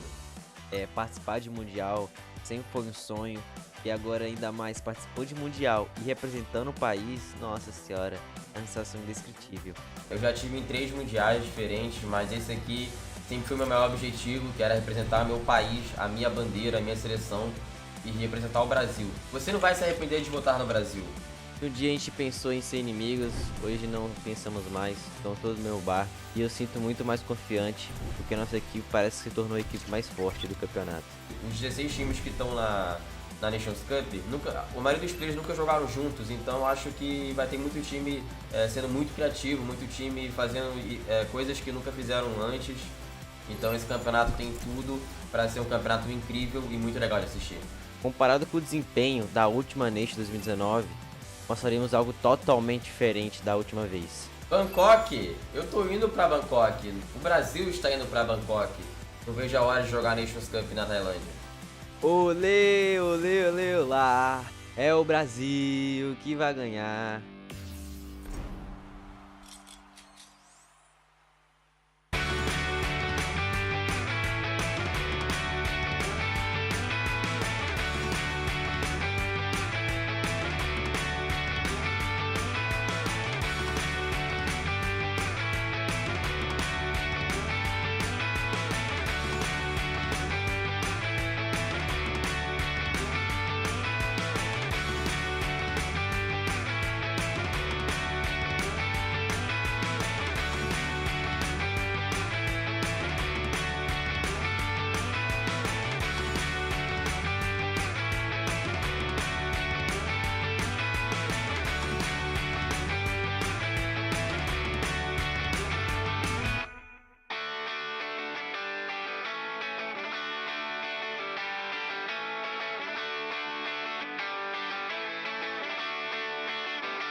All right, Paper Thin, I know, show it to everybody. Excited over here because Japan did show themselves up in a great way. Also, Brazil. Love the fact that we're getting the Ole Ole Ole song popping off. Also, you did see the fact that we're chilling out in Thailand right now, although I can't say chill. You saw the temperatures there. It's warm! It's pretty humid right now. I don't deal well with warm weather. It's not my thing. It's 115 Yeah, in Texas you right live now, in and it's Texas, hot yes. for me here. I know. Even though it says like 84, it's a lie. You know who else is hot? Brazil. They are. They're very hot. I'm really enjoying seeing how they're playing. Wasn't the best game for them last time around, even though BHD has, I don't know, magically found a way to get by China, which no other team has managed to find a way to do. He did it. I mean, maybe it was a good timing in there, who knows, but still, credit where credit's due. To be able to squeak out any extra points you can, whatever, that's a mark of a good player, right? You've seen it with Clories, with Vietnam earlier. That's what's keeping you in there or keeping you ahead. Yeah. Oh, that's just like Clories. I know, you look me in the eyes and you're like, whenever he destroyed USA earlier. Thank you. I needed to remember Sorry, that I had to one. rub it in. I did. I know, it feels bad. Okay, but that said, more about celebrating what everybody's doing, because, I mean, we've been seeing some really unexpected performances. We're talking about Brazil all considered, but Japan having themselves finding more and more footing per game. We're also starting to see Chinese Taipei find ways to navigate some very, very good fights. I'm just being astounded by the fact that we were starting to think, oh, everything's coming up for UK, which was its own surprise pick, but now they've kind of calmed down. Yeah, exactly. I mean, anything can happen. We're not even halfway through. Like, after this game, we'll have to be halfway through. All right, where we go? Not until then. Let's go up. All right. Sorry, I had to do it once, man. I had to do it once. I'm with you. We got to get it in while we can, right? Moving into our last game of the day, plane path's going to be pretty clear for everybody. We're going to be up over the Milta area, ending up over Zarki. Zarki Circle. We can only hope. I know you and I are, like, you know, in total agreement that Zarki circles are among the best in PUBG. But we'll see. I mean, we've been having, you know, kind of mostly northern circles, so I'm sure the players don't want to see it. But I mean, Zarki is a completely different, like, area of the map than, like, near that crash plane in the shooting range. Look, variety is the spice of life. And Zerky is variety for me. That's what I like to see. I mean, I'm pretty much down for whatever, but we'll have to see how this all stacks together. Brazil getting themselves an early drop inside. This is going to give them plenty of time to loot, but nothing too unexpected so far. Yeah, everything should be, I think, pretty routine because of the way that this plane is, and because that it seems like most teams aren't being like, routine? Who would have No, thought? never, No hot drops? never. How dare they? How could they? Early games in Erangel tend to be a little formulaic, Yeah, but that just means yeah. the fact that everybody that when you get everybody good, they know exactly how they need to move. But that also does mean the fact that the tension is constantly mounting. Like, I loved the fact in the last game that we saw, it was a slower approach into the end. It wasn't just a WP into the fight, and everybody was trying to feel everything out, China trying to find a way to survive, Japan reading the openings inside of that, Korea just fighting for their lives, trying to get that last fight. That's what I love about PUBG. Yeah, and what's super cool about that ending was you have 3 of the PCS Asian teams, right? Oh, that's even that could. That's, we you know what? We It's got good the circle enough. canceled yesterday. We got it back now. Thank you, cancer. RNGesus. This is what I want. I like that better. And yeah, no, this is exactly what we needed. Because you and I thrive on bad circles. That is our lifeblood. It's Bad what gives circles? us Take energy. that back. I'm sorry. Good circles. Great circles. But I want to point out that, for the final game there, that's 3 of the 4 regions that are in PCS Asia. The only one missing from that end game is Chinese Taipei. And it finished in like reverse order of how things normally go, right? It's usually China winning, Korea second, and then Japan third. But that went completely in the opposite direction. And today, this Japanese team is playing so much better today. I'm watching them. They're confident. They're hitting great shots. They seem to be on a completely different level right now. And I really want to point out that you may not know a lot of these players because the Japanese teams, typically haven't been as good as Korea and Japan, so they're often kind of lost in the sauce of everybody talking about the Asia region. But I really want to point out that, like, Shiva and Kane, for example, have been on a team with Americano and Korn on what's called Donuts USG is the name of the Which team. is an amazing name, by the And way. it's not actually a donut company, which is really sad in a way, but still, the Donut's great name, and they are really good players, really in their own right. Japan at some point Yeah, so I yeah. can make all of the katakuri jokes regarding donuts. I know somebody out there is going to get that joke, and I appreciate it for every One Piece fan I that's get gonna that go. joke, yeah. Hey, yeah. I didn't know. Look, see, A this little is why bit. I I love get you. it a I little love bit. you. I know. Well, I'm also a fellow weeb, so. Well, I mean, you live in Korea. It's a requirement. I'm in Texas. I'm kind of an outlier over there. We've got Brazil that does have a good position inside the circle, but I also want to point out to everybody we have Australia that is also in a very good spot. Chinese Taipei is making an early rotation into this, and UK also playing in Milta proper has themselves a good spot inside of the circle. So a lot of the teams that we have our eyes on already, one of the teams that are inside of, I would say, a very strong position. Yeah, and I mean, especially like the UK and Australia trying to bounce back from pretty disappointing performances so far today compared to yesterday. And, I just briefly saw the UK players, and, they're still in decently high spirits, but, they're starting to kind of look a little bit worried there after that game. I could see Michael shaking his head a little bit. Things were, obviously not going to plan so far. They were playing out of their minds the other day, but, day-to-day teams are adjusting. You're seeing, Brazil just kind of being more aggressive at the right moments. Japan just solidifying their play style, and it's working for them. And I can't believe it's working for Japan, dude. They are playing really spread out. I gotta say, everybody in this lobby should start getting scared because there's a thing that's going on. Brazil loves to play no fear. And whenever they can play no fear because they've got the points, it just means the fact that they're going to unlock and do more and more damage to everybody around them. Not having to play safe, having this lead means the fact that they'll assault fights and take people in unexpected ways, and that's going to turn a lot of these games on its head. Speaking of turning games on their head, you can see the Chinese Taipei did get into position. UK is pretty close to them as well, but it's going to be Brazil is their closest neighbor. Nobody really doing too many rotations. It feels like we're going to get a lot of in-game rotations in this one, and specifically, I would say a lot of edge fighting, it looks like, just due to the fact that everybody's taking so long. Yeah, absolutely. I mean, there's going to be a lot of fighting kind of from the farm all the way kind of if you make a crescent to the prison. There's going to be a fair amount of, people trying to race for position to get in there. But right now, if you were to look at the main map, you would see a lot of teams racing down underneath the lumberyard, more towards Milta Power, Milta Mini, all those things. The reason being that with this initial circle being so far in the water, being so far off of land, now hold on, Sapau's done. Oh, that car just was doing flips like it was the Olympics over there. So Germany is going to go ahead and make their rotation in, but here's the problem. Vietnam's already ahead of them. Remember, we just saw Chinese Taipei, Brazil, and UK all holding down this position. Germany doesn't have a good rotation here. They're going to crest past Vietnam, but if they play this any further north than where they're at right now, they're doomed. If they play to the south of it, they're going to bump into Chinese Taipei. Exactly right. They're just too late on this rotation. Now Ming Ming's going to open up, and it's good. The AK gets the headshot and the finish. Now Xiaolu on the other side getting some serious damage in. Finland in a lot of trouble. Can he get these last couple of taps into it? Looks like Mixie is going to be able to get away narrowly. Nope. Uh-oh. We got Yan on the other angle. There is no escape from China when they decide that they want you. This is all the way on the outskirts of Georgia Pool, so now Finland taking 2 casualties very early. Yeah, China kind of dialing up a new kind of idea in their playbook. They've gone for sort of a camp on a rotation path that they've read from Finland. We've seen this a lot with the UK, for example, in this event, where they're setting up a lot of traps for teams, and they're, at least on day one, we're getting a lot of kills off of it. I mean, we often say, welcome to South George, but apparently North George is a little bit more violent over there. I'm like, where's Miraku? Gotta be careful getting out of there. Overcoaching the UK. Argentina and Turkey also did move into this position over around Milta Power, just to the west of it. Everybody should be familiar with this dip. Turkey didn't manage to make it inside of the compounds itself, so that means that they're getting harassed, and Argentina wants to make that a problem for them. Moving in, Ali RB got the nade prepped. Got to be careful of smash on the side of it, but that could be a very good toss, depending on how the bounce comes into this one. Goes through, right over him, but a touch too far. Side angle coming up for Fisher. Doesn't get the damage that they wanted. Smash trying to hold this one up. Doesn't have the vision for it. Gets some shots in, but Turkey is doing a great job on surviving. I mean, I really want to see Argentina try to finish this fight because they've done a ton of damage to Turkey early, but they just haven't been able to convert on any knocks. And now long-range shooting from other teams.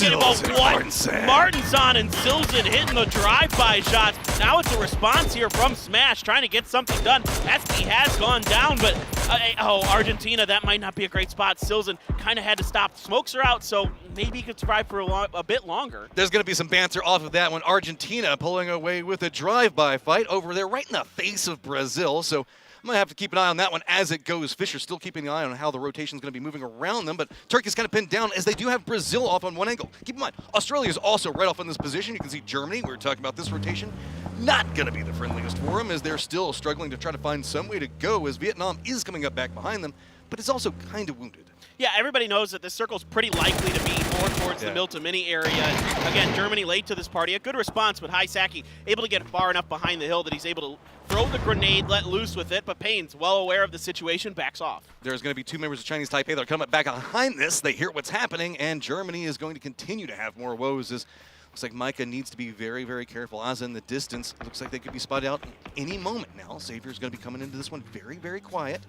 Does Germany know that this is here? Yes, he does, but it's going to be Leo. Does a quick spin around on him. Germany, where are you even going to go? Looks like they are going to commit into trying to get this one back up, but that means that they're going to have Vietnam that's going to be back behind them. Xavier's on the high ground. Leo tries to go for something, narrowly gets away from it, does finally get chopped off of it, and now Germany is going to get demolished. Yeah, great job here by Chinese Taipei, being active on the map, realizing they had a hillside open that they could attack this Germany team, get them in a vulnerable position. Leo should be resable here. A few shots being traded towards Vietnam, but right now everybody else just trying to get, again, as close to the Milta Mini area as they can.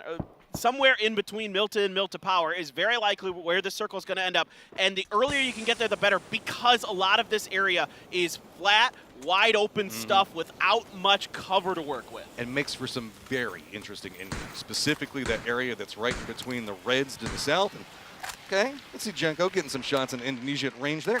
They've got themselves spotted over around Milta. It's long range mostly, so the rest should be able to come through. Yeah, pick him up, move him to a better spot, but really Thailand's got themselves a wide spread all the way from the bridge up into Milta proper, so if anybody does try to go around that farm line and move south of that, they're going to have to contest against them. Yeah, I mean, Thailand here has a couple options to rotate, as this one very likely, again, moves east. It doesn't have to, but when the circle starts out with this much water in it on the Milta Peninsula, you just kind of assume it's going to be doing that. And they can head, try to move around the coast, try to move to Vietnam's position. There's a hill there that you can mostly stay safe on, keep your vehicle safe, or just go to the edge of the Milta compound itself. We'll see. Everybody's trying to get ahead of this. A lot of pre-rotations coming out. Oh, my God. I like this. The map can't even show where it is. It's so far to the east. Oh, man. Oh, this is a problem. Finland's trying to come in right at the same time that Canada is starting to make their rotation. Canada's got the inside track on this one, and it's all going to be coming into this cluster. This is a bottleneck to be had, and Finland realizes it. They pumps the brakes a little bit, let Canada go in front of them. Now they have a bullet sponge that's going to be coming out and maybe provide them a reprieve so that way they can come around with what's going on. Look at everybody that's going to be trying to cluster into this this. It's all about trying to come into the east of this. You've got to come down Lumberyard Hillside. You've got to be coming in with vehicles. There is nowhere to go. There are minimal spots that you're going to be able to stop. Canada gets into one, but it's going to be Finland that ends up passing through this one. We also see Argentina trying to make a run at range, but Finland's still just trying to traverse what's going to be happening. They're going to be wrapping to the north of Milton Power, but to the south, Chinese Taipei has already made a move. Yeah, I like what Finland's doing. Korea's going to be mirroring them, so there could be a battle for that coastal kind of square edge that wraps around the back of Milton Power. Now the transition here for Korea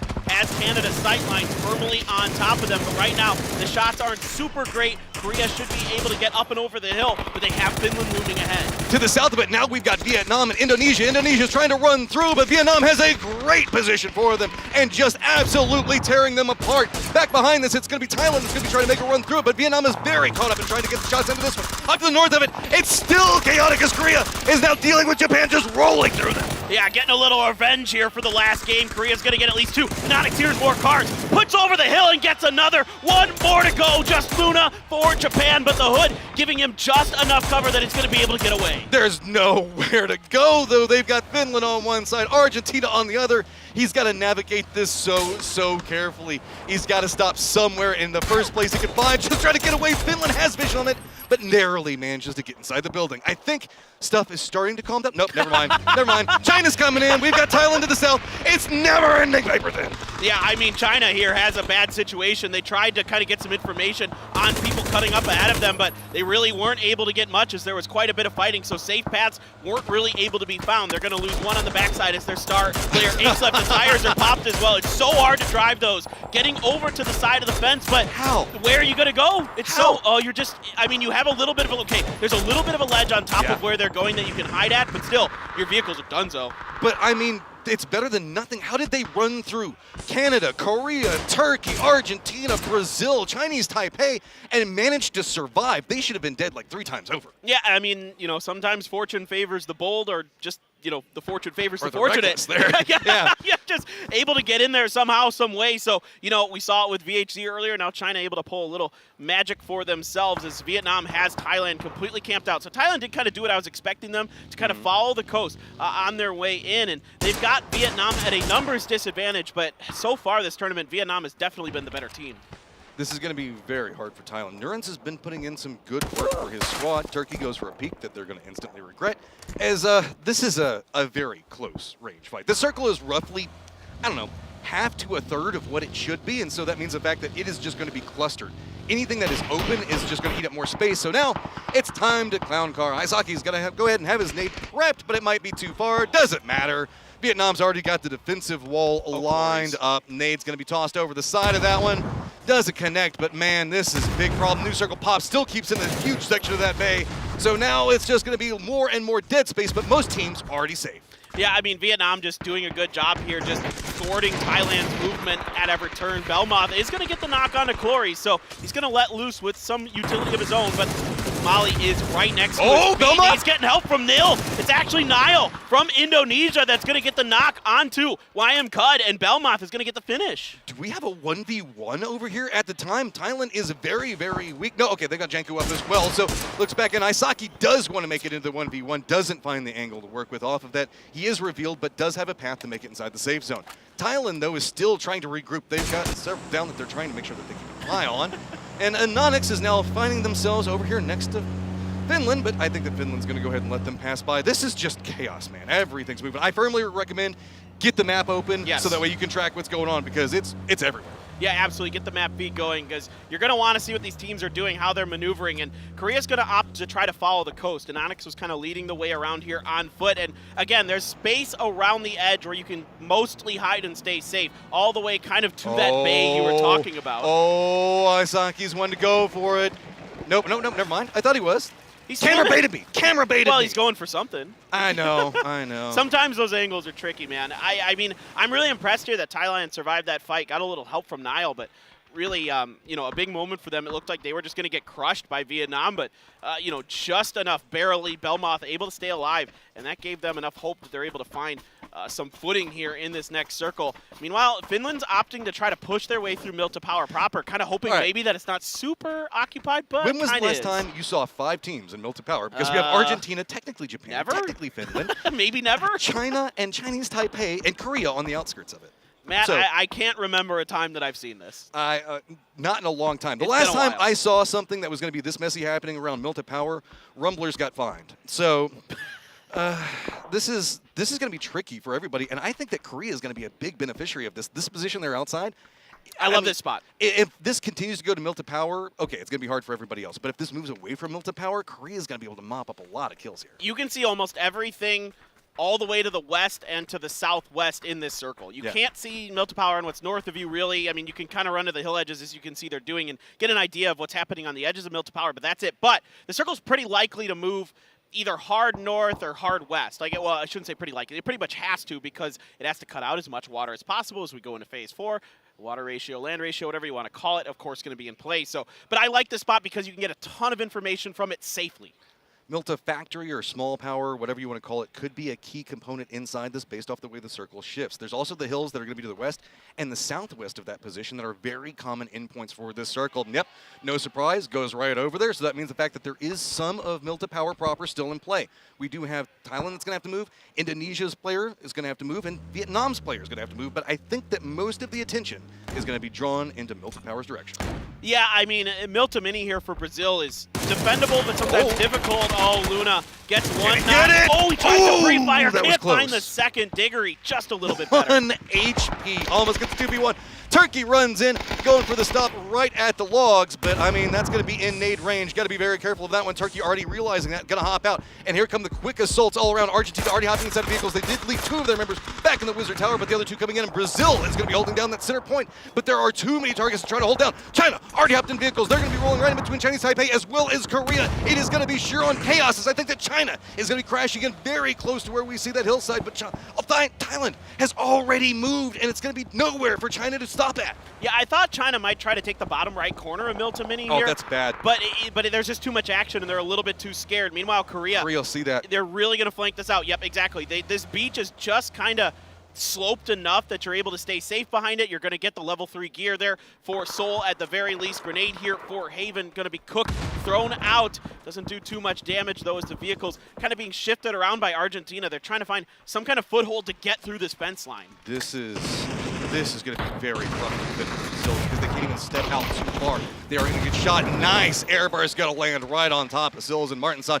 These guys now know who they're going against and know exactly how they're going to be playing. These guys have been playing against each other for so long. Argentina and Brazil, these guys are very often on teams together. So this is going to be a little bit of jockeying, I would say, for pride in what's going to happen. Oh, absolutely. But, I mean, again, anybody who's either played or watched knows how difficult it is. That player was already dead. Yeah, it's already Xavier stole it. But, I mean, it's so hard to assault this compound if you have a kind of rapid response as the team that's inside of Milta. Oh, Vietnam. Who are you going to give the skill point to? Is it China? Is it Korea? I don't know. It's one of the 2 of them. It's going to be Korea. So now then, I think that we're finally getting the calm. Korea's going to regroup to the north, so it's going to see Lash and Anonix. I do like Korea's split over here. They've got a lot of vision on what's going on, but if they have to move, they're pretty much screwed. It's hard to move off of that beach, no doubt about it. So it takes good timing and good patience, and then hopefully you can find some point where you're either able to look at what they have to rotate through right there. Yeah. No. It's near impossible, and so you're either looking at trying to. You're probably going to stay on the side of the road until you absolutely have to leave it. Then you're going to try to either push through Milta Mini, which is near impossible, as you just saw with Argentina try to take their hand at it, or they have to wrap around to either the north or the south. But all these options are super difficult. Okay, Brazil definitely in the strong position, but it's inversely strong given the fact of how many people could be eyeing to assault it.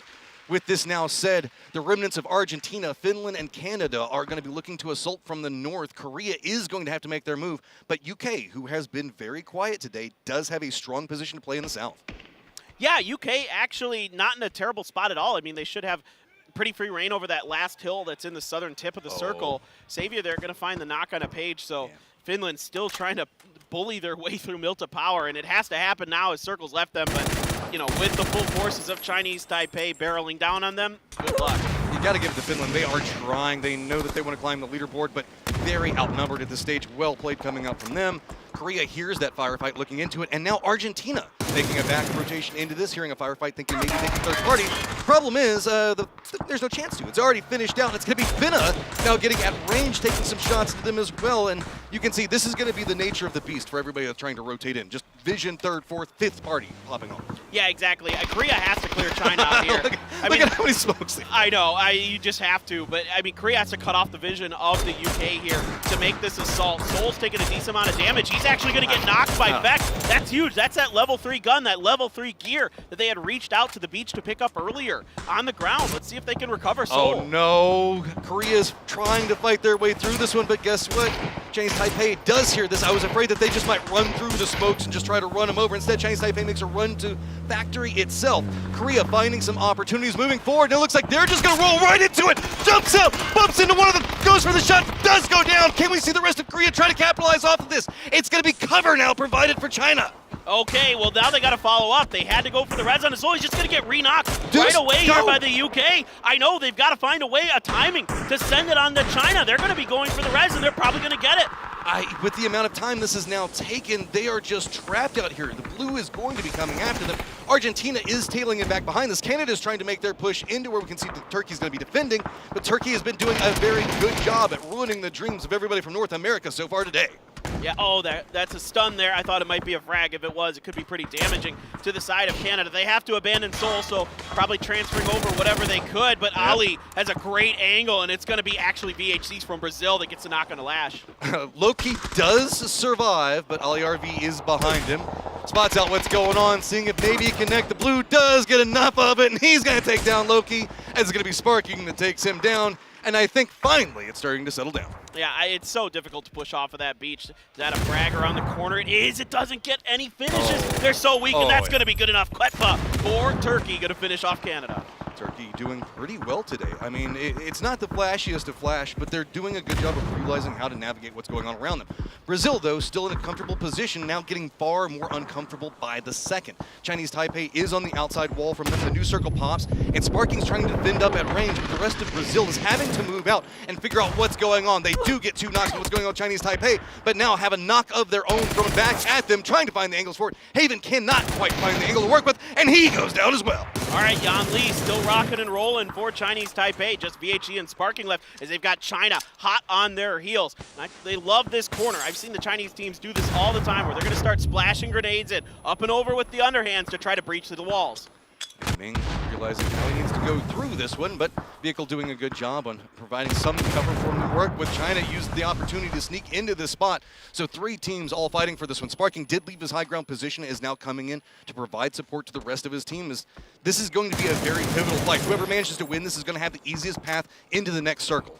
Yeah, I mean, if Brazil can hold on here, they're looking really good for this next game. And T-Bone tries to push up over that hill, but Escaliza is going to find the headshot, and Vard immediately trades up. United Kingdom here trying to breach through that grenade. So close. Michael is so low.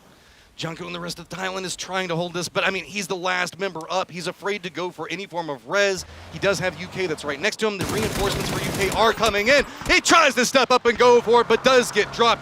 UK could come in and provide some reinforcements and get the reses into it, but we do have a fight that's starting to break out in multiple locations. Brazil is getting spotted out, and now it is just Sparking, the last one up, as it's continual fight between these guys. ZP Yan accidentally shot Ming Ming in the head there. They're both trying to kind of watch the same angle down that fence line, and Yan Li going to see if he can punish this. The last molly in the back just comes up short, so Ming Ming going to continue to crawl back to ZP Yan. Stun over the wall, though. Sparking trying to, he faked a bit so he can go for the res. Do note those cars lined up against the wall. That is so important in how you see these assaults come in. They've been eating a lot of the nades. They've been providing the cover that was very necessary for these teams to hold this position. Sparking did get the res onto VHZ as Yan Li is doing a good job of surviving. Chinese Taipei sitting at 10 kills. This has been a very active movement coming out from them. China also getting into a spot that they just, I mean, there was a desperation play, but somehow still surviving. Do note, though, nobody is really moving except for Sparking, who has moved back into factory itself, or mill to small, however you want to call it, and getting into a good spot to play from. China is going to opt to play to the south of it. That means that we're going to start seeing vision between them, and it's going to be VHG that's trying to hold it together against Yan Li. Yeah, let's see here if either player can finish the other off before China gets involved in this. But it's Sparking from afar. Yeah, it was going to put Yan Li inside of the security officer's house, and he's got to go for the heal. Should be able to get it. I don't suspect there's much utility. Oh, he's got it. Oh, around the window, gets the headshot, finishes the job. VHG there. Get a little help from the blue along the way. Back down in the south, you can see it's going to be USA versus Australia, and Australia is coming in with some gusto. They're putting in some work onto USA. UK is on the backside of USA as well, so there is nowhere to go. Kickstart now all by his lonesome, trying to figure out how he is going to survive. New circle about to pop, and everybody is waiting with bated breath. It does stay along these hills and is going to be very problematic for most of these teams to move in. Yeah, this is really tricky if you're not inside the walls of Milta Mini. Everybody else kind of has to do a little bit of trench warfare on the outside in these hill lines. And Kickstart, yeah, he's got a smoke and a little bit of a hillside to work with, but eventually somebody's going to have to push up and over. It's going to be tough for Australia here to get up and over on foot. I'm not sure if they have any vehicles on the backside or not to make the rotation, but Turkey on the move up on the north side. That Adrenaline Trench is going to have to be doing some work given the amount of enemies that are around Kickstart right now. The way this is lined up, though, it is hillside to hillside, so UK could see Australia. Australia gets the read on that. And so Australia does move into the north, wrapping around where we might see Turkey make their assault. VHZ is still holding up for Brazil, but you can see now with the firefight having been, I guess, a problem for everybody that was inside of Milta Small, it's just remnants of people that are playing around the outside of it. Yeah, Turkey here. Oh my goodness, Monty almost got the knock there onto Smash. They're going to be able to vault up and over safely here behind this silo. Go for the heels, should be good to go. So a nice little maneuver, nice timing. Oh no, he stood up on top of the wall and Tiggleton punishes it. Man, you cannot do that around Tig. He will not let it happen. Australia now counter moving into this, kind of leaning into a 2-2 split. I wouldn't say it's quite that just yet, but they're kind of dancing around trying to defend each other. VHZ looking down into China, trying to get some shots into Ming Ming, but it's going to be VHZ that's on the bad end of those bullets. So now he does manage to hold out to this spot, tries to get some more, but it's going to be very hard to finish anything. He knows the assault is going to have to come by working their way up through this or a beautifully tossed nade. But China had to throw everything just to get into this stage. Oh, certainly, yeah. They are very low on utility. VHZ there kind of catching Ming Ming by surprise. Ming Ming probably expecting that VHZ was going to go for the heal based on the amount of damage he had done, but VHZ kind of wisely there opting to go for the re-peek. Now, VHZ is in an awkward position. Like this particular like rooftop is pretty difficult to navigate in and out of sometimes. It's so hard to defend, and especially as a solo, you can see that there's just people crawling all around this, and you have to assume somebody's going to come after you at some point. Sure, he's got the high ground, but that just means as he's moving around, people like Australia can see him, and so he is really capable of being assaulted by everybody that is still alive right now. Yeah, every time he peeks, somebody's going to be looking at him. Everybody's going to be watching him because he's got, overview on the circle. Certainly that's nice, but again, like you mentioned, because he's a solo, it's not as powerful a position as usually. We're going to start moving away from Milta Mini a little bit here. Still the southwestern corner of the compound in play for this circle, but Phase 8 is going to end on the outside just barely, and UK has firm control of that hillside that's closest to the center. VHC still trying to make this work. Aware that China is down below him. UK, as you said, has a very strong position inside this next circle. So it's going to be a lot of these guys just fighting for a good spot and try to rotate in to get as close as they can. Problem is, how do you do that with the amount of teams that are still holding down in this spot? China knows where VHZ is, but they're also aware that there could be anybody around any corner. Turkey is still back behind this and is probably going to assault along this path once this firefight ends. Yeah, you see China heard VHZ moving there, so eyes up as he goes back up to that rooftop. Australia, yeah, still plenty of vehicles here to make a maneuver. Yeah, I mean, they might just swing around the southern edge here, kind of work their way through. First, they got to go through Kickstart, then the rest of UK. If they can dislodge the UK, they've got a great chance to win this game. Yeah, the Kickstart holding down this position might make it slightly complicated for them, but UK's position is so freaking strong. It is going to be very hard to assault from this angle.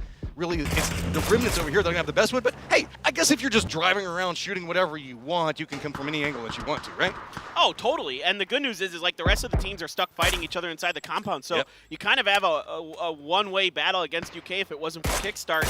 You get him eliminated. CVHC can't peek over at all, like you were talking about earlier. It's so challenging to get up and over that ledge with everybody aware of that position and knowing how dangerous it is to give him any opportunity to take shots. You got to give it to VHZ. This is now 2 times in a row. He has done a great job of surviving for Brazil in a desperate situation, and he's still going for peaks. It's not like he's just playing this passive. China now has spotted out Turkey, tries to get them dropped, but it's just a smidgen of damage. It's going to be Luke at range that hits him beyond. So now Australia is starting to take control of this area. UK lined up against them to the southeast of their point, but Australia is just looking to the north. Oh, VHC wanted to go for the finish onto China there, but couldn't quite connect on the follow-up shots. Now you've got Turkey wrapping around in front of him, and here goes VHC lighting up Australia there, doing some serious damage. Gets the shots in. Oh my God, he's got one. Can he get more? Goes for the jump down. This is going to hurt, but it doesn't matter. Does get him some cover from the wall, and now trying to assault what's going on around. Gets the read on it, but it's going to be Ming Ming that takes him down.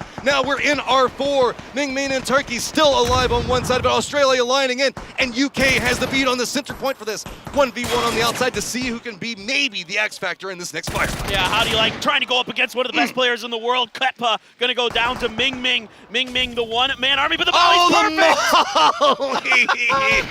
Oh, of all the ways for that to end, that's gonna hurt. Oh man, I thought Ming Ming might be on a tear there, but what a molly from Australia to finish the job. And now there's the AWM that's going to fall into the hands of Luke 12. But the full forces of the UK, man, this is going to take incredible shooting. That's not bad. On both sides of it, tapping into each other. Fex gets the better end of it, though. Now just one member up. Australia's Flood's got to try to do something. UK has been on a roll yesterday, and now finding their strength on Erangel yet again. Coming up alive, and they don't even care. They're charging across. This one, Flood does get one of them down, reveals his position. There you go. UK picks up another one. Yeah, UK here with a big finish to the day. They really were feeling the pressure as the day drove on, but they are able to get another one on Erangel. Seems to be their preferred map for this event. You can see Michael now. I said he was shaking his head a bit earlier. Now he's shaking it in a different direction. He's looking good. I mean, okay, we're halfway through. This is where we can start really talking. UK has come out the gate swinging off this one. Brazil being an underdog surprise story. I mean, still putting in almost 2,400 damage inside that last round. And I feel like a lot of the teams that we were having high expectations for, we're just seeing being trounced by teams that we were not expecting. Yeah, I agree with you. I mean, it is a pretty interesting lobby so far, and there's been a lot of surprises. There's been a lot of teams that had 4 days yesterday that are having good days. So going into the second half, man, anything's possible. All right, so I know we've got to go ahead and switch off because this was our last game of the day. So I'm going to summon your analyst desk by saying, lads. That's right, 3 lines on the shirt. Anyway, I'll stop again. We have got ourselves back on the road again, lads. We're getting ourselves the win. It's Erangel as Great Britain. Never doubted them, boys. Never. Okay, it was a bit of a rough day, admittedly. It was a bit rough. Back onto Erangel a little bit. They do well again, right? So yeah, they got Union Jack for this one, and they stepped up.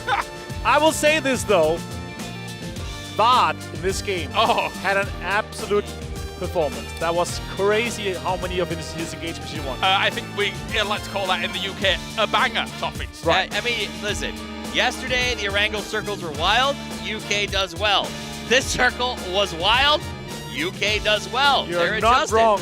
We also had insanely wild circles on all 5 rankings so far. 2 Northwest, 1 Stalba, 1 military, 1 military on the tip of Milta. This was nuts. I mean, there were so many teams trying to rotate across the north of Milta Power. Right. Never mind anything else, but let's take a look at the highlights coming on in. And I feel like as the steps came along with this game, Toffees, the UK knew where they were going to be going circles ahead as Thailand moved north of them, and they saw that eventually, I feel, as an opportunity. Sure. Yes, they knew exactly where they were going. I do think that they made the choice to not move Thailand a little too early. Did some scouting for them. I think the story of this one, though, was the chase. Every team was just trying to figure out how do we chase the circle. Never have I thought to myself, the rocks behind Milta Power will be a strategic position. But you saw Korea go there, and they got kills out of that area. Every other team was trying to get up into there. I mean, this was an anomaly as far as circles go. When the second circle popped, you could just hear the crowd screaming like, oh! Because they're so rare. Because then you have third circle that will not eliminate water. It's not until the 4th, and you can see how the players are trying to play around that too. Exactly. So impressive stuff there overall. To be able to circumvent the complications that come with a circle quite like that. I think a lot of teams as well probably breathing a sigh of relief seeing that Brazil had Milta Power. Sorry, mini Milta Power even, I should say. That would normally be a bastion, a stronghold, Martin, but a lot of teams crashed it. When you see mini power in general in the late games, it doesn't end west of it. It ends either south, north, or east. It's kind of hard to get out because all these dips that you saw, Thailand play, UK play, the area there's Australia play, it is gatekeeping them to try to get out. So it was rough for them in general, and they couldn't advance. But in general here, 14 smokes for UK, they set this off. Not a lot of nades used, and that's, I don't know if that's the kind of star that we're going to see from them in here, that we're going to see the fracking power just again and again, because their mechanical skill is through the roof. The biggest issue with Little Power, too, is there's no way out, but everyone else is constantly trying to get in. Right. I will give props to Brazil. They spread out. They were taking 1v2s and 3s constantly to try to defend that, and they went very late under constant onslaught. And here are the final moments from this game, and it really did feel like, unfortunately, for the rest of the teams, UK just had the better position. It's difficult to kind of breach onto that spot. I'll say this though, I am pleasantly surprised with how far China was able to take. That's a two-man. On the east side, they had to cross the road, they had to get into mini power, they had to traverse through a lot of difficult situations. They were able to take a lot of Brazil out too. I still don't understand why Korea didn't push them on that position before they crossed the road. Exactly. That I will not understand. Ionix pushing alone with the car there. If there were two, they would have been fine, and Ionix would have been alive too. Yep, 100%. And here's the points coming in as we have 21 coming in for Great Britain, United Kingdom. Of course, they have not had the best of days, but this is a nice bump up for them after having a poor day. I will say, one concern that does rest on probably a lot of the team's minds is that now China has hit the floor running here in day 2. That running, sprinting. I mean, these guys came out like there's a gold medal on the other side of the line, and they're going after it. 12 kills in this game, and every other one has been a totally different China than we saw yesterday. Yeah, you would think that Sonic was their coach, how fast they went. Very, very nice. There you go. And it's going to be Vard. So he didn't quite, officially in inverted commas, get them on yesterday, but he does this one. I absolutely love when United Kingdom does this well, because your northern accent just levels up and just flows through you, and I love it. I've been doing it, lad. Oh, sorry about that. That said, looking at this, looking at the way they played, UK is a team that can win this event if they figure out how to play the deserts. They're doing this off of half of the maps. We're not very good in the heat, I'll have you know. So. I will say, though, they need to keep up with Brazil, because they're pretty damn decent with both maps. Brazil plays both, exactly. Yeah, absolutely. UK, though, will jump into second place off the back of this total lead. I will say this, though. The top 3 teams have won 7 of the 10 games so far, guys. The top 3 is stacking up the points. Finland, 10 points ahead of Korea. They're trying to hold on. Also, Australia, after that last game, trying to hold on. But Brazil, they've had an absolutely amazing day so far. It is interesting, though. I feel like there are some games that South Korea could have won, could have converted, but did not. Gentlemen, thank you very much. It is now time to head to the interview here for the end of day number 2.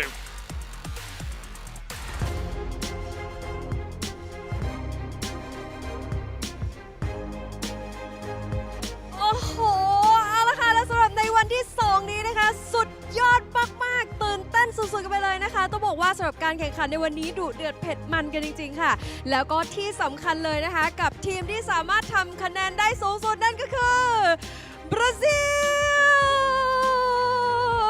ลอุโดโดเตรสตึงเอาไม่ใช่นะคะ อยู่ตรงนี้กันแล้วนะคะซึ่งก็อยู่กับ Sparking นั่นเองก็ต้องบอกว่าเป็นทีมลีดเดอร์นะคะวันนี้เดี๋ยวเราจะได้มาสัมภาษณ์กันว่าในฐานะที่เป็นหัวหน้าทีมรู้สึกยังไงบ้างนั่นเองค่ะ So today is the second day and we're going to interview one of the team that have the top performance today.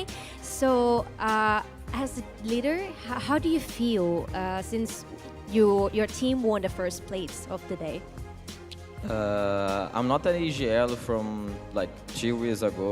I have been playing like as a fragger, so it was really challenging for me to become an EGL like so quickly.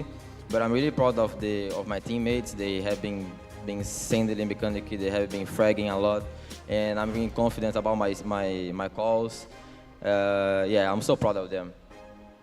ก็ในฐานะที่เป็นลีดเดอร์นะคะเขาก็ให้เครดิตกับทีมซะส่วนใหญ่ค่ะถึงเขาจะเป็นลีดเดอร์ก็ตามนะคะก็คือถือว่าเป็นการร่วมมือร่วมใจกันในการที่จะทำให้ทีมคว้าชัยชนะในวันนี้ค่ะ นะคะคือต้องบอกว่าเป็นทีมที่แบบให้ความสำคัญกับสมาชิกทุกคนมากๆเลยนะคะแล้วก็ต้องบอกว่าวันนี้เนี่ยเราได้เห็น performance นะคะของบราซิลคือแบบมีการแบบ steal kill แบบค่อนข้างเยอะอะไรอย่างนี้จากในเกมนะคะคือเราจะเห็นแบบเยอะมากๆเลยคือเราอยากจะรู้ว่าอันนี้คือแอบเป็นกลยุทธ์หรือว่าเป็นสิ่งที่วางแผนมาตั้งแต่แรกหรือเปล่านะคะ So it seems like there were some part that Brazil got the steal kill points today. So what's the strategy that you prepared?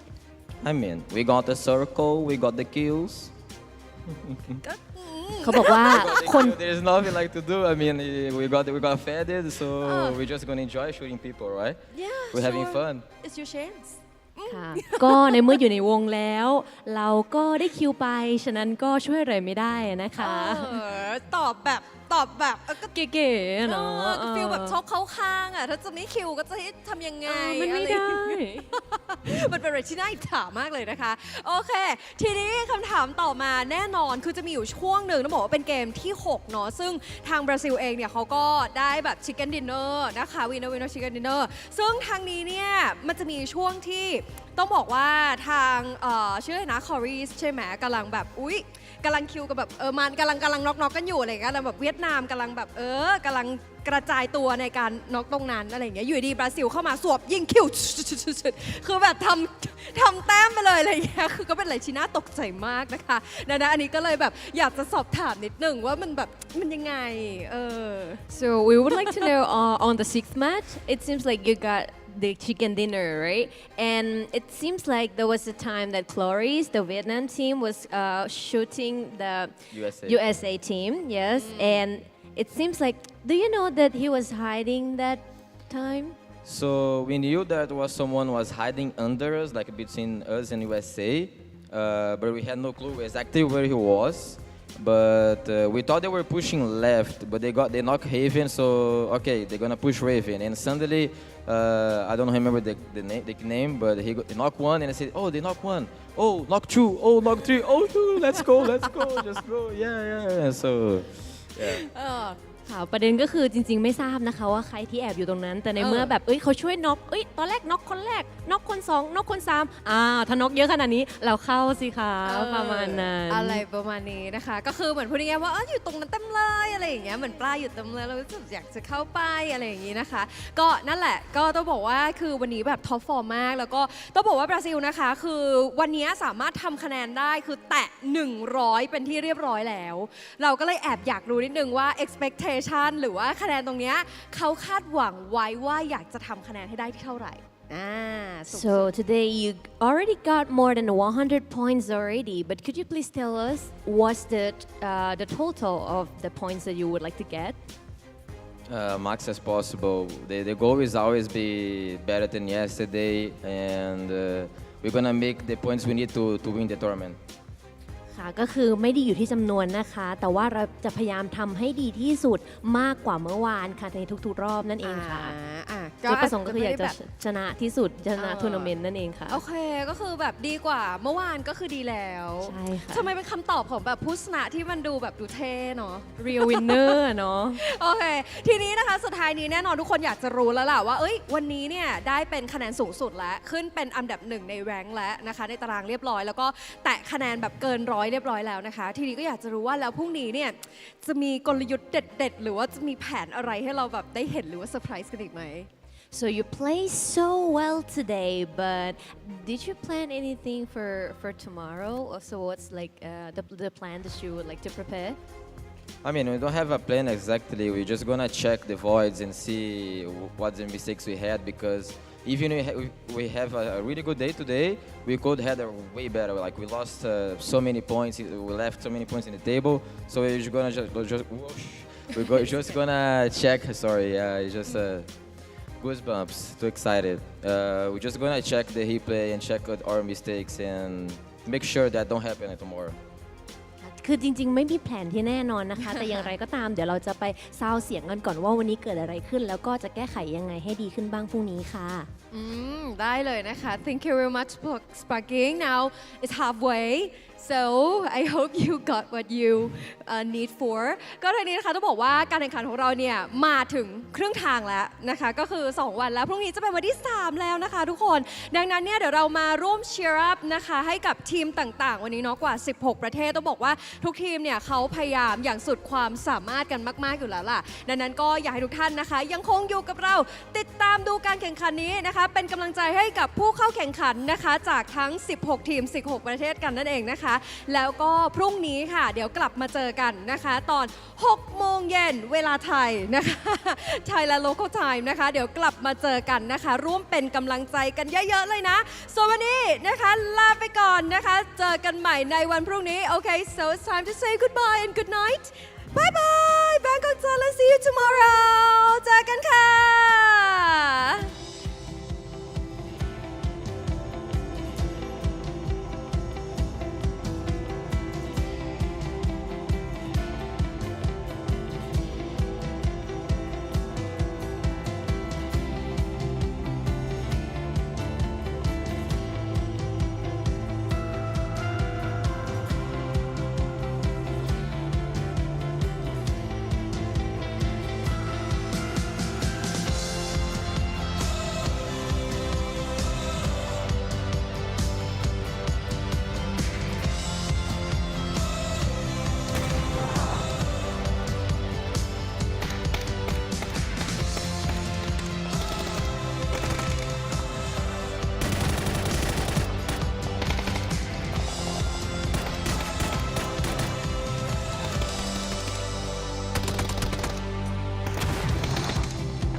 bien, guacho, bien, bien, bien.